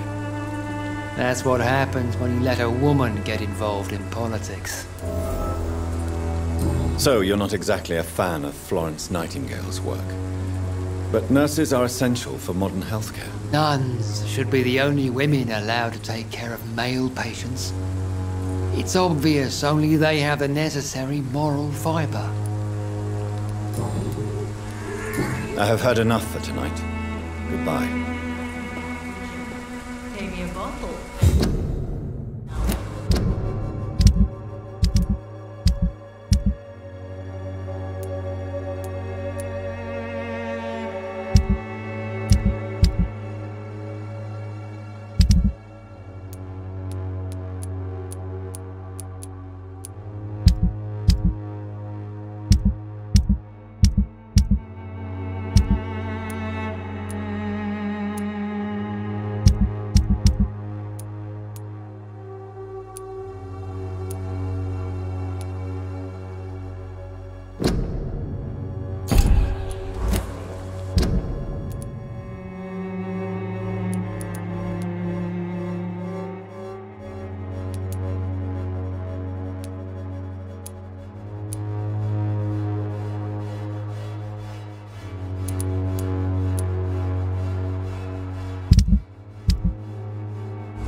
Soon the time will come when you will all be judged for your sins.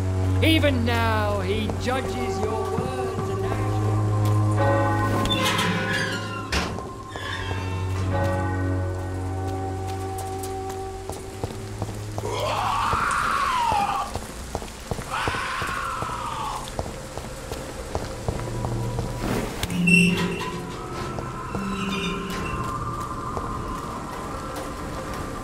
Good evening, Doctor.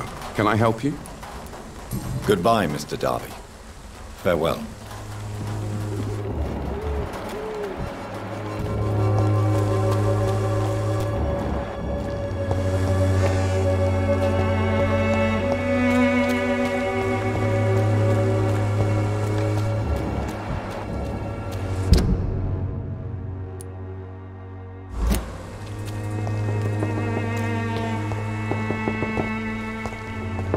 the walls of your home will not protect you, for there is no protection against malevolence and trickery. You are blinded by your false faith, imprisoned by your daily routine, unable to see the true horror around you.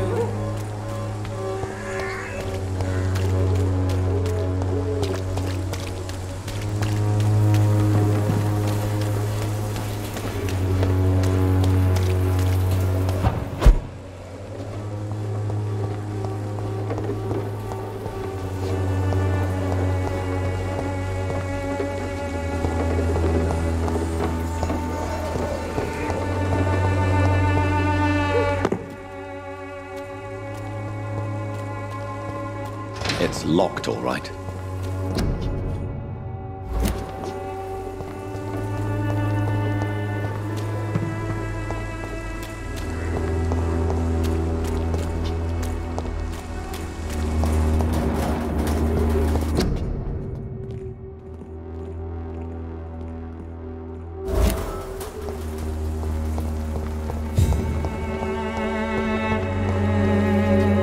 Good evening, miss. I'm Dr. Reed. I'd like to ask you a few questions. I know what you're thinking. A tall stranger who meets a girl in the street at night. It reeks of the penny dreadfuls. But I mean you no harm, truly.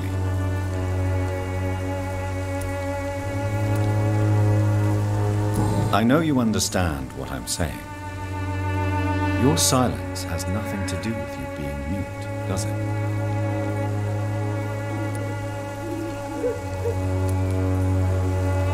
Melia, I know you work for Dorothy Crane. Please tell me about her secret dispensary. A stubborn and mute comrade. Nurse Crane and Darius Petrescu have been clever.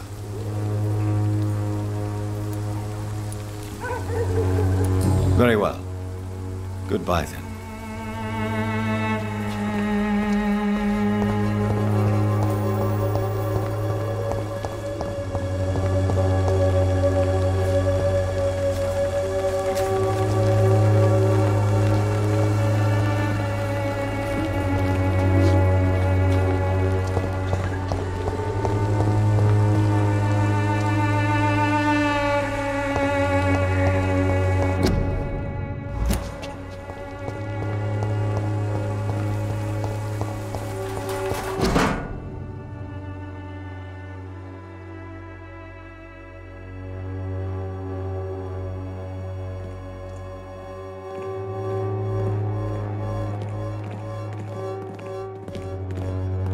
The content of Darius' letter to his children could give me more leverage to enter.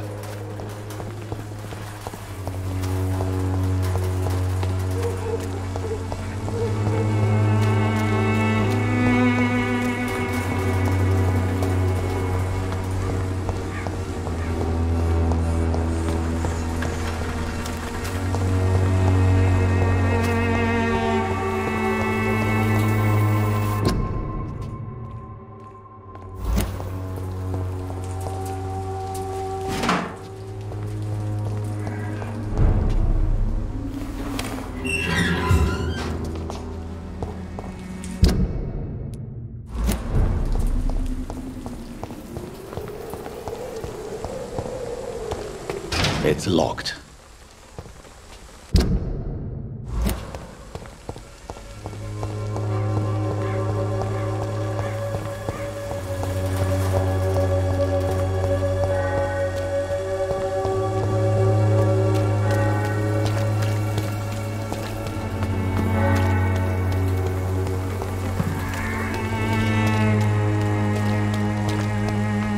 Pay me a glass and I'll be gentle. Pay me. Don't be shy, handsome. What can Christina do for you? I'm not looking for what you're selling. But I'd like to ask you a few questions, if I may. I'm a doctor. Dr. Reed. All right then, but be quick. Though I usually get paid when I open my mouth. Christina, have you been examined? The epidemic is spreading fast in London, and you could be exposed. Or expose others. I don't like doctors or hospitals, but I don't like you asking questions.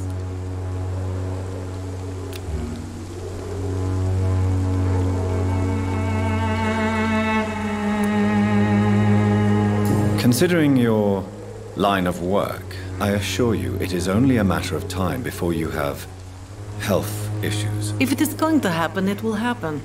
Right now, I need money. That's what's important. You can put your own life in danger, that's your decision. But what about your clients? If you're contaminated, you will put them in danger too. And you think that would worry me? If you knew the men I deal with, their health would not be what you'd worry about.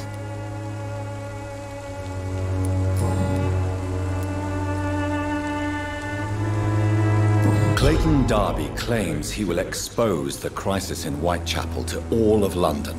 Do you believe him? I believe Clayton's courage will erode with time, until he finally leaves Whitechapel to start another fight somewhere else.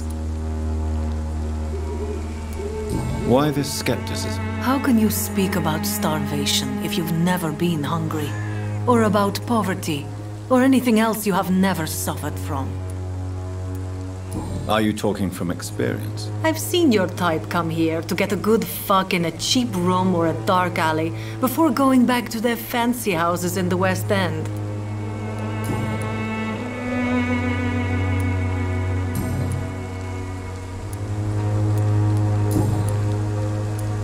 Tell me about yourself. Are you joking with me? People don't usually come to see me for conversation.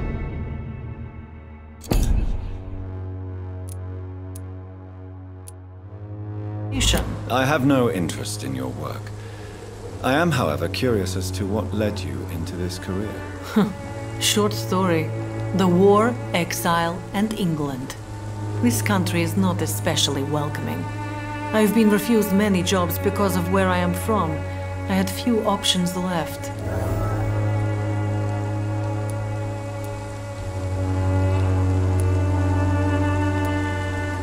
I always thought I was the master of my own fate. But now I know we don't always have control over our lives. I don't judge you. You know, this money is not only for me. I have good reasons to need this money quickly. But it is not your concern, Doctor.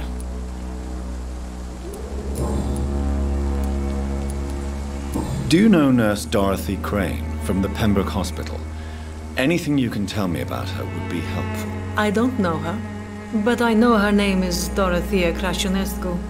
She came from Romania like me and many others. You seem to respect her. Dorothea helps the sick people of Whitechapel. Everyone should respect that. Goodbye, miss. Take care of yourself as best you can.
Good evening, sir.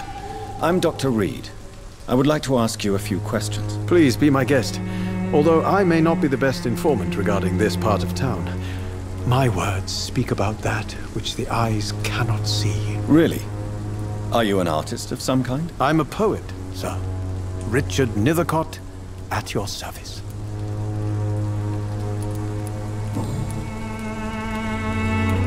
May I ask what you're doing at this hour of night, sir? Do you live here? Not at all. I'm just enjoying the pleasure of a quiet walk.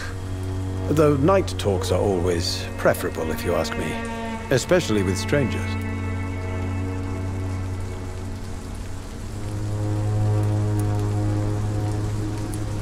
But are you not afraid of the epidemic? Oh, why should I? I see some equity in the Spanish flu. No flesh should be saved, say the scriptures. Good or evil, rich or poor, all are equal in the eyes of the flu. If you say so. But as a physician in a time of epidemic, I must caution you to avoid unnecessary exposure, sir. Thank you, Doctor. But we both know the seeker of truth has to go boldly where the weak dare not. If you say so. But as a physician in a time of epidemic, I must caution you to avoid unnecessary exposure, sir. Thank you, Doctor. But we both know the seeker of truth has to go boldly where the weak dare not. What are your thoughts on the terrible situation in this city? Terrible, you say? No. Of course, the death of so many innocents is a tragedy. But the scourge has not been all bad for the city. Oh, no, sir. What are you talking about? Do you remember London before the flu? Noisy, cacophonic, quiet nowhere to be found. And now, listen to this oddly peaceful silence.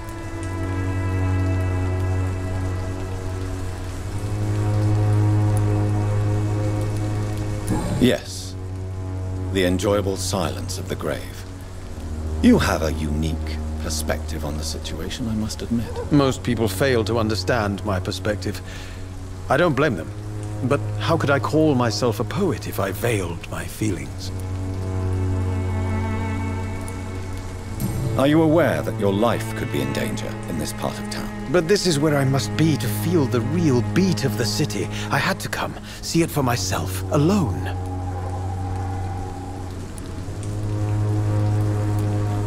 If some misfortune came upon you, who would be here to help you? Well, you for a start, my dear doctor. I understand your need for solitude, but it's not safe around here. I don't care. I don't have many friends, Doctor, and my family despises me.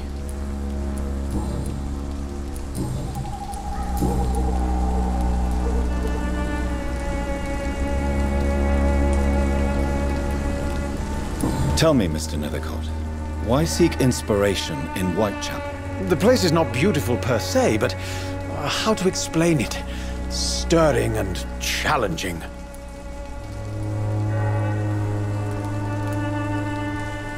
Do you not think it a little morbid? On the contrary, sir. Whitechapel is full of life, full of beauty. Just like my dear muse, the wonderful Camellia. What can you tell me about Camellia? Not much. And that's the beauty of it. She can't speak, you know. She's a locked mystery who exhales kindness and sweetness.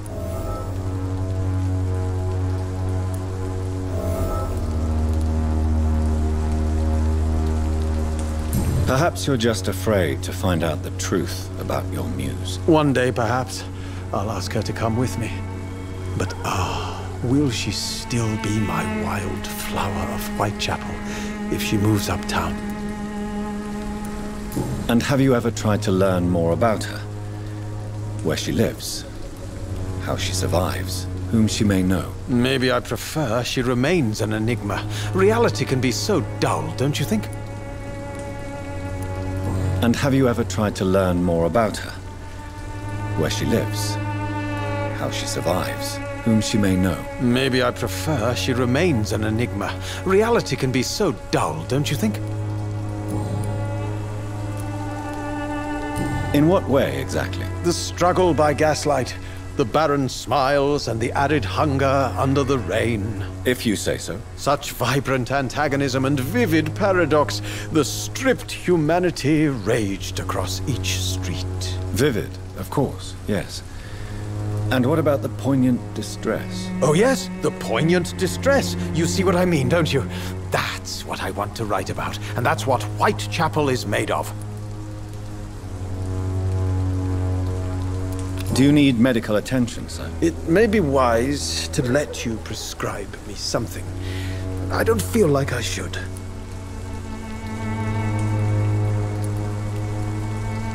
I will see you later.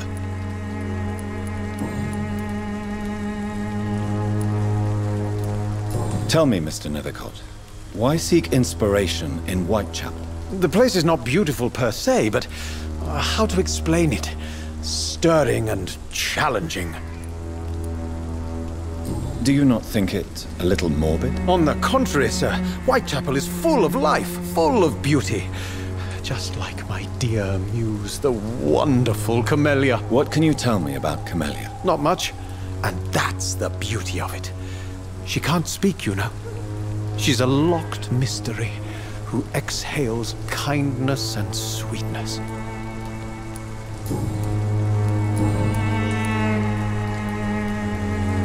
Did you know the mute florist is a member of a secret society? No, I didn't. But I thank you for this information, sir. For it only enriches the mystery surrounding the precious Camellia.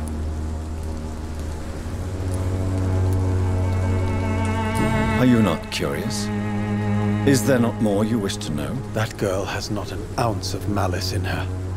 Whatever she may be hiding, it's certain to be for the benefit of most, if not all. I fear you are a hopeless romantic, Mr. Nethercott. Guilty as charged, Dr. Reed. May I ask you a few questions about the district? Extraordinary part of town, is it not? I'll be glad to help you, if I can.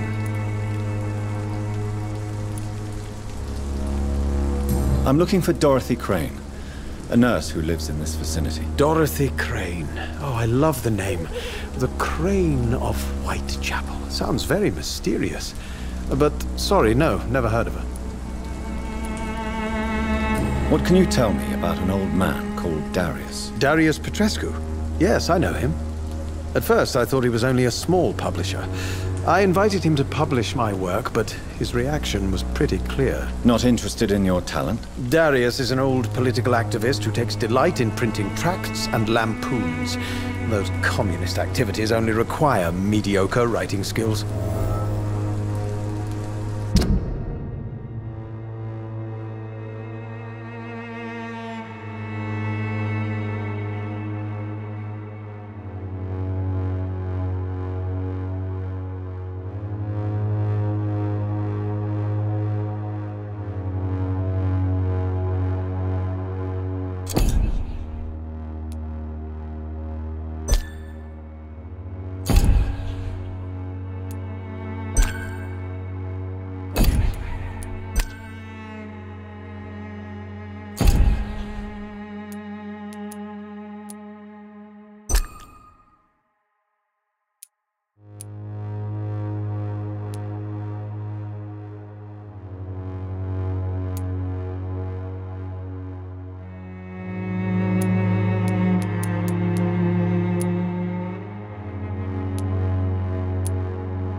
I'll leave you alone, sir.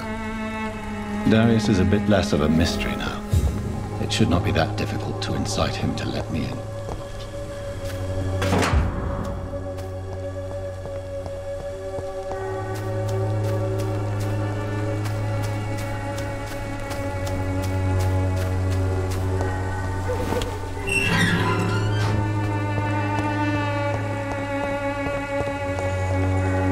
Hello again, miss. Tell me about Richard Nethercott. I understand he is quite fond of you, Camellia.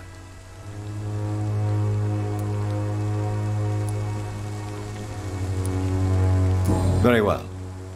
Goodbye, then.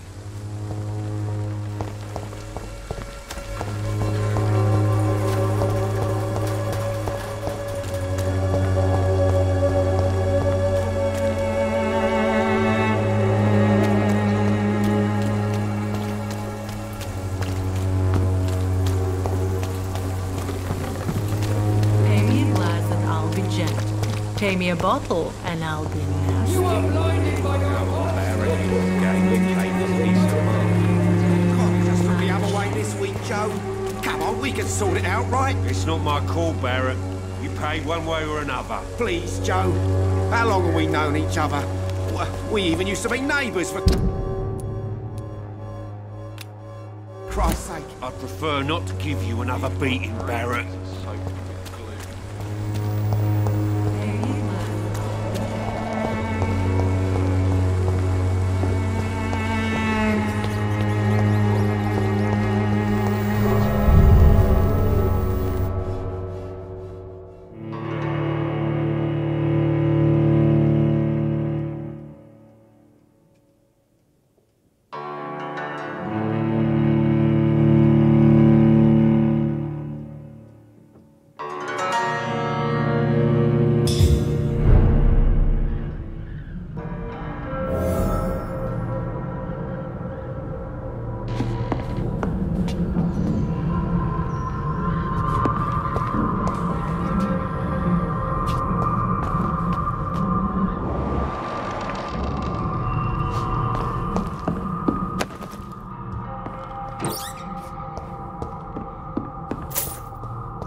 Good evening, Harry. May I come in? Sure. Sure. Even my dreams are soaked with gloom. So, may I ask you a few questions? I'm not bothered. What could be worse? Do you need any medical help, young man? Yes, I do. I feel so tired. I don't know if it's the epidemic, but everything seems so hard. You'll feel better with this, but you need to get a grip, young man. Medication alone won't cure melancholia. I'm not sure I'm happy with the idea of living long in a world like this. But I thank you for your concern, sir. Would it ease tensions with your father if he got an honest job? Because he tried, you know. I can't say. I'd be glad if he dropped his thuggish activities, but I'm not sure it would be enough. Why is that? Sometimes I suspect it's me, Dr. Reed. Or it's this life. It's like I can't find my place. Would it ease tensions with your father if he got an honest job?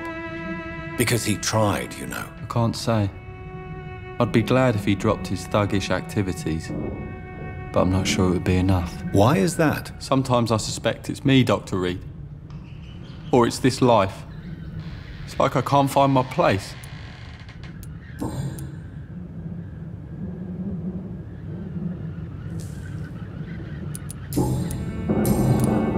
Goodbye, young man. Take care of yourself. Even my dreams are soaked with gloom.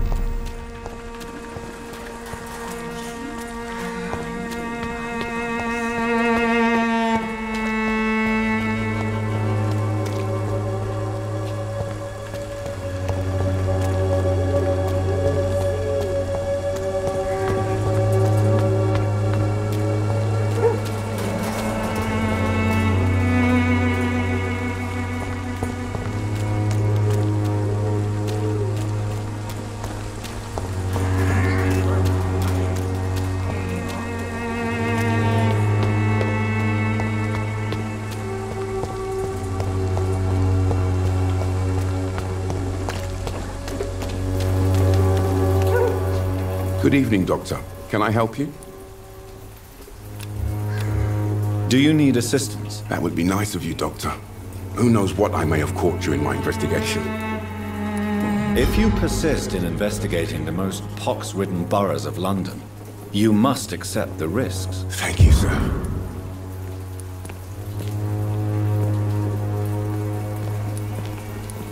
I still have questions about that Darius fellow. I don't know much about the man.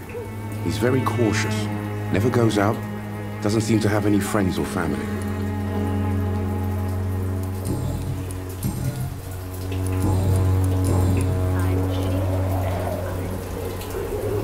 Christina Popper claims she sells her body because she can't find any other work. Do you believe her? Of course I do. Her story is exactly what I want my readers to understand. We live in an intolerant and divided nation. Do you think things will ever change, Mr. Darby? I believe the situation can only improve. And now that women can vote, I'm convinced things will change.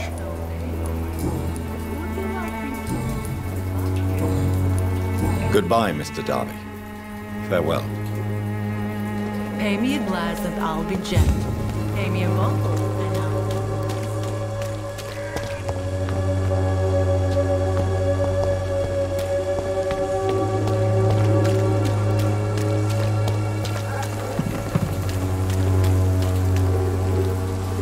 Good evening, Christina. Change your mind, Mr. Reed? Do you need any assistance, Miss Popper? It depends on the price of your medicine. I am shocked that you would think I am that sort of man. Forgive my suspicion. I'm so used to liars with good manners. Thank you, sir.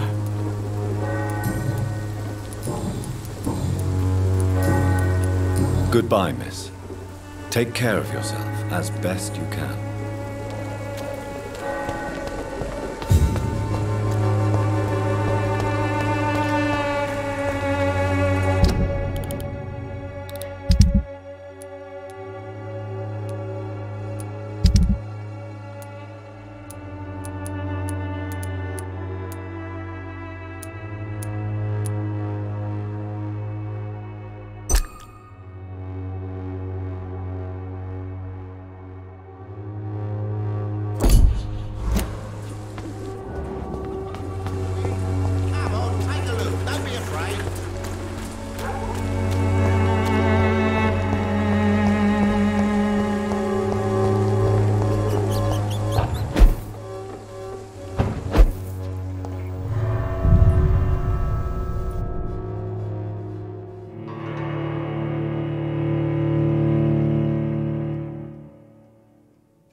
Fancy buying something, sir? You never lose your focus, do you? Right then. Show me what you have.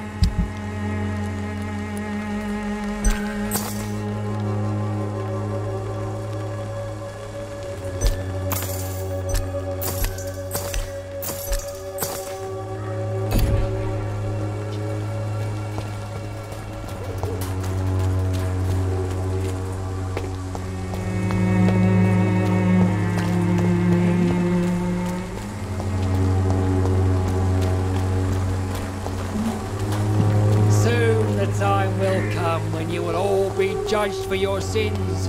Even now, would you like me to revive you?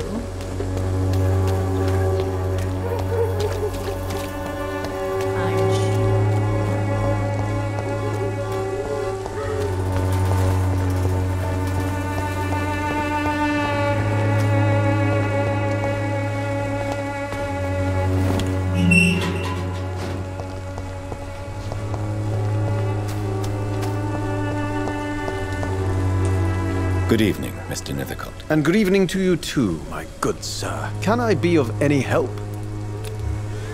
Do you need medical attention, sir? It may be wise to let you prescribe me something. I don't feel like I should. I understand your appetite for words and macabre beauty, sir. But you should be more careful. The nutrition of my mind is more important than my physical health. But I appreciate your concern, sir.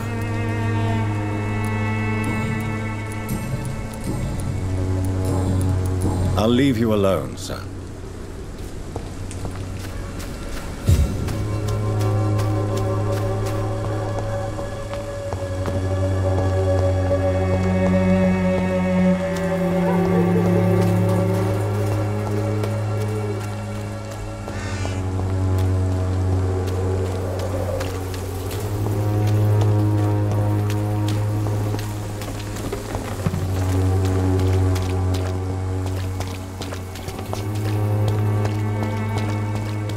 Pay me a glass and I'll be gentle. Pay me a bottle and I'll be Come on, take a look. You again? What do you want this time?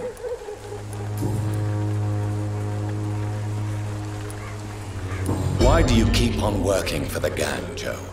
You know it doesn't suit you. It's true, I hate this job. And I know I made some bad choices, but I'm a wet boot boy now.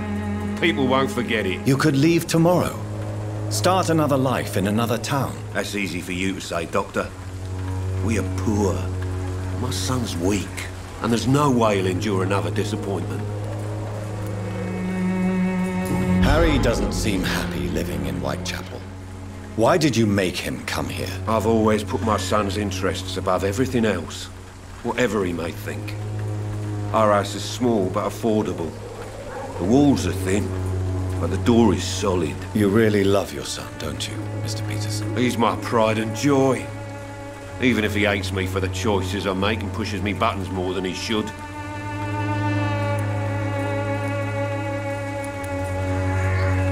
Since the criminal nature of your job means you could be arrested, are you not afraid of what would happen to your boy if you were? No one will ever take my son away from me. If that ever occurred, I'd hunt the bastard down and rip off his head with my bare hands. Do you have any regrets? Only one. Not to have my beloved wife by my side. She died when Harry was little. My sweet Jane. She gave the boy confidence.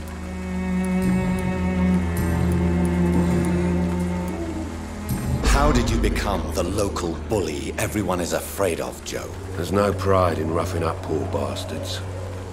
But this is the only job I've found. And it pays well, too. A job? So you're racketeering for someone else? I got enlisted by the Wet Boot Boys, a gang from the docks. I'm their muscle for their dirty work.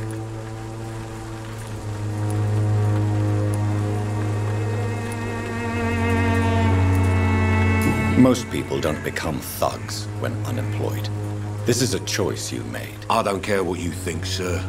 I do what I have to do for my own reasons, and that's that. I'm not sure Mr. Lewis would agree with your by all means necessary philosophy, sir. Oh, do you really think he's the poor victim here? Barrett can be as sneaky as anyone. Long ago, I even called the bastard my best friend.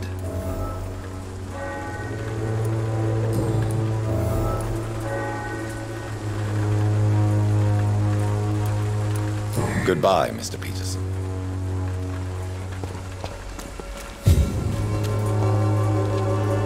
Fancy buying something, sir? You never lose your focus, do you? Joe Peterson. He's the villain here, isn't he? But you seem to know each other. I'd known Joe for years. I saw him box once or twice. He was a friend then. But these days, he's just another thug.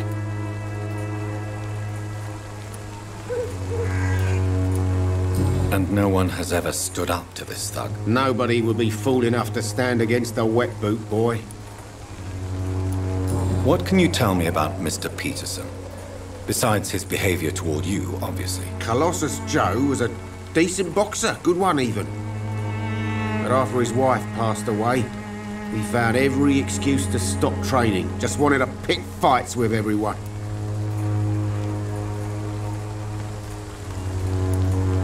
Without making excuses for him, it's safe to say that despair can poison even the sanest mind. We've all had some rough times, ain't we? But most of us don't use our fists to see us through. What do you know of Harry Peterson? The boy seems so fragile, not like his father at all. Harry's a good boy, but he spends most of his time complaining. He's had it tough, all right, but he needs to grow a pair. What troubles him exactly? Well, despite being his father's son, almost everything, I think. He never wanted to come to Whitechapel in the first place. Hates this place more than most of us.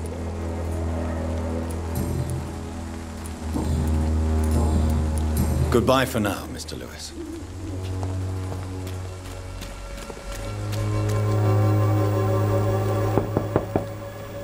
Good evening, Harry. May I come in? Sure. Sure. Is there only pain and suffering in this world? So, may I ask you a few questions? I'm not bothered. What could be worse? Your father and Mr. Lewis used to be good friends. What happened, Harry? I was young then. I don't remember Mr. Lewis ever coming back again after my mother died. Or was it after my father started bullying him? I don't know.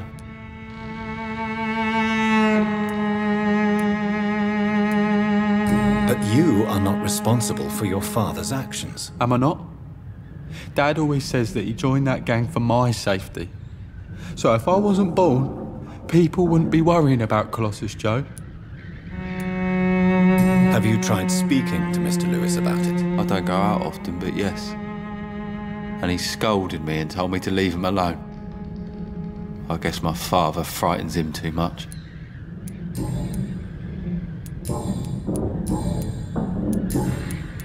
Goodbye, young man. Take care of yourself. Even my dreams are soaked with glue.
Good evening, my dear colleague.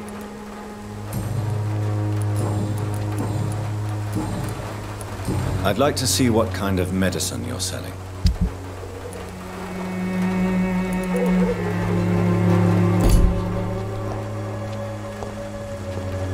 What? Shooting a boy in the middle of the street.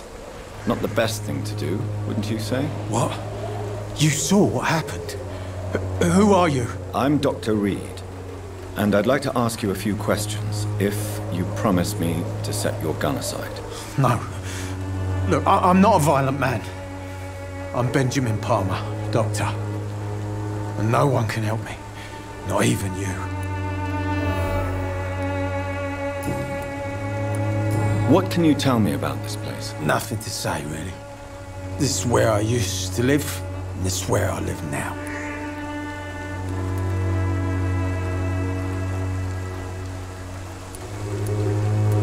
You don't have anywhere to go? No family that would welcome you? Not since the death of my wife, Albert's mother. She was sick, you see. Long before the flu and all this shit. You mean you used to have a better life? Yeah, I had a wife, a home, and a job. I even used to have a name. And now I'm just Ben. Ben the Tramp. Perhaps you could focus for a moment and tell me your troubles. I'm sick, broke, and my son just stole my pills. Everything's coming up roses. You don't seem well, Benjamin. Do you need any help? I always feel ill, sir. It's like I'm never right. I will see you later.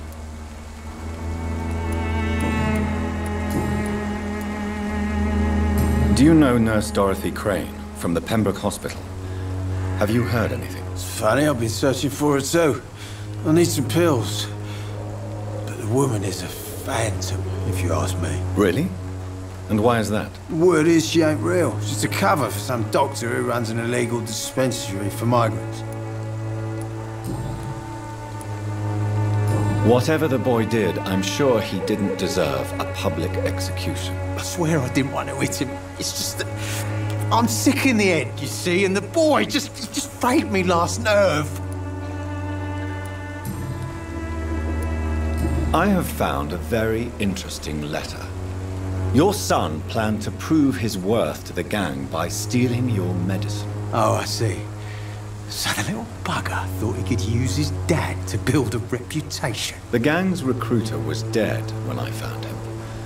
Perhaps you should take better care of your son. I love my Albert, sir. Believe me. It's just... well, I'm an arsehole, I suppose. Anyway, thanks for the letter. This is for your trouble.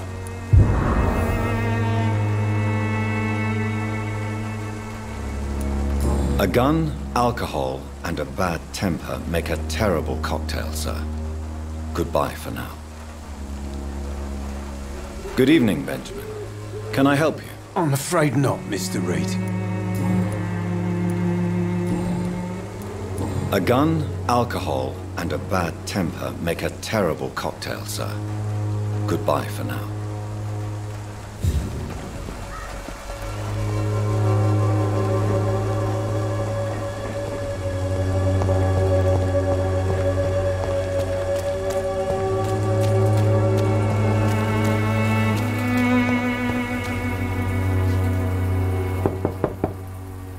Mr. Petrescu, just 1 minute, please. You again?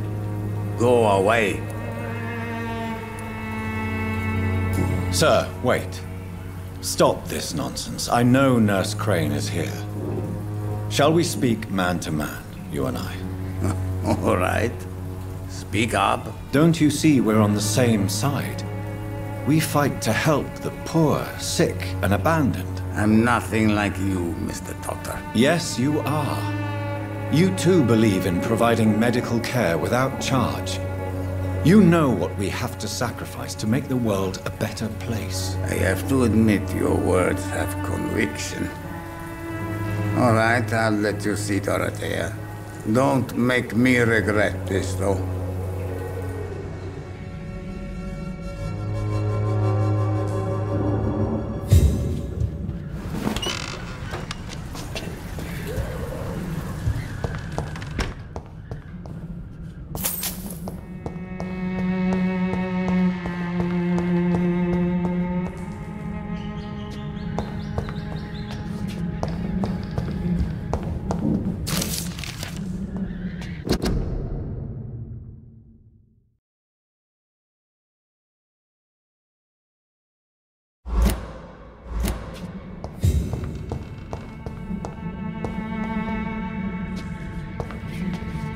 It's locked.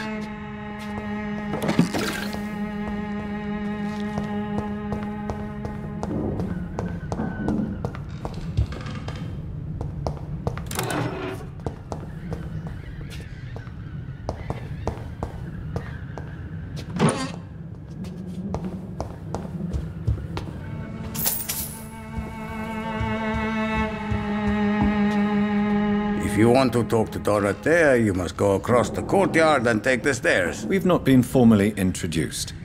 May I ask your name and occupation, sir? I am Darius Petrescu. I'm here to keep snitches and spies away from Dorothea. And I also run this little print shop. Goodbye, Mr. Petrescu.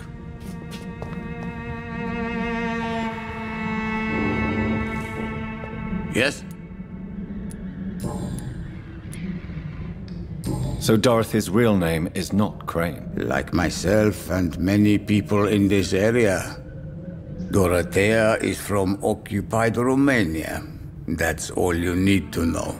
She seems important to the community. More than you can imagine. The West End does not want to hear of Whitechapel's misery. Dorothea is one of the few doing something about it. So Dorothy's real name is not Crane? Like myself and many people in this area. Dorothea is from occupied Romania. That's all you need to know. She seems important to the community. More than you can imagine. The West End does not want to hear of Whitechapel's misery.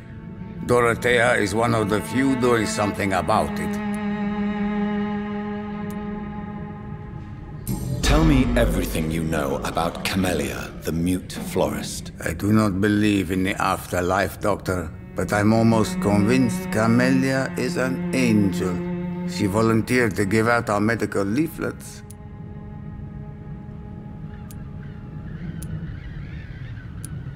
Who is she, really? Do you know where she's from? She's not from around here, that's all we know. Camellia is not even her name. It's her favorite flower. You say she has no close family? Well, there's that awful poet who constantly follows her around like a lost puppy. A good man for sure, but a very poor writer. Are you not worried for her safety? She is as brave as she is tough, and clever too. If only I had met her when I was younger. Are you in love with Camellia, Mr. Petrescu? Don't be stupid. If I had met her when I was younger, we could have won our revolution.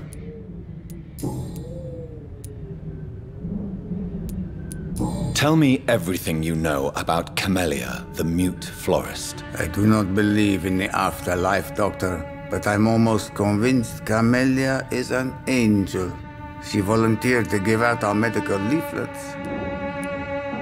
Are you not worried for her safety? She is as brave as she is tough, and clever too. If only I had met her when I was younger. Are you in love with Camellia, Mr. Petrescu? Don't be stupid. If I had met her when I was younger, we could have won our revolution.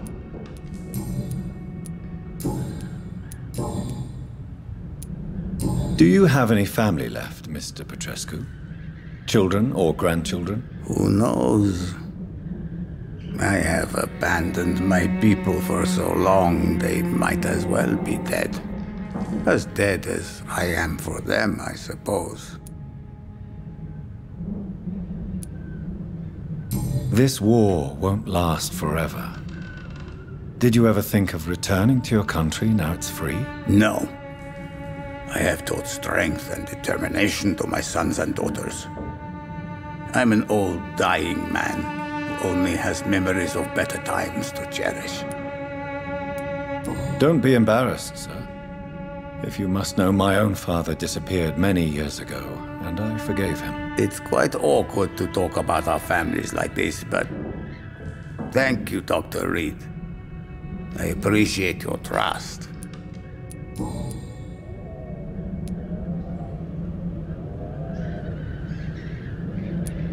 How did you meet Nurse Crane, Darius?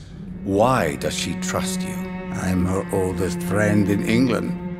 Dorothea and I share many ideas about this country and about the country we left. You mean occupied Romania, don't you? Even if not directly, I fought against your enemies. Really? Then perhaps you have more in common with Dorothea than meets the eye, Dr. Reed. I know you fought for your country when it was occupied, Darius. Tell me more about it. I know my days are numbered, and I know I won't see my homeland again. But I fought for Romania all my life, and I will until my last breath. But Romania escaped the grasp of the Austro-Hungarian Empire. It's a free country again. It is not the country I fought for. My homeland is not appeased, Doctor. And I still see a dark future ahead for my people. How did you meet Nurse Crane, Darius? Why does she trust you? I'm her oldest friend in England. Dorothea and I share many ideas about this country and about the country we left. You mean occupied Romania, don't you? Even if not directly, I fought against your enemies. Really? Then perhaps you have more in common with Dorothea than meets the eye, Dr. Reed. How did you meet Nurse Crane, Darius? Why does she trust you? I'm her oldest friend in England. Dorothea and I share many ideas about this country and about the country we left. You mean occupied Romania, don't you? Even if not directly, I fought against your enemies. Really? Then perhaps you have more in common with Dorothea than meets the eye, Dr. Reed.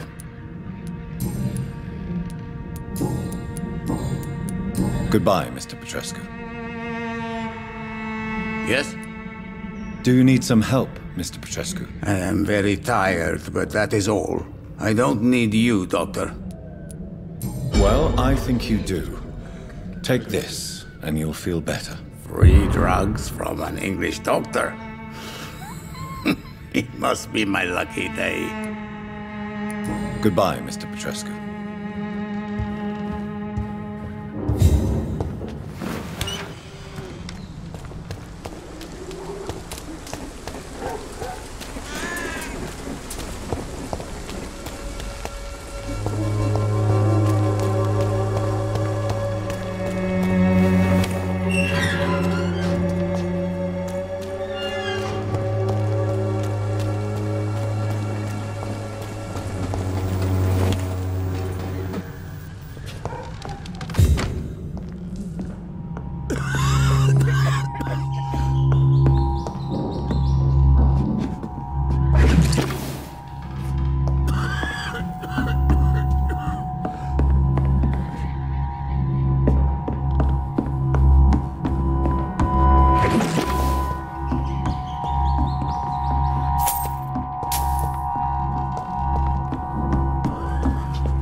What do we have here, nurse? Patient Raz Van Vasily. High fever running on 3 days. Complaints of dizziness, muscle aches, head pain. Diagnosed with influenza. Treatment? Aspirin and salicin for the fever and discomfort. Liquids for dehydration, but he's having trouble keeping even water down.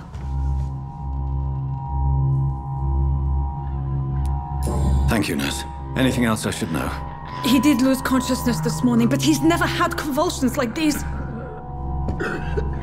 He's not convulsing, he's choking. He's not getting any air. Scalpel! Hand me that scalpel! What can I do, Doctor? It's too dangerous to operate with these convulsions. Sedative, nurse. Do we have any anesthetics? I'm sorry, Doctor. None at all.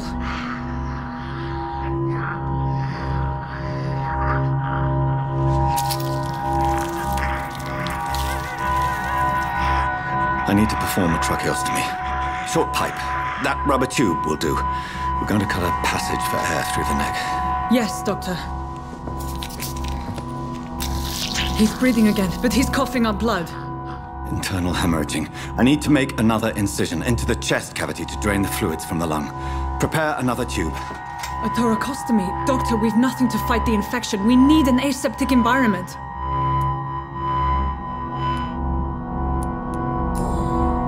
Right then, Nurse Crane. What do you suggest we do? I've no idea. I'm not the doctor. Time is of the essence. We need to perform a thoracic drain. Yes, Doctor.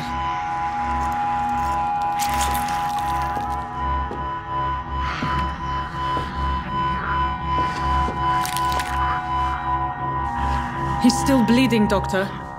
I'm losing his pulse. The drain must have punctured the intercostal artery.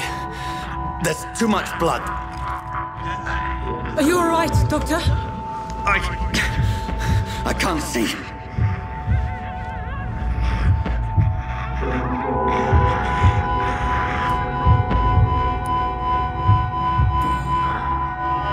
I must first suture the artery. Find the wound. The source of the blood. Needle and thread, Doctor. Good. The stitches are holding. How's he doing? We're losing him. We've lost his pulse. He's dying, Doctor.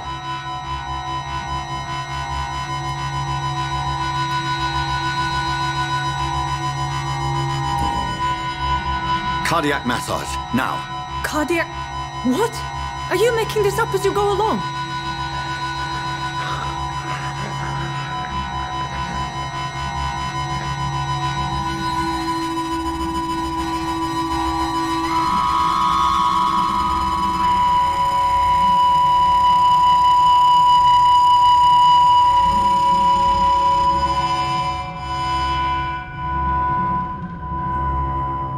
We've lost the pulse. He's gone, Doctor. Nurse, we did everything we could. Truly? Everything you could? Is that how you'll report this in your log? Is this how the war went? Piling up one poor corpse beside the next? This was not an influenza-induced seizure. I've never seen symptoms like these on the continent. Neither have I. But the previous symptoms leading up to this attack were the same, indistinguishable from the epidemic. No. There was something more vile in these reactions. Something primitive. There have been numerous reports of mental breakdowns caused by the fever that accompanies the flu itself, Doctor. Yes, but... I'd best take some samples of the blood for analysis.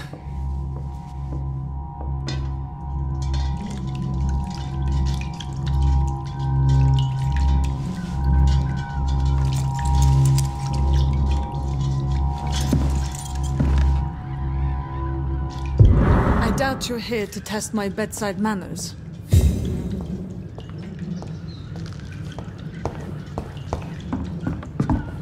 It's locked, all right. Do I owe this courtesy? I suspect it was more than intuition alone that led you to us.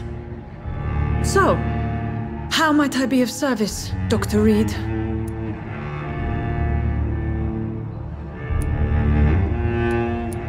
Your heart might be in the right place, but you can't carry on with this blackmail. For God's sake, Dorothy, it's extortion. It's a serious crime. Doctor, you think your warnings scare me? I've stolen and plied, blackmailed and lied, but what else am I to do? I'm all these people have. But why Lady Ashbury? Why her, of all people? She's pristine and proper, all right. But that she-wolf in sheep's clothing murders the poor for sport. I have her where she belongs, and I'll milk her for all she's got. But why Lady Ashbury? Why her, of all people?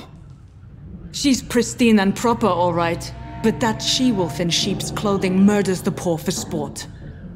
I have her where she belongs, and I'll milk her for all she's got. Dr. Swansea is a sensible and honest man. He wouldn't have refused your friend's care at Pembroke. It's easy for you to say, Doctor. These people cannot go to the police, nor to the hospital. They don't even speak English. They depend on me for everything. So, the end justifies the means. Is that your defense? I know you're kind, Doctor. Just another fine-heeled, silver-spooned gentleman who was given the world on a platter. You know nothing of poverty. Nothing of the shame, the hunger, the loneliness. You've convinced me of the sincerity of your actions and their noble justifications. But all the same, blackmail is a crime, and it will stop, Nurse Crane. So, are you going to turn me over to the authorities?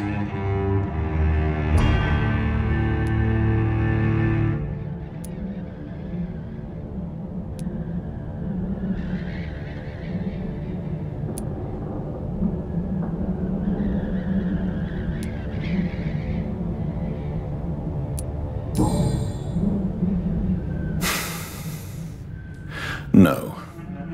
Your place is here. Jailing you would be an even greater crime. So, here is my proposition. I'll look the other way on your little enterprise. In exchange, you will resign from the Pembroke Hospital and provide me with medical supplies when the need arises. Dr. Reed! That sounds like a business proposition. My accomplice, then? No, just a privileged client. My research may require the occasional rare piece of equipment or ingredient. I'll pay good coin in exchange, fair and honest, to help finance your noble endeavors.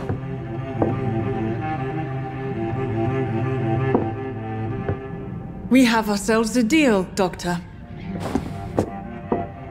Good customers are always welcome. Yes, Nurse Crane.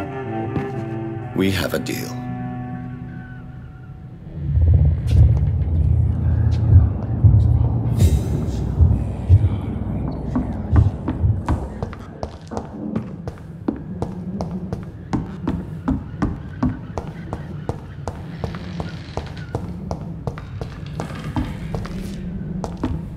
It's locked. It's locked.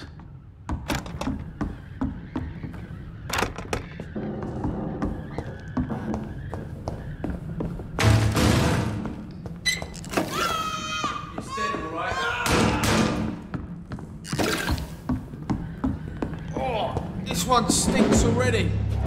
He's mine!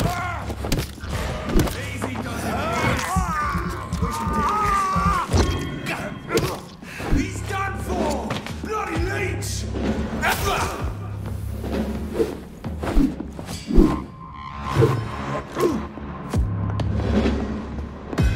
That's gonna hurt!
my god!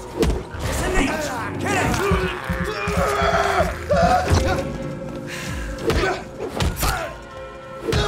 Christ, he's dead!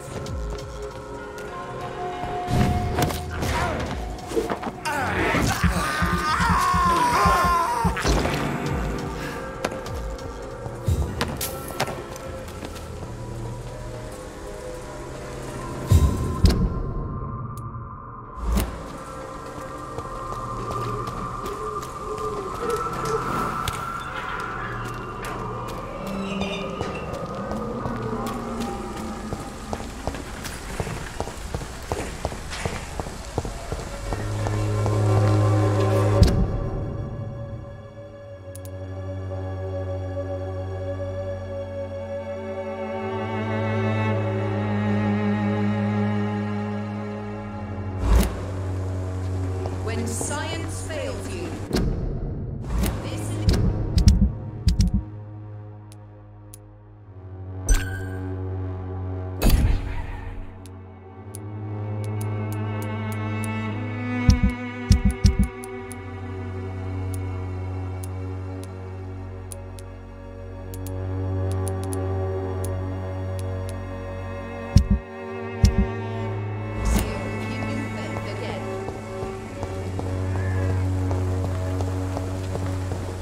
Its effectiveness has been proven by many.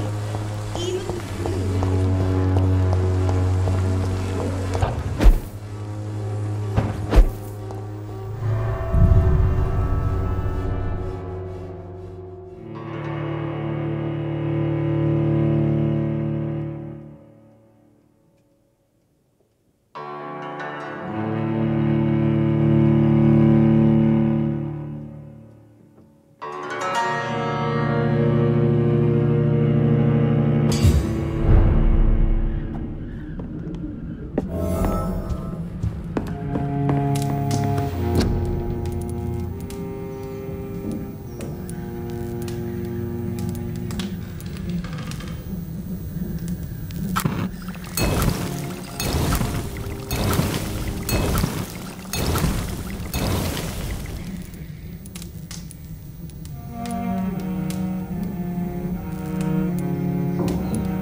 Human blood.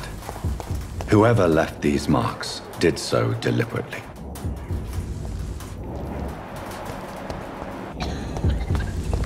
Kill it, boy!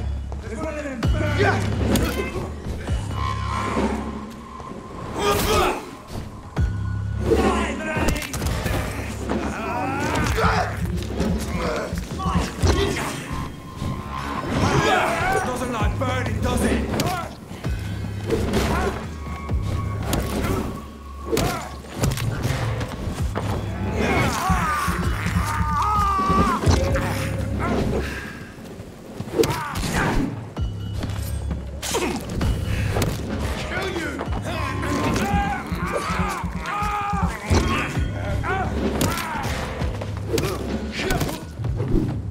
Watch out for them teeth!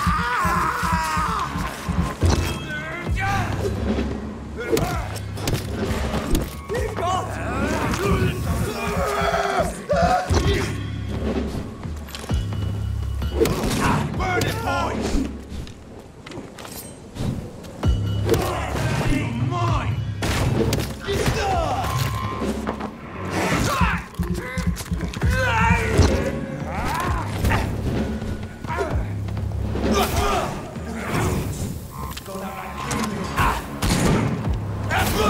Crush the leaves, boys!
Pembroke is so lucky to have Dr. Reed, you know.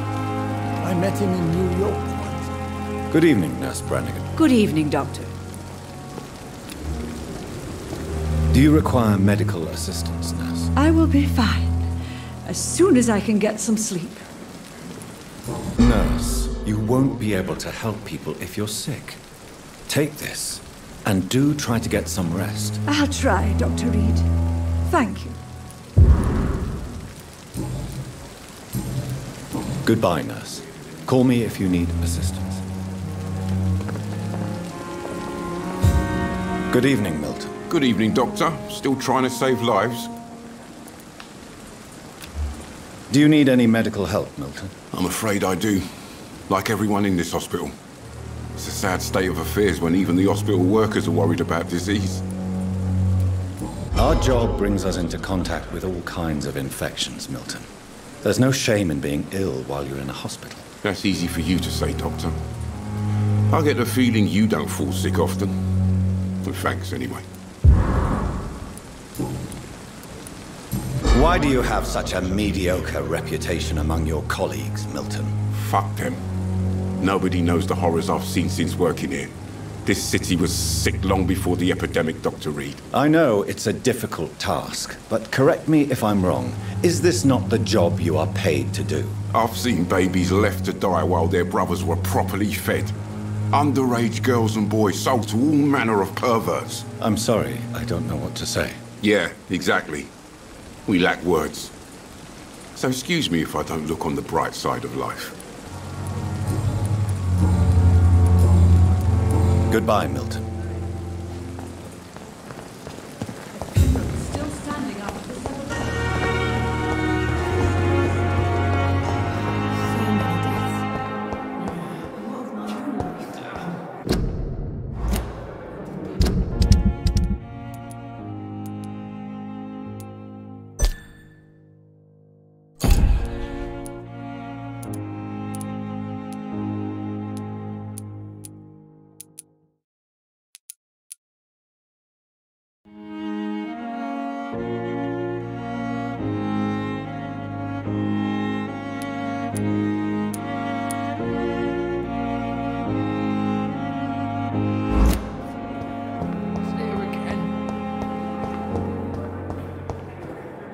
Good evening, Mr. Elwood. Evening, Dr. Reed.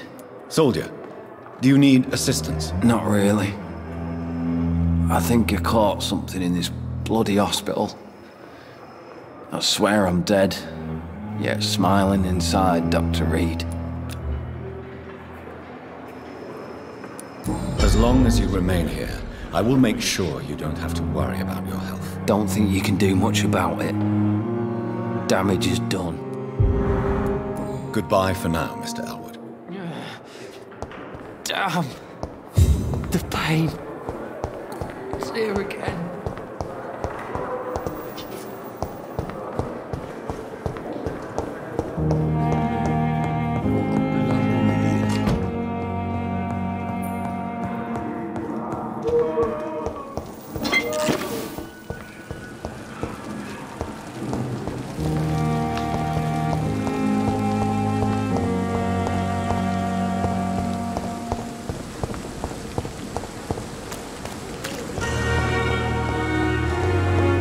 Thelma Howcroft said she was being watched by vampire hunters.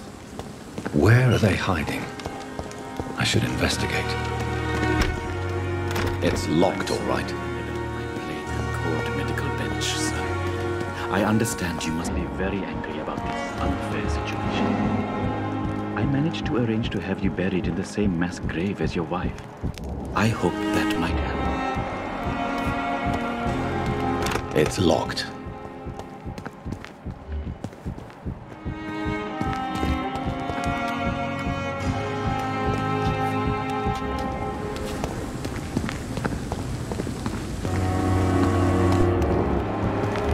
It's locked, all right.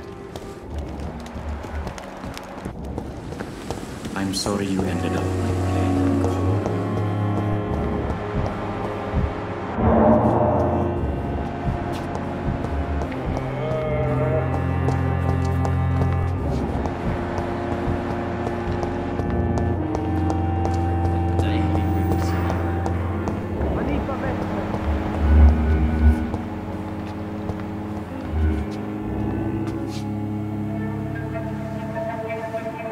You don't mind if I search your pockets, do you, sir? You won't need any of these anyway. I'm not stealing from you, mister. I'm only redistributing your belongings to people who need them more than you. You see, no one has claimed your body, sir, so it would be such a shame to bury you with your valuables. I will not forget you, sir. And I thank you for your generous donation.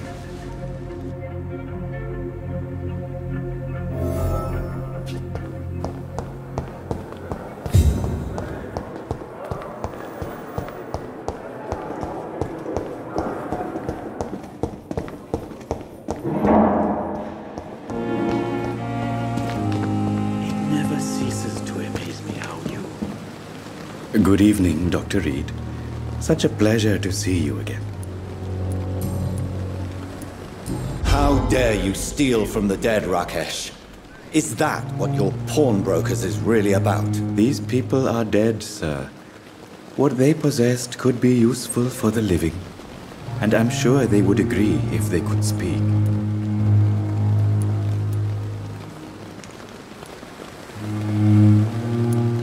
You should show respect for the dead. What about their loved ones who may treasure these items you sell? The bodies I watch over are the unwanted and undesired, sir. I would never deprive anyone of their family artifacts. Since you're not afraid of dying, do you believe in life after death, Rakesh? No. I believe we must do all the good we can while alive. For our time is short, and the obstacles are endless. Do you think you would enjoy immortality as a concept? I don't think so. Don't mistake me. I love life, and I'd like to live a long life.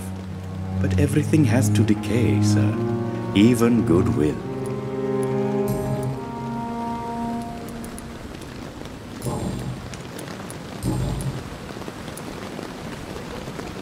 Tell me the truth about your appointment as a medic during the war, Rakesh. The regiment administration appointed me by mistake. I had to learn the job on the spot, sir. Very hard, sir, but I rose to the challenge.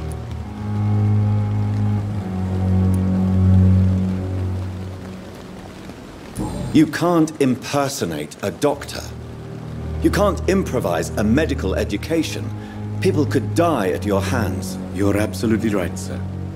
But as a field surgeon, it was more like being a butcher. Do you believe you have really helped these people? My ratings were within the averages of the regiment. I saved lives, Dr. Reed. Does that not say enough about triage and war surgery?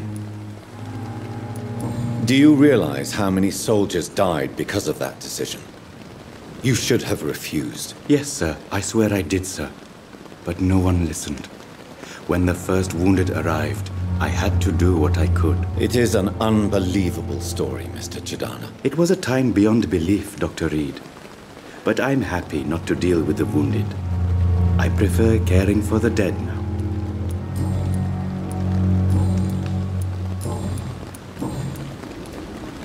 Please show me what you have to sell. Of course. It's just trinkets and curios, really. But I'm sure they can be useful. It never ceases to amaze me how you, the dead, seem peaceful and lost. It's locked, all right. Good evening, Dr. Reed. Such a pleasure to see you again. Do you need medical attention? Well, the proximity of the dead is not the most healthy company, even if the quiet can be appreciated. Don't take too many risks with your health, Mr. Chidana. None of us are immune to this disease. And that is a good thing. Death and disease is a constant reminder of our mortality. But you have my thanks, Dr. Reed. Goodbye, Mr. Chidana. Tomorrow, more bodies will arrive and then sadly depart.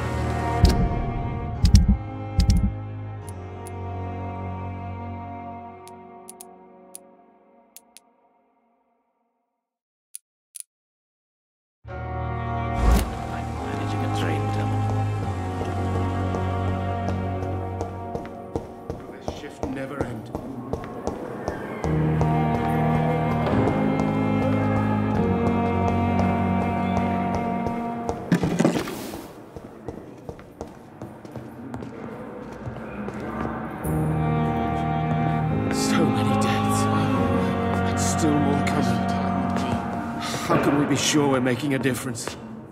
I'm quite busy right now, Dr. Reed. Do you need my assistance? Don't be ridiculous. I'm capable of dealing with this myself. I've just not taken the time to do so. Then you are lucky that I have taken the time to do so. Consider it a gesture of solidarity between professionals. I wish this hospital could have received as much attention from you, Dr. Reed. We do not see you in surgery very often.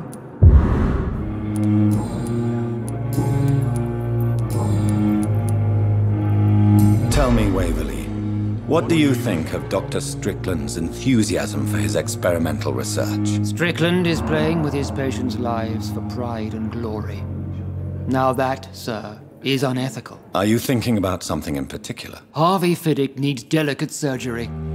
I believe we should stick to the usual procedure, but my young colleague obviously disagrees. Why do you wish to lead this surgery? I strongly believe that Mr. Fiddick should not be butchered to test an unproven procedure.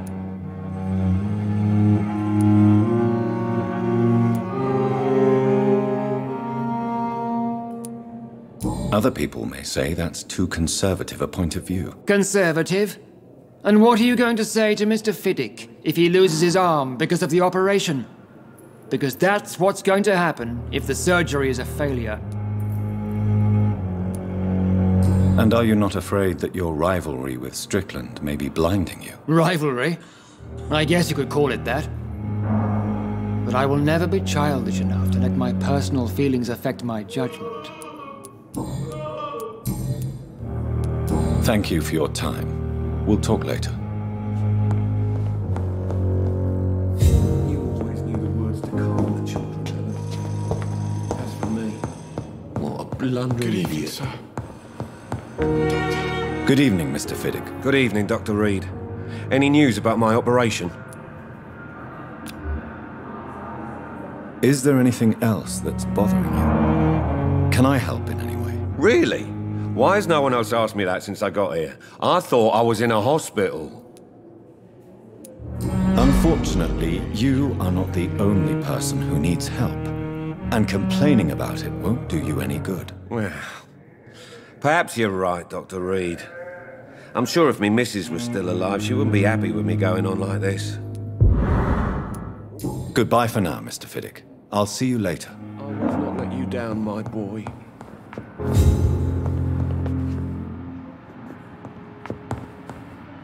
Good evening, Mr. Goswick.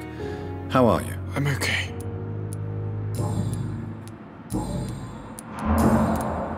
Tell me about yourself, Mr. Goswick. I don't want to talk, Doctor.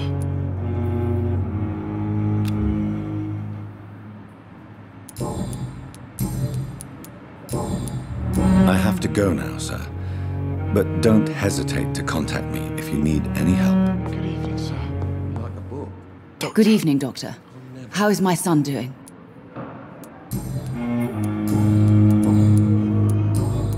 Goodbye, Mrs. Goswick.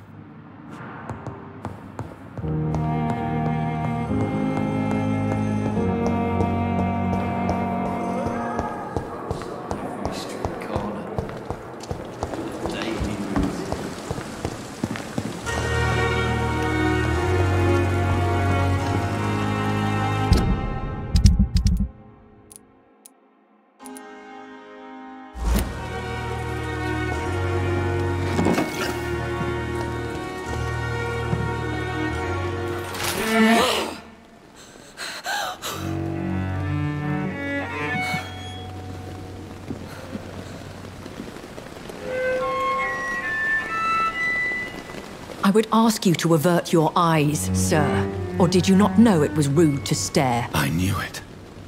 Speak up, Dr. Reed. I like a man who speaks his mind.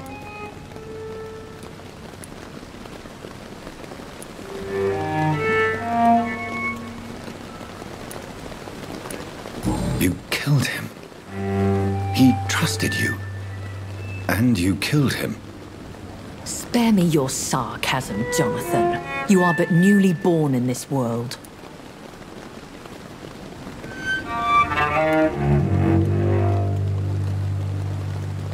So in the end, the accusation was true, wasn't it? The situation is somewhat awkward nonetheless. I have not been observed sustaining myself for many decades.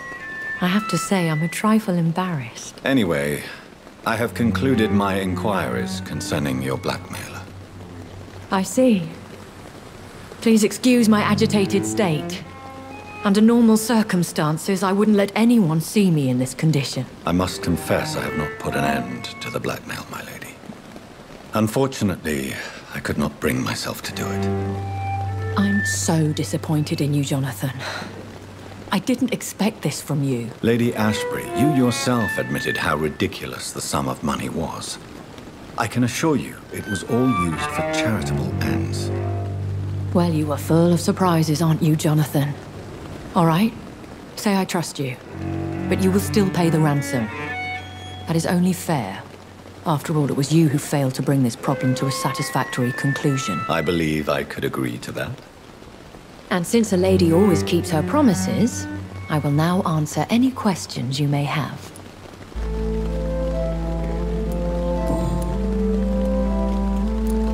I've been hearing a voice talking in my head. Is this some kind of insanity? It feels like the voice of the vampire that created me. Hush. Tell no one this. It would be unwise to talk of such things amongst British immortals. Speak no more of your maker. How could this cause offense? Only the powerful immortals can mentally call to their progeny. No vampire or hunter will sleep easy, knowing that an unidentified elder is stalking the streets of London. Excuse my forwardness, but are you my maker? Me? Goodness, no. Only a foolish immortal would create a progeny without taking precaution, and I'm no fool. How could this cause offense? Only the powerful immortals can mentally call to their progeny. No vampire or hunter will sleep easy, knowing that an unidentified elder is stalking the streets of London. A vampire? Is that what I am? What we are? Such a crude word, defined by penny dreadfuls and drunken hacks. No. You are now an Ekon, and that you shall remain. Are you an Ekon too? Yes, I am. We are the closest thing to what man refers to as vampires. Forget what you think you know about us. So we are Ekons. How can I identify us amongst other vampires? How to put it? All Ekon are vampires. But all vampires are not Ekon. We are but a branch of the immortal tree.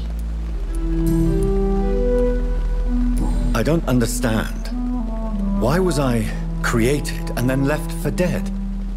That is a question only the one who made you can answer. It's not normal practice. I doubt even if you find him, he will answer you, considering how cruelly he treated you. So me being a vampire could have been a mistake. I very much doubt it, Jonathan. Contrary to the legends, it is not as simple to make another vampire by just biting someone. I'd like to avoid creating another vampire by mistake anyway. Tell me, how is it done? The process is dangerous. It could even kill your potential progeny. If you did decide to sire an offspring, they must drink of your blood, Jonathan.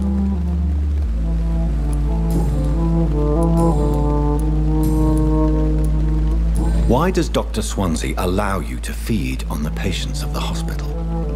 Dr. Swansea is a good and compassionate man. He is trying to find a solution for our hunger.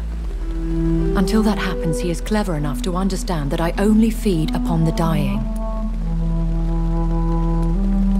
What do you know about this Brotherhood of St. Paul's Stole? The Brotherhood is well known amongst London Vampire Society. As long as our kind is discreet, and as long as they do not interfere, we have come to a mutual understanding. And no one suspected you of the murders? As you well know, suspicion has recently fallen on me of killing for pleasure. But you have my word, Jonathan. I take no pleasure in taking a life.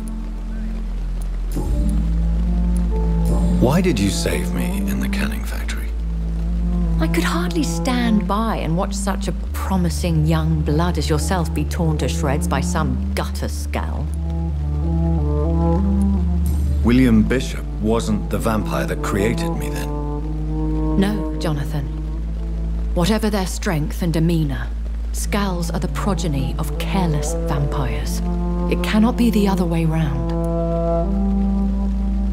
William Bishop wasn't the vampire that created me then? No, Jonathan.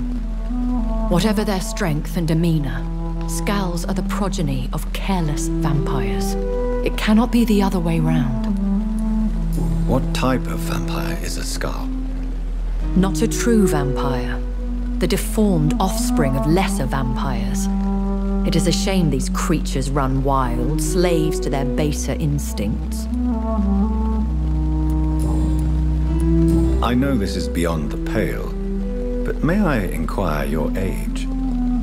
Really? And I thought you were gentlemen. If you must know, I'm 27.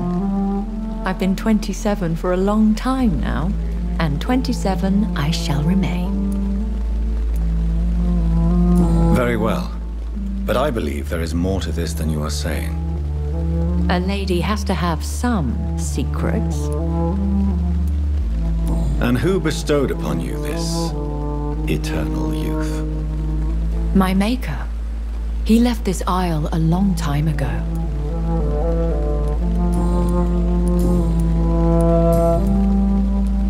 I've been away from London and England for 3 years. This isn't the city I remember. Things have gone from bad to worse here, Jonathan. I've lived in this city for a long time, and I've never seen it like this. What is it you fear? Fear has long since flown this form. But there is something malevolent circling us. I feel fear is merely waiting in the wings. The Spanish flu has hit London that bad? Yes, but it's not just that. I've heard things. Things I've not heard for a very, very long time. There are whispers in the shadows. Something far worse than the Spanish flu is here in the city. When I awoke, changed, I was chased and attacked by vampire hunters. Prepared and well-trained. Though I can't be certain, more than likely it was the once glorious Guard of Priwen. You make them sound like some sort of cult. More a society, and like all the best ones, a secret society. I thought them almost gone, but it seemed they have been recruiting. Once glorious, but still dangerous. They have seen better days, but all fanatics are dangerous. You would be wise to stay clear. They are sworn to destroy our kind. Once glorious, but still dangerous. They have seen better days, but all fanatics are dangerous. You would be wise to stay clear. They are sworn to destroy our kind. Are there many vampires here in London? Immortals are of a rare breed, and we often tend to hide. But you may occasionally meet some of us at night. Do you know any of them? Have you an idea of the identity of the vampire who attacked me? You mean your maker? No, Jonathan, I have no clue. But I fear he or she is as careless as cruel. To let you discover your new condition by yourself. What do you mean? Every now and then, you may discover an immortal in the deep of the night. But we are a rare and reclusive breed. Our progeny is almost never accidental. Do you know any of them? Have you an idea of the identity of the vampire who attacked me? You mean your maker? No, Jonathan, I have no clue. But I fear he or she is as careless as cruel. To let you discover your new condition by yourself. What do you mean? Every now and then, you may discover an immortal in the deep of the night. But we are a rare and reclusive breed. Our progeny is almost never accidental. Will they all be as affable as you, my lady? I do not see why not. But remember, even the shark smiles before he bites. That sounds like a lesson from experience. Vampire politics are as intricate and sometimes tedious as a game of chess in a gentleman's club. I've learned from experience it is best to decline to play. I bid you farewell. For now, my lady. I must quickly analyze the blood I took from Nurse Crane's patient.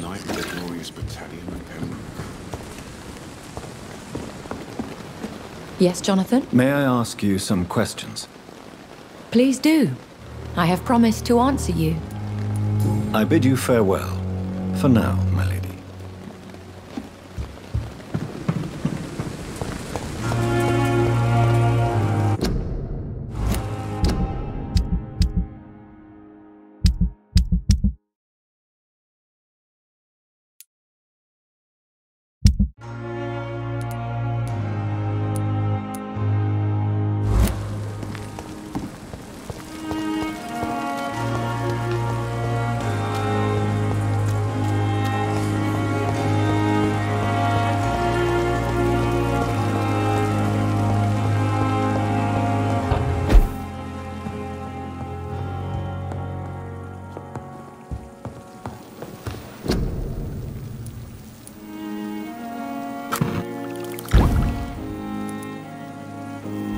Razvan Vasily was infected by Spanish flu, but also has the highly unstable blood of the Scowls.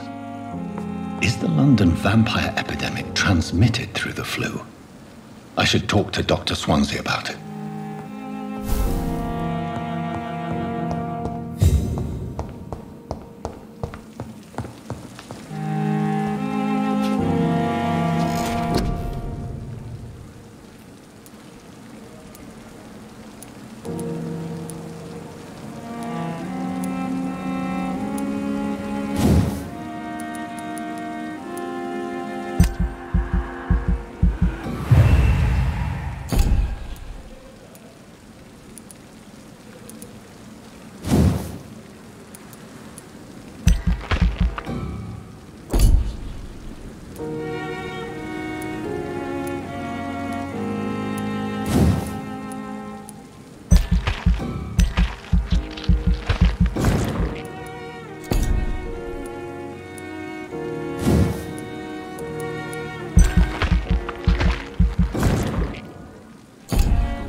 Is this supposed to be an hospital?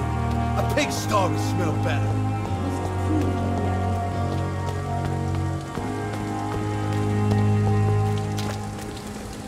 Hello again, Mr. Blight. Good evening, Dr. Reed.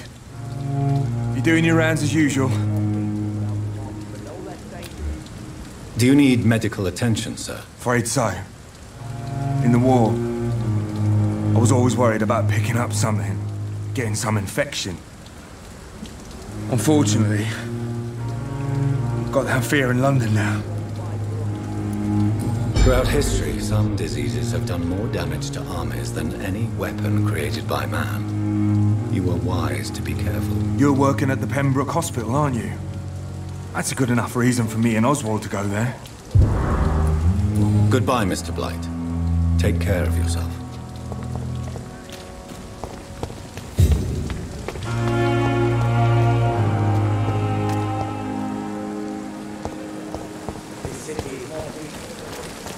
Jesus.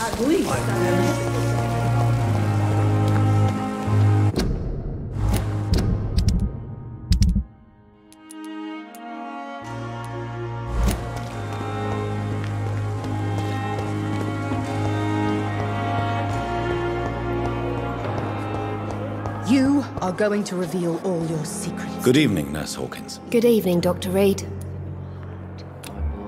Do you need medical help yourself, Nurse? I'm afraid I've contracted some illness, Dr. Reed. Not under my watch, Nurse. Take this. You'll feel better. Thank you, Dr. Reed. Goodbye, Nurse Hawkins. Simpletons, these nurses. Bred with no... I have wasted too much energy for so little result. So many deaths. And still more coming. How can we be sure we're making a difference?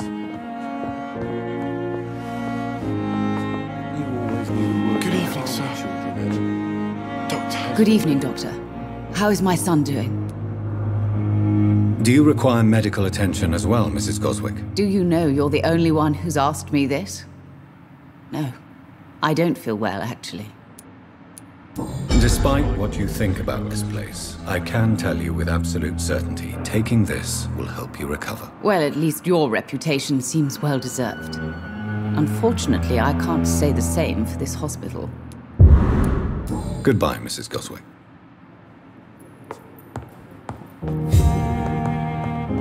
I'm all right.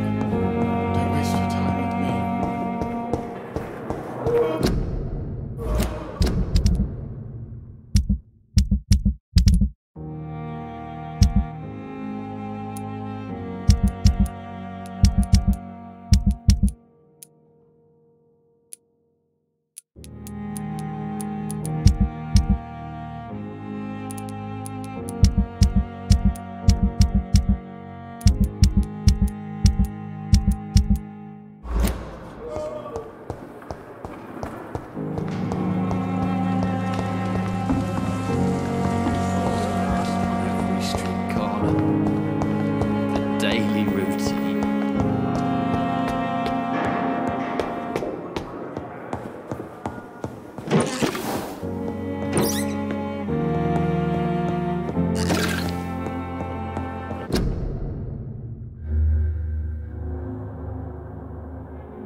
Evening, Edgar.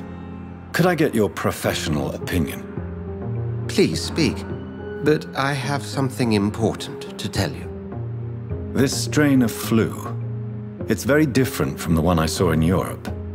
It's downright peculiar. Really? What makes you say that?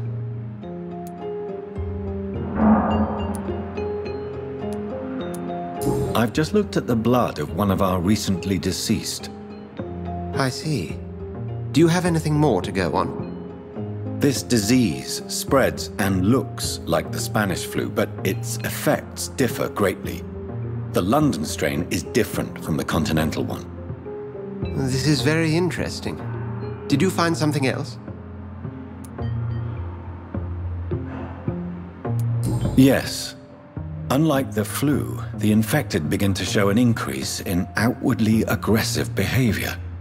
More than simple agitation. Once docile people become violent. You mean like rabies? Is there a chance we could create a vaccine, Jonathan, like Pasteur? By the stove, that would be smashing. There's a lot we're not seeing here. But it is spreading, and quickly. If we don't act, the whole city could be lost. But Jonathan, we've a fantastic opportunity sitting right here in front of us. A weapon of choice. What on earth do you mean? Why, you, my dear boy. With your expertise and your blood, we could isolate the properties that course through your veins. Think about the possibilities.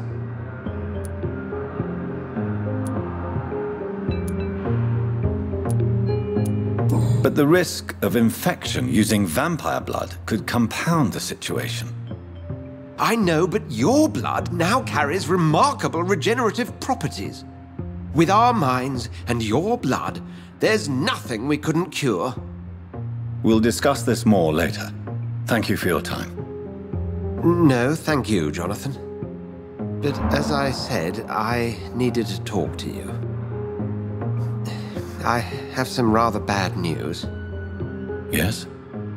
I'm afraid it's your sister. My sister? She's to be buried this evening at Whitechapel Cemetery.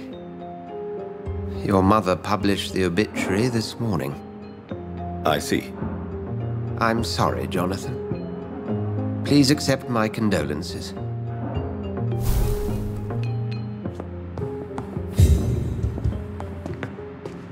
I need to talk to you, Edgar. Please do so. Nurse Crane will not be returning to Pembroke Hospital. Oh, really? Did something happen? She seems such a very capable woman.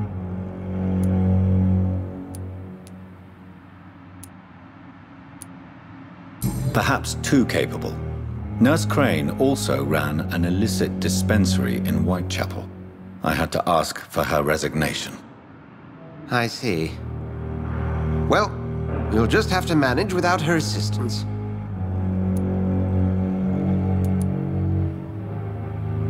So you manage a hospital financed by a vampire? Yes. Pembroke was founded by Lady Ashbury.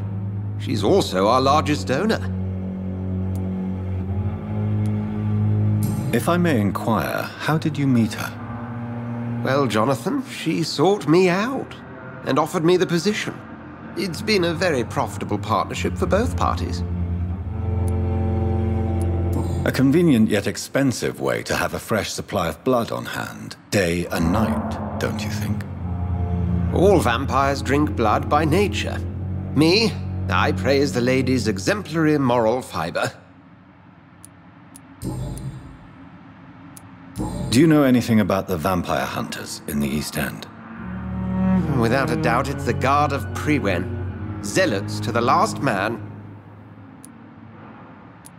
Where do they come from? Once they shared the Brotherhood's ideology on non-intervention, but they concluded vampires were a scourge. They're definitely well organized and equipped. They're extremely dangerous and not to be trifled with. To them, you're a feral beast, and I, your accomplice. We'll talk later.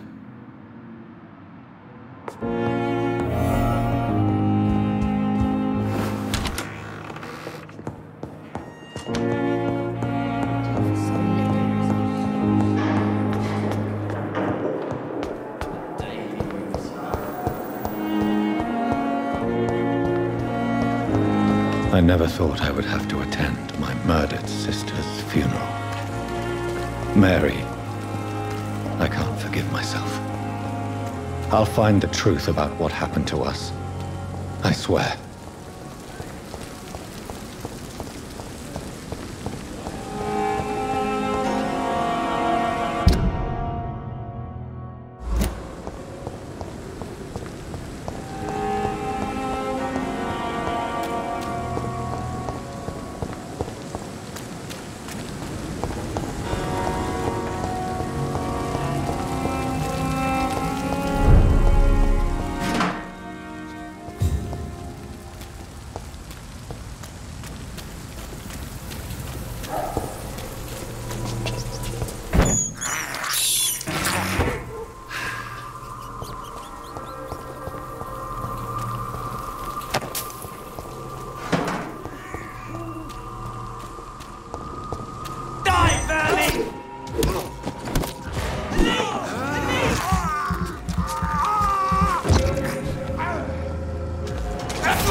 Stop it!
It's locked.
Better go home.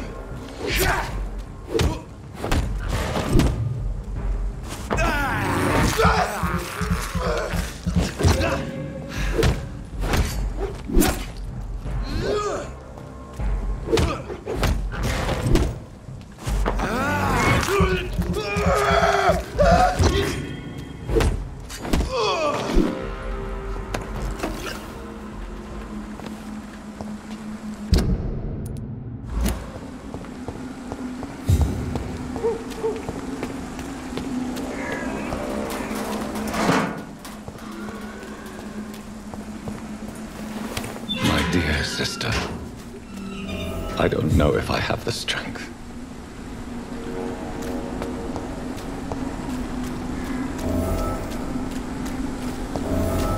Somebody help!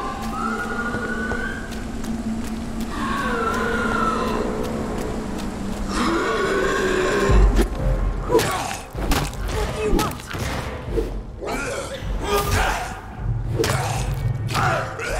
Somebody help!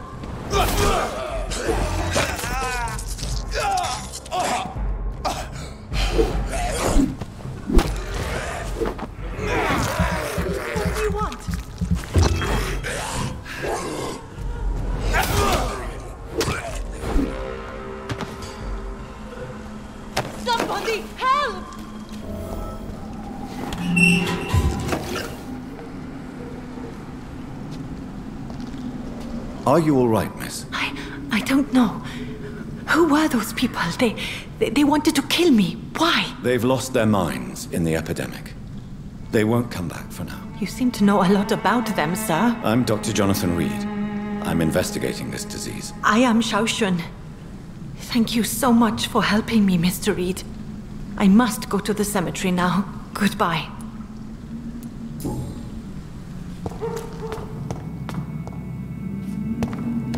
It's locked. Carnage.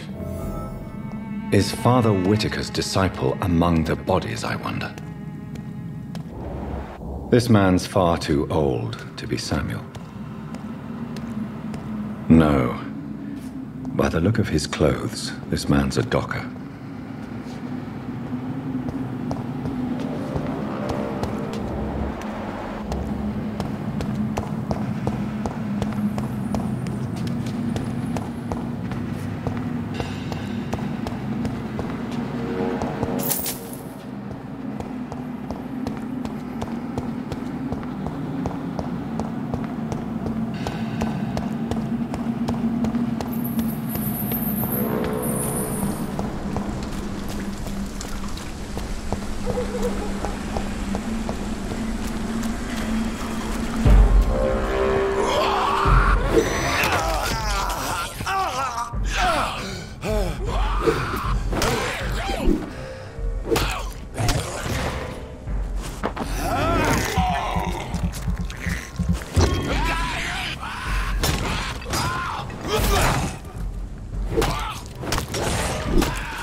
Since I can't reveal myself to my mother now, I must find a discreet spot to attend the ceremony.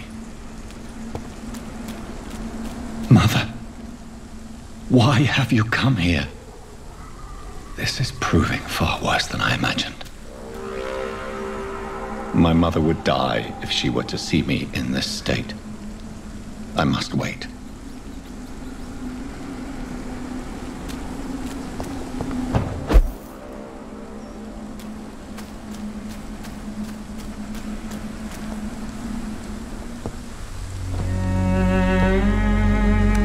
I am the resurrection and the life. He that believeth in me, though he were dead, yet shall he live. And whosoever liveth and believeth in me shall never die. We commend unto thy hands of mercy, most merciful Father, the soul of our sister departed, and we commit her body to the ground. Earth to earth, ashes to ashes, dust to dust.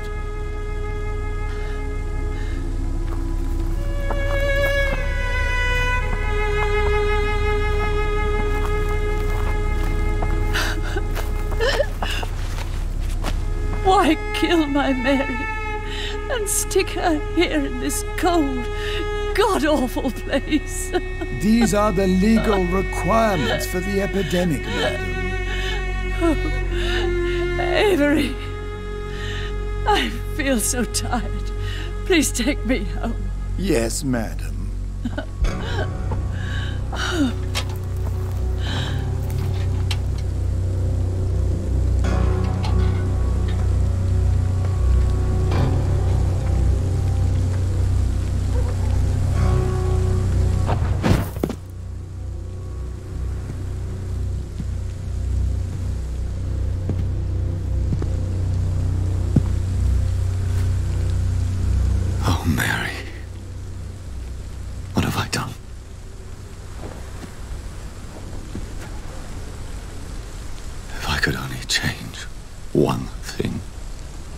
One thing.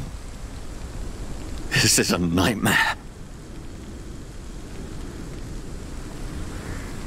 Jonathan, there is nothing you can do but accept it.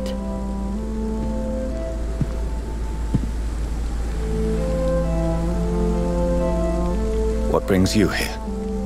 I thought you could use the company. I am so sorry for your loss, Jonathan.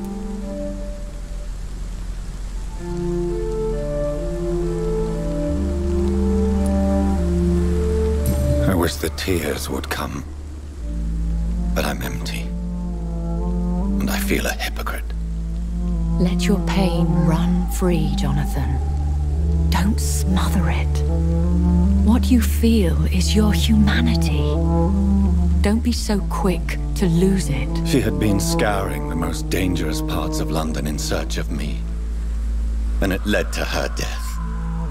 Jonathan, don't. I still hear her last thoughts. They echo in my head. Her mind shattered, and it haunts me. Jonathan, stop. Listen carefully. You must come to terms with this. You must learn to live with what happened.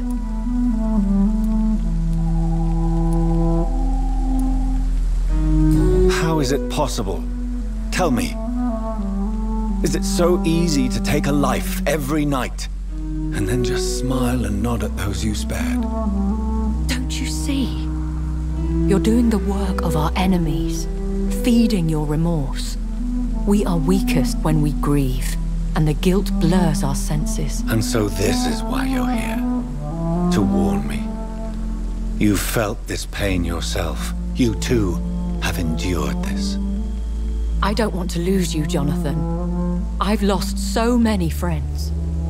Loved ones I cherished. Pray for Mary's forgiveness, if you must.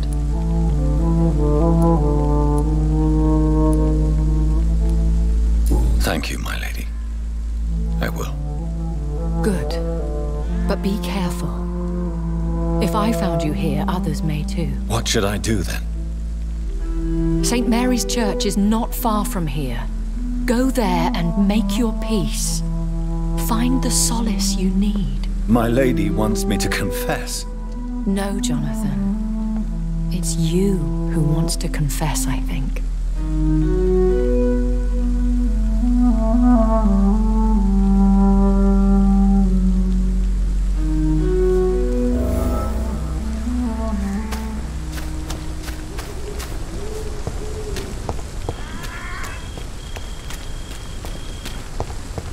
I cannot enter.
And off to church he goes, a newborn seeking divine consent to lick the blood from the soft and pointy crown. Who are you?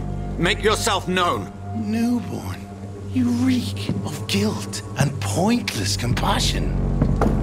Shed your skin, forget your old weaker self. What do you want from me?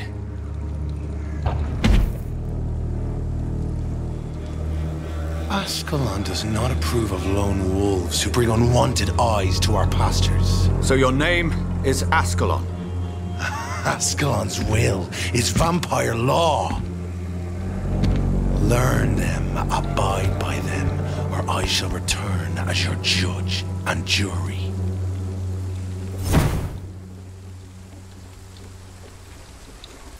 These immortals try my patience with their plans and unsolicited counsel.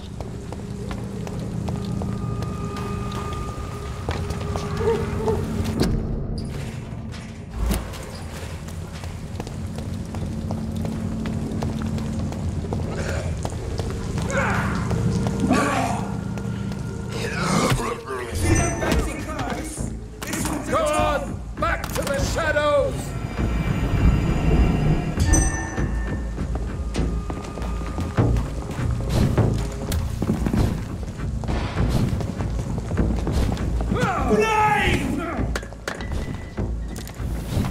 God walks with me.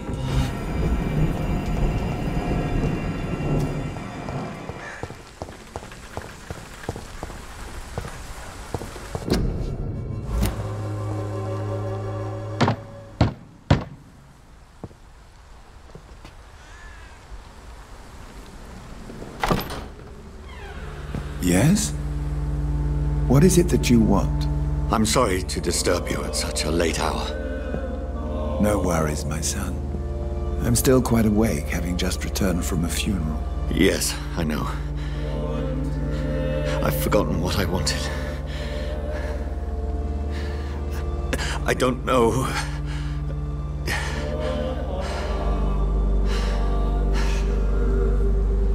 May I help you, child? You seem somewhat perturbed. I haven't the strength to cross the threshold. I wish to pray, to cleanse my soul. The church is shut by order of the bishop. But I'm still the vicar of St. Mary's, if that is any use to you, my son.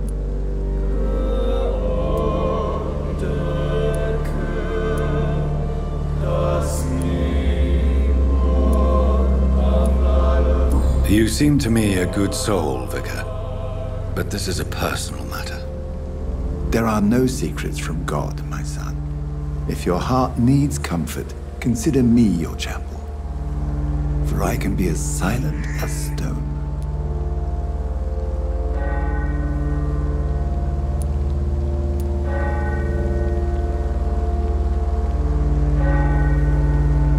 I've words for one departed. They're not for living ears to hear. Your eyes burn with rage, yet I see the pain that lies beyond. I am here to lighten the burden of all God's creatures.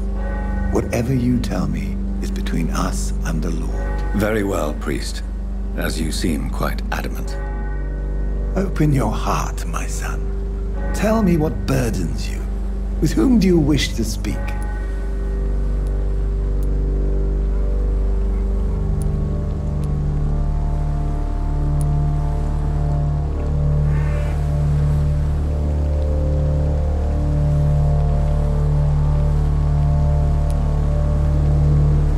She was my sister.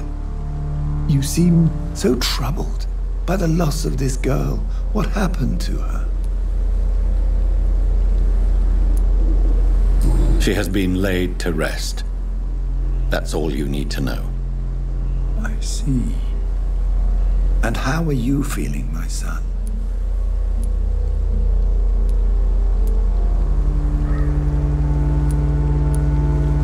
She died because of me. How do you think I feel? I have a final question for you, my son. This is of the utmost importance. Ask your question, Vicar. What would you like her to know?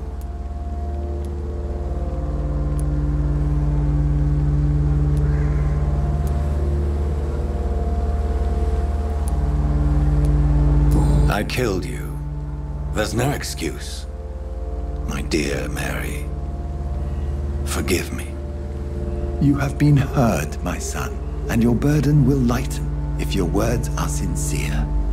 Go in peace now, and live your life in the way she would have wanted.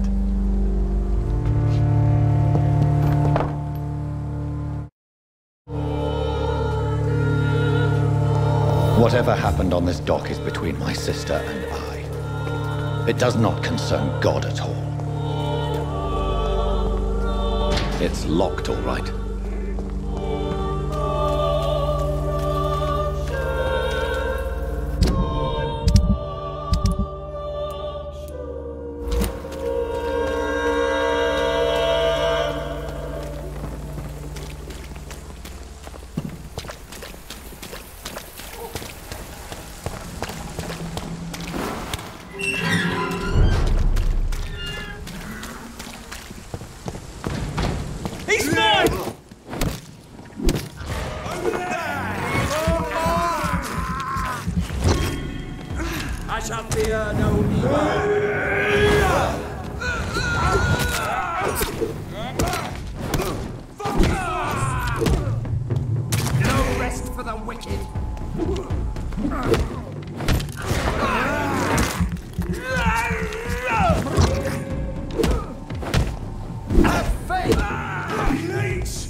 Back, demon! Back!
Remember you.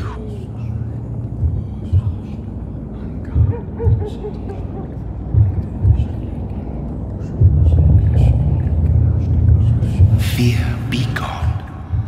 I would harm no child of my making. This is your doing. You made me this creature. What are you? I am the land. You are our champion.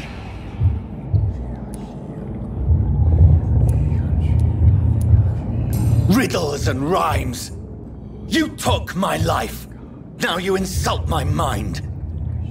Be stilled, my child. I bring understanding. What is it you seek? This age is sickly. An ancient poison, an older rage, brewed in a cauldron newly forged. This has something to do with the epidemic.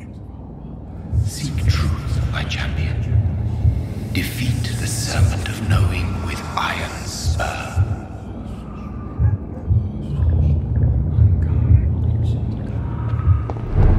I've had enough of others making decisions for me, pretending to know how I should feel or behave. So the vampire who made me is some sort of disembodied entity? Or was he just projecting this vision in my mind? Maybe Edgar can help me with this one.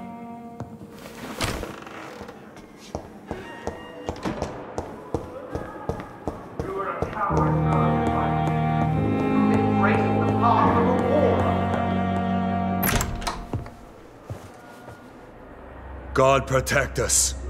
You've got a leech in the hospital. Yes, my hospital. My mission is to heal while you go about warring. You've set the table for a snake. I wonder why there's venom in your food. I'm growing tired of your song. You're a woodsman, McCullum, not a doctor. Return to your hunt. Remember, I've a good nose for machinations. I can flare the scent at a mile. You can't hide from the god. Leave him, Jonathan. This is sacred ground. Neutral territory. And I just had the carpet cleaned.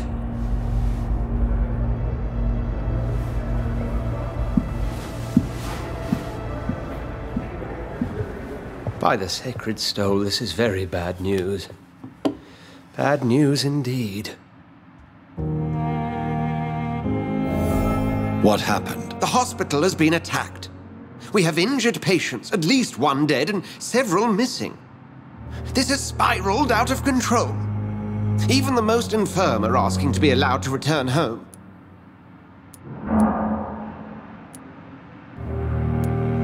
We cannot have the people lose faith in this institution.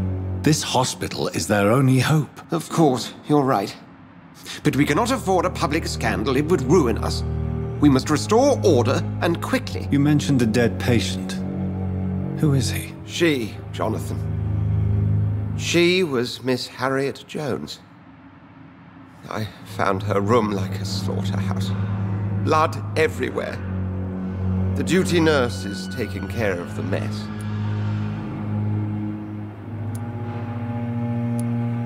Very well. I'll help you. I know this place means something to you.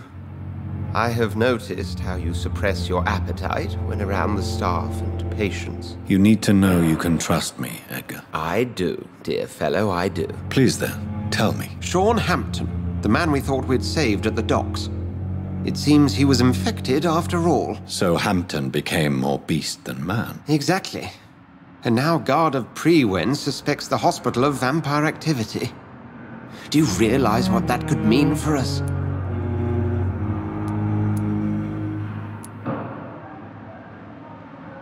Well, they are not far wrong.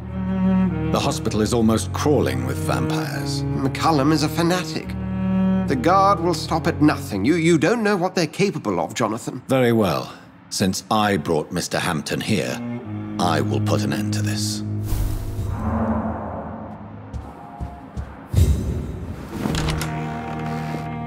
Sean Hampton lives and breathes for the well-being of his flock. There's no other place he would go but the docks.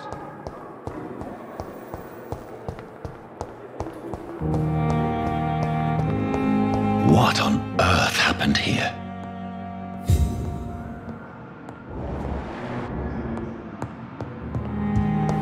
It's here again.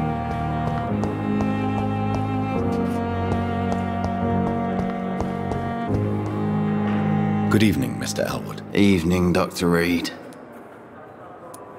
Can you tell me anything about recent events at the hospital? Before the shouts and the noises, I think I heard whispers coming from the stairs. 2 voices, maybe more. Did you recognize the voices? What did they say? I couldn't hear. Sounded like they were arguing or something. Goodbye for now, Mr. Elwood. Damn. It's here again. Good evening, Nurse Hawkins. Good evening, Dr. Reed. What can you tell me about the recent commotion in the hospital? Everybody's afraid. Death has always been a frequent visitor. But murder? How can we cope with that? As a nurse at this hospital, it is your duty to deal with these things as best you can. Yeah. Until it's my turn to have blood spread all over the walls. I entered the room first, Dr. Reed. I've seen what that monster did to the woman. Goodbye, Nurse Hawkins.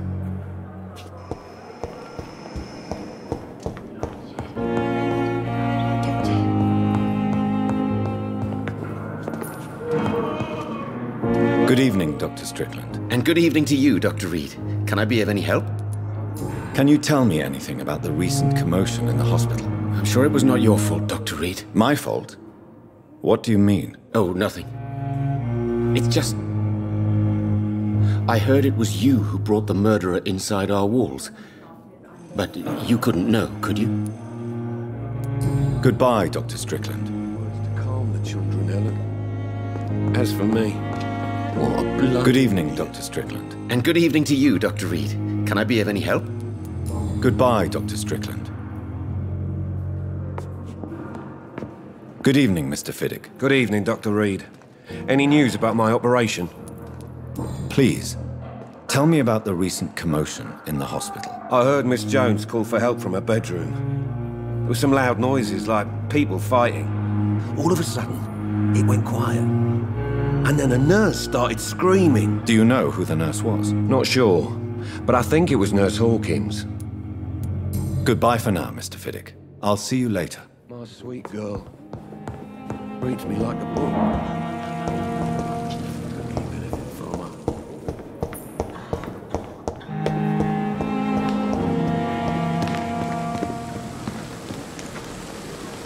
Good evening, Dr. Reed. Such a pleasure to see you again. Can you tell me anything about recent events in the hospital? Oh, goodness me. This whole story is such a shame, sir. I have no idea how it happened. What are you talking about? Poor Miss Jones. Her body is missing. Someone stole it. Miss Jones's body has gone missing? Yes. The body was brought here this morning, and now it's gone. Who could have stolen a corpse? That's exactly what I asked myself for the whole day.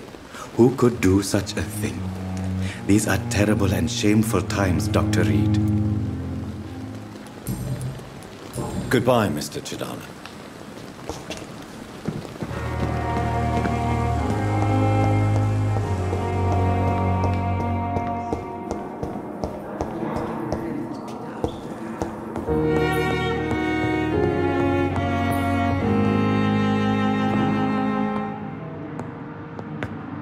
Good evening, Doctor.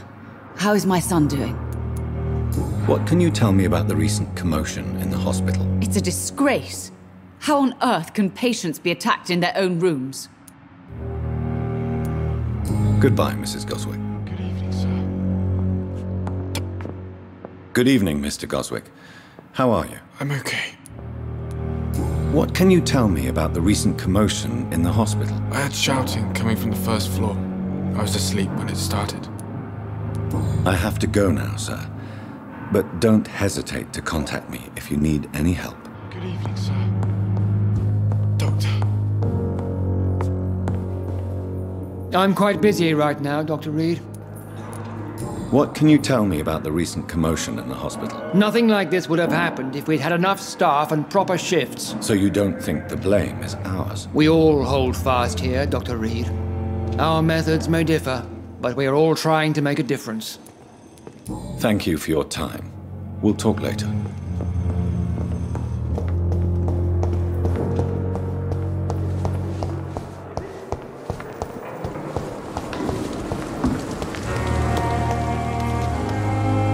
Oh, Jonathan. I cannot believe my eyes. Poor woman. Butchered by some savage scowl.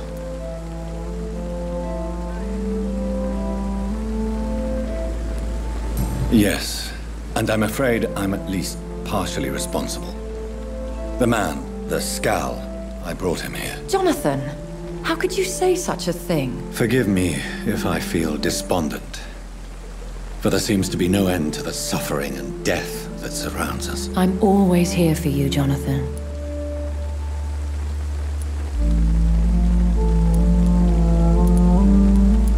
Have you embraced this woman? Like the other patient, this Mr. Renfield. Her name was Amelia.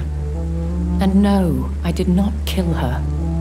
I vowed a very long time ago that I would never take another life, unless they ask.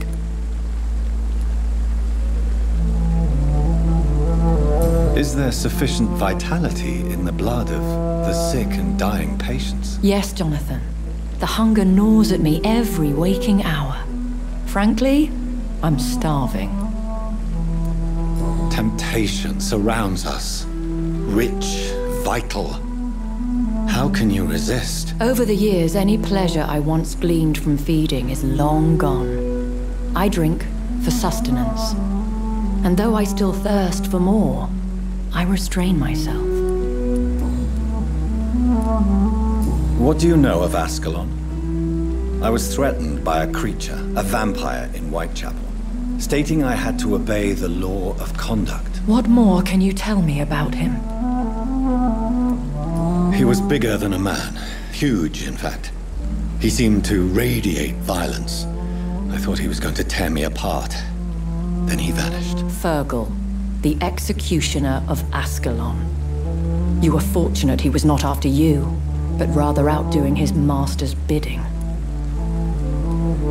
What is Ascalon? The Ascalon Club are the most powerful vampires in Britain and exert tremendous influence.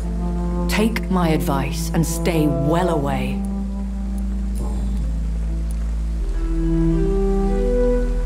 I have experienced a certain difficulty when faced with holy symbols or trying to enter religious buildings. Have you? Now that's quite a question. I don't know why, but yes, it has happened to me. Is this a sign? hand of God in action, are we repellent unto heaven? I don't have the answers, Jonathan. But I believe superstition and magic is just fact awaiting the lens of science. Aren't you frightened? Very little scares me, my dear. To be compelled to avoid symbols of faith does not concern me. Aren't you frightened? Very little scares me, my dear. To be compelled to avoid symbols of faith does not concern me. Thank you, my lady. I hope to see you again soon.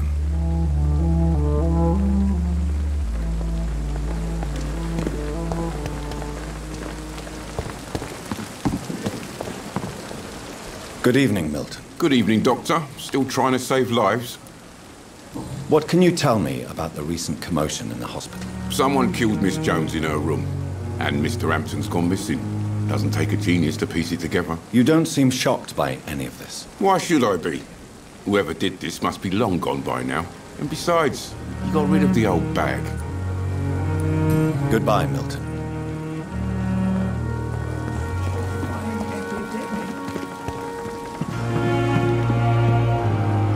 Good evening, Dr. Tibbets. Dr. Reed, any good news to share? Can you tell me anything about the recent commotion in the hospital? It's a tragedy, pure and simple. The hospital is meant to be a safe haven to all. We failed the people who trusted us with their care. Do you think I should not have brought Mr. Hampton back here? It's not your fault. You rescued that poor soul. It was the Christian thing to do. But we should have noticed his instability.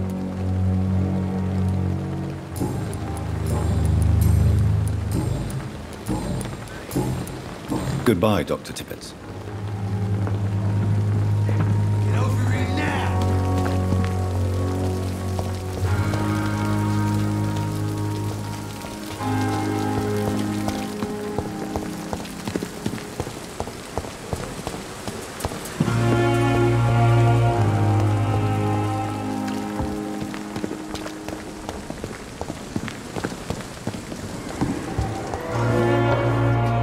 Good evening, Nurse Brannigan. Good evening, Doctor.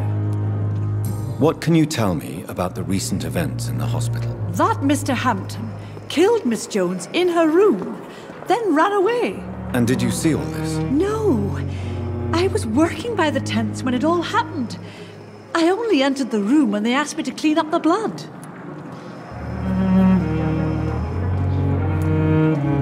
Where is Miss Jones's body? I don't know. I'd imagine the morgue. It all happened so quickly. Did you see Sean Hampton leave the hospital? I think I saw a silhouette exiting the hospital gates after the shouting started. At first I thought it was someone who was just scared, but well, maybe it was him. Goodbye, nurse. Call me if you need assistance. Good evening, Nurse Brannigan. Good evening, Doctor. Goodbye, nurse. Call me if you need assistance.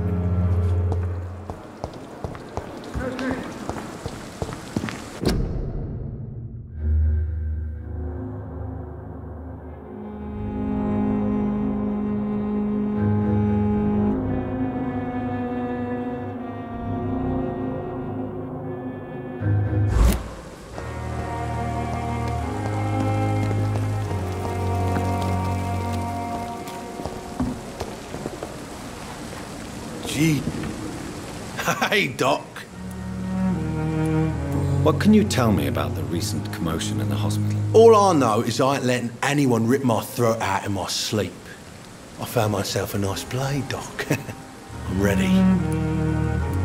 I'll leave you for now, Mr. Cox. Is this supposed to be an hospital? A pigsty would smell better.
Good evening. Evening, Dr. Reed. Do you want to talk about why you have this fear of being enclosed, Mr. Thatcher? No, I really don't. An irrational fear like yours is usually rooted in a specific event. Perhaps it would help to talk about it. Well, Doctor, take a guess then, if you're so interested in my case. As a soldier, you're expected to kill the enemy to survive. Guilt is a powerful emotion and could lead to feelings of suffocation and oppression. My God, you're so wrong. Believe me, I would kill if it happened again. Violence is part of who I am.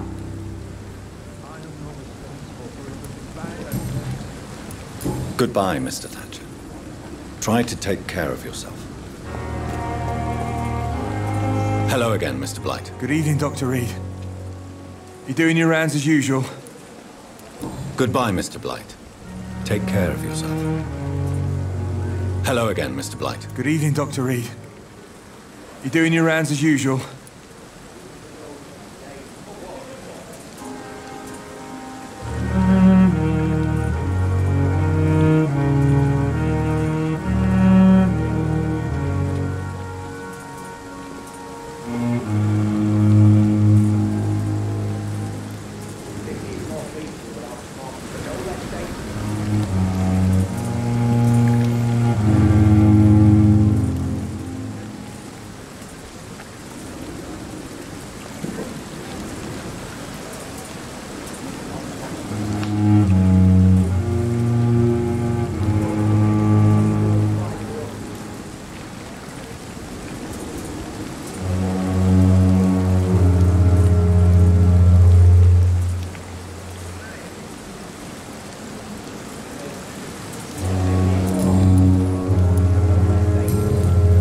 Goodbye, Mr. Blight.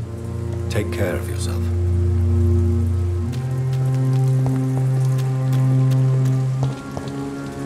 Good evening. Evening, Dr. Reed.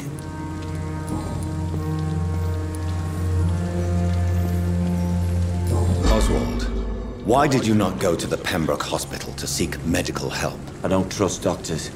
All they care about was their careers and processes.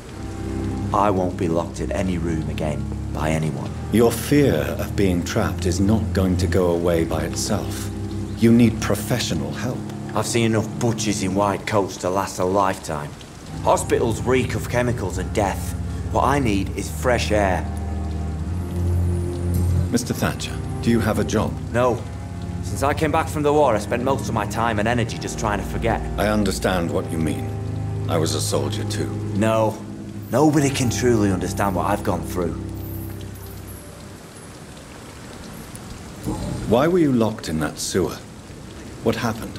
I went by the canal after an argument with a friend. Got chased by these fucking wankers and had to barricade myself in, despite my claustrophobia.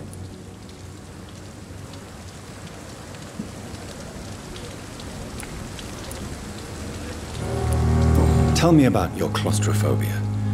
Has anyone given you an official diagnosis? That's what the bloody doctor said. But I don't want to go to a hospital to get checked again. I'll deal with it my own way. Why did you run? What was the reason for your argument? Newton wanted me to go to a hospital, but I can't stand being closed in. Makes me feel like I'm suffocating.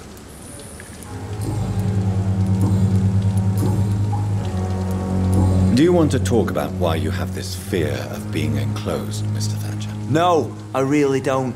An irrational fear like yours is usually rooted in a specific event.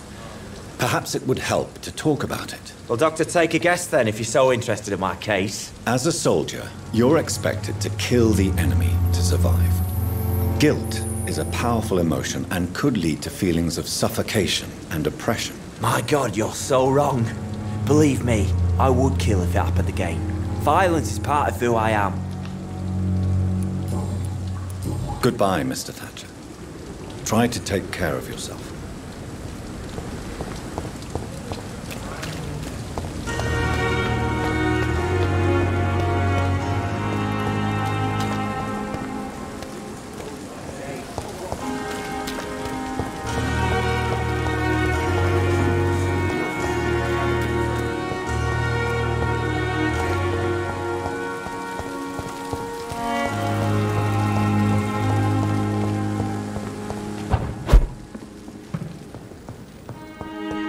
The flower's dying. It needs water.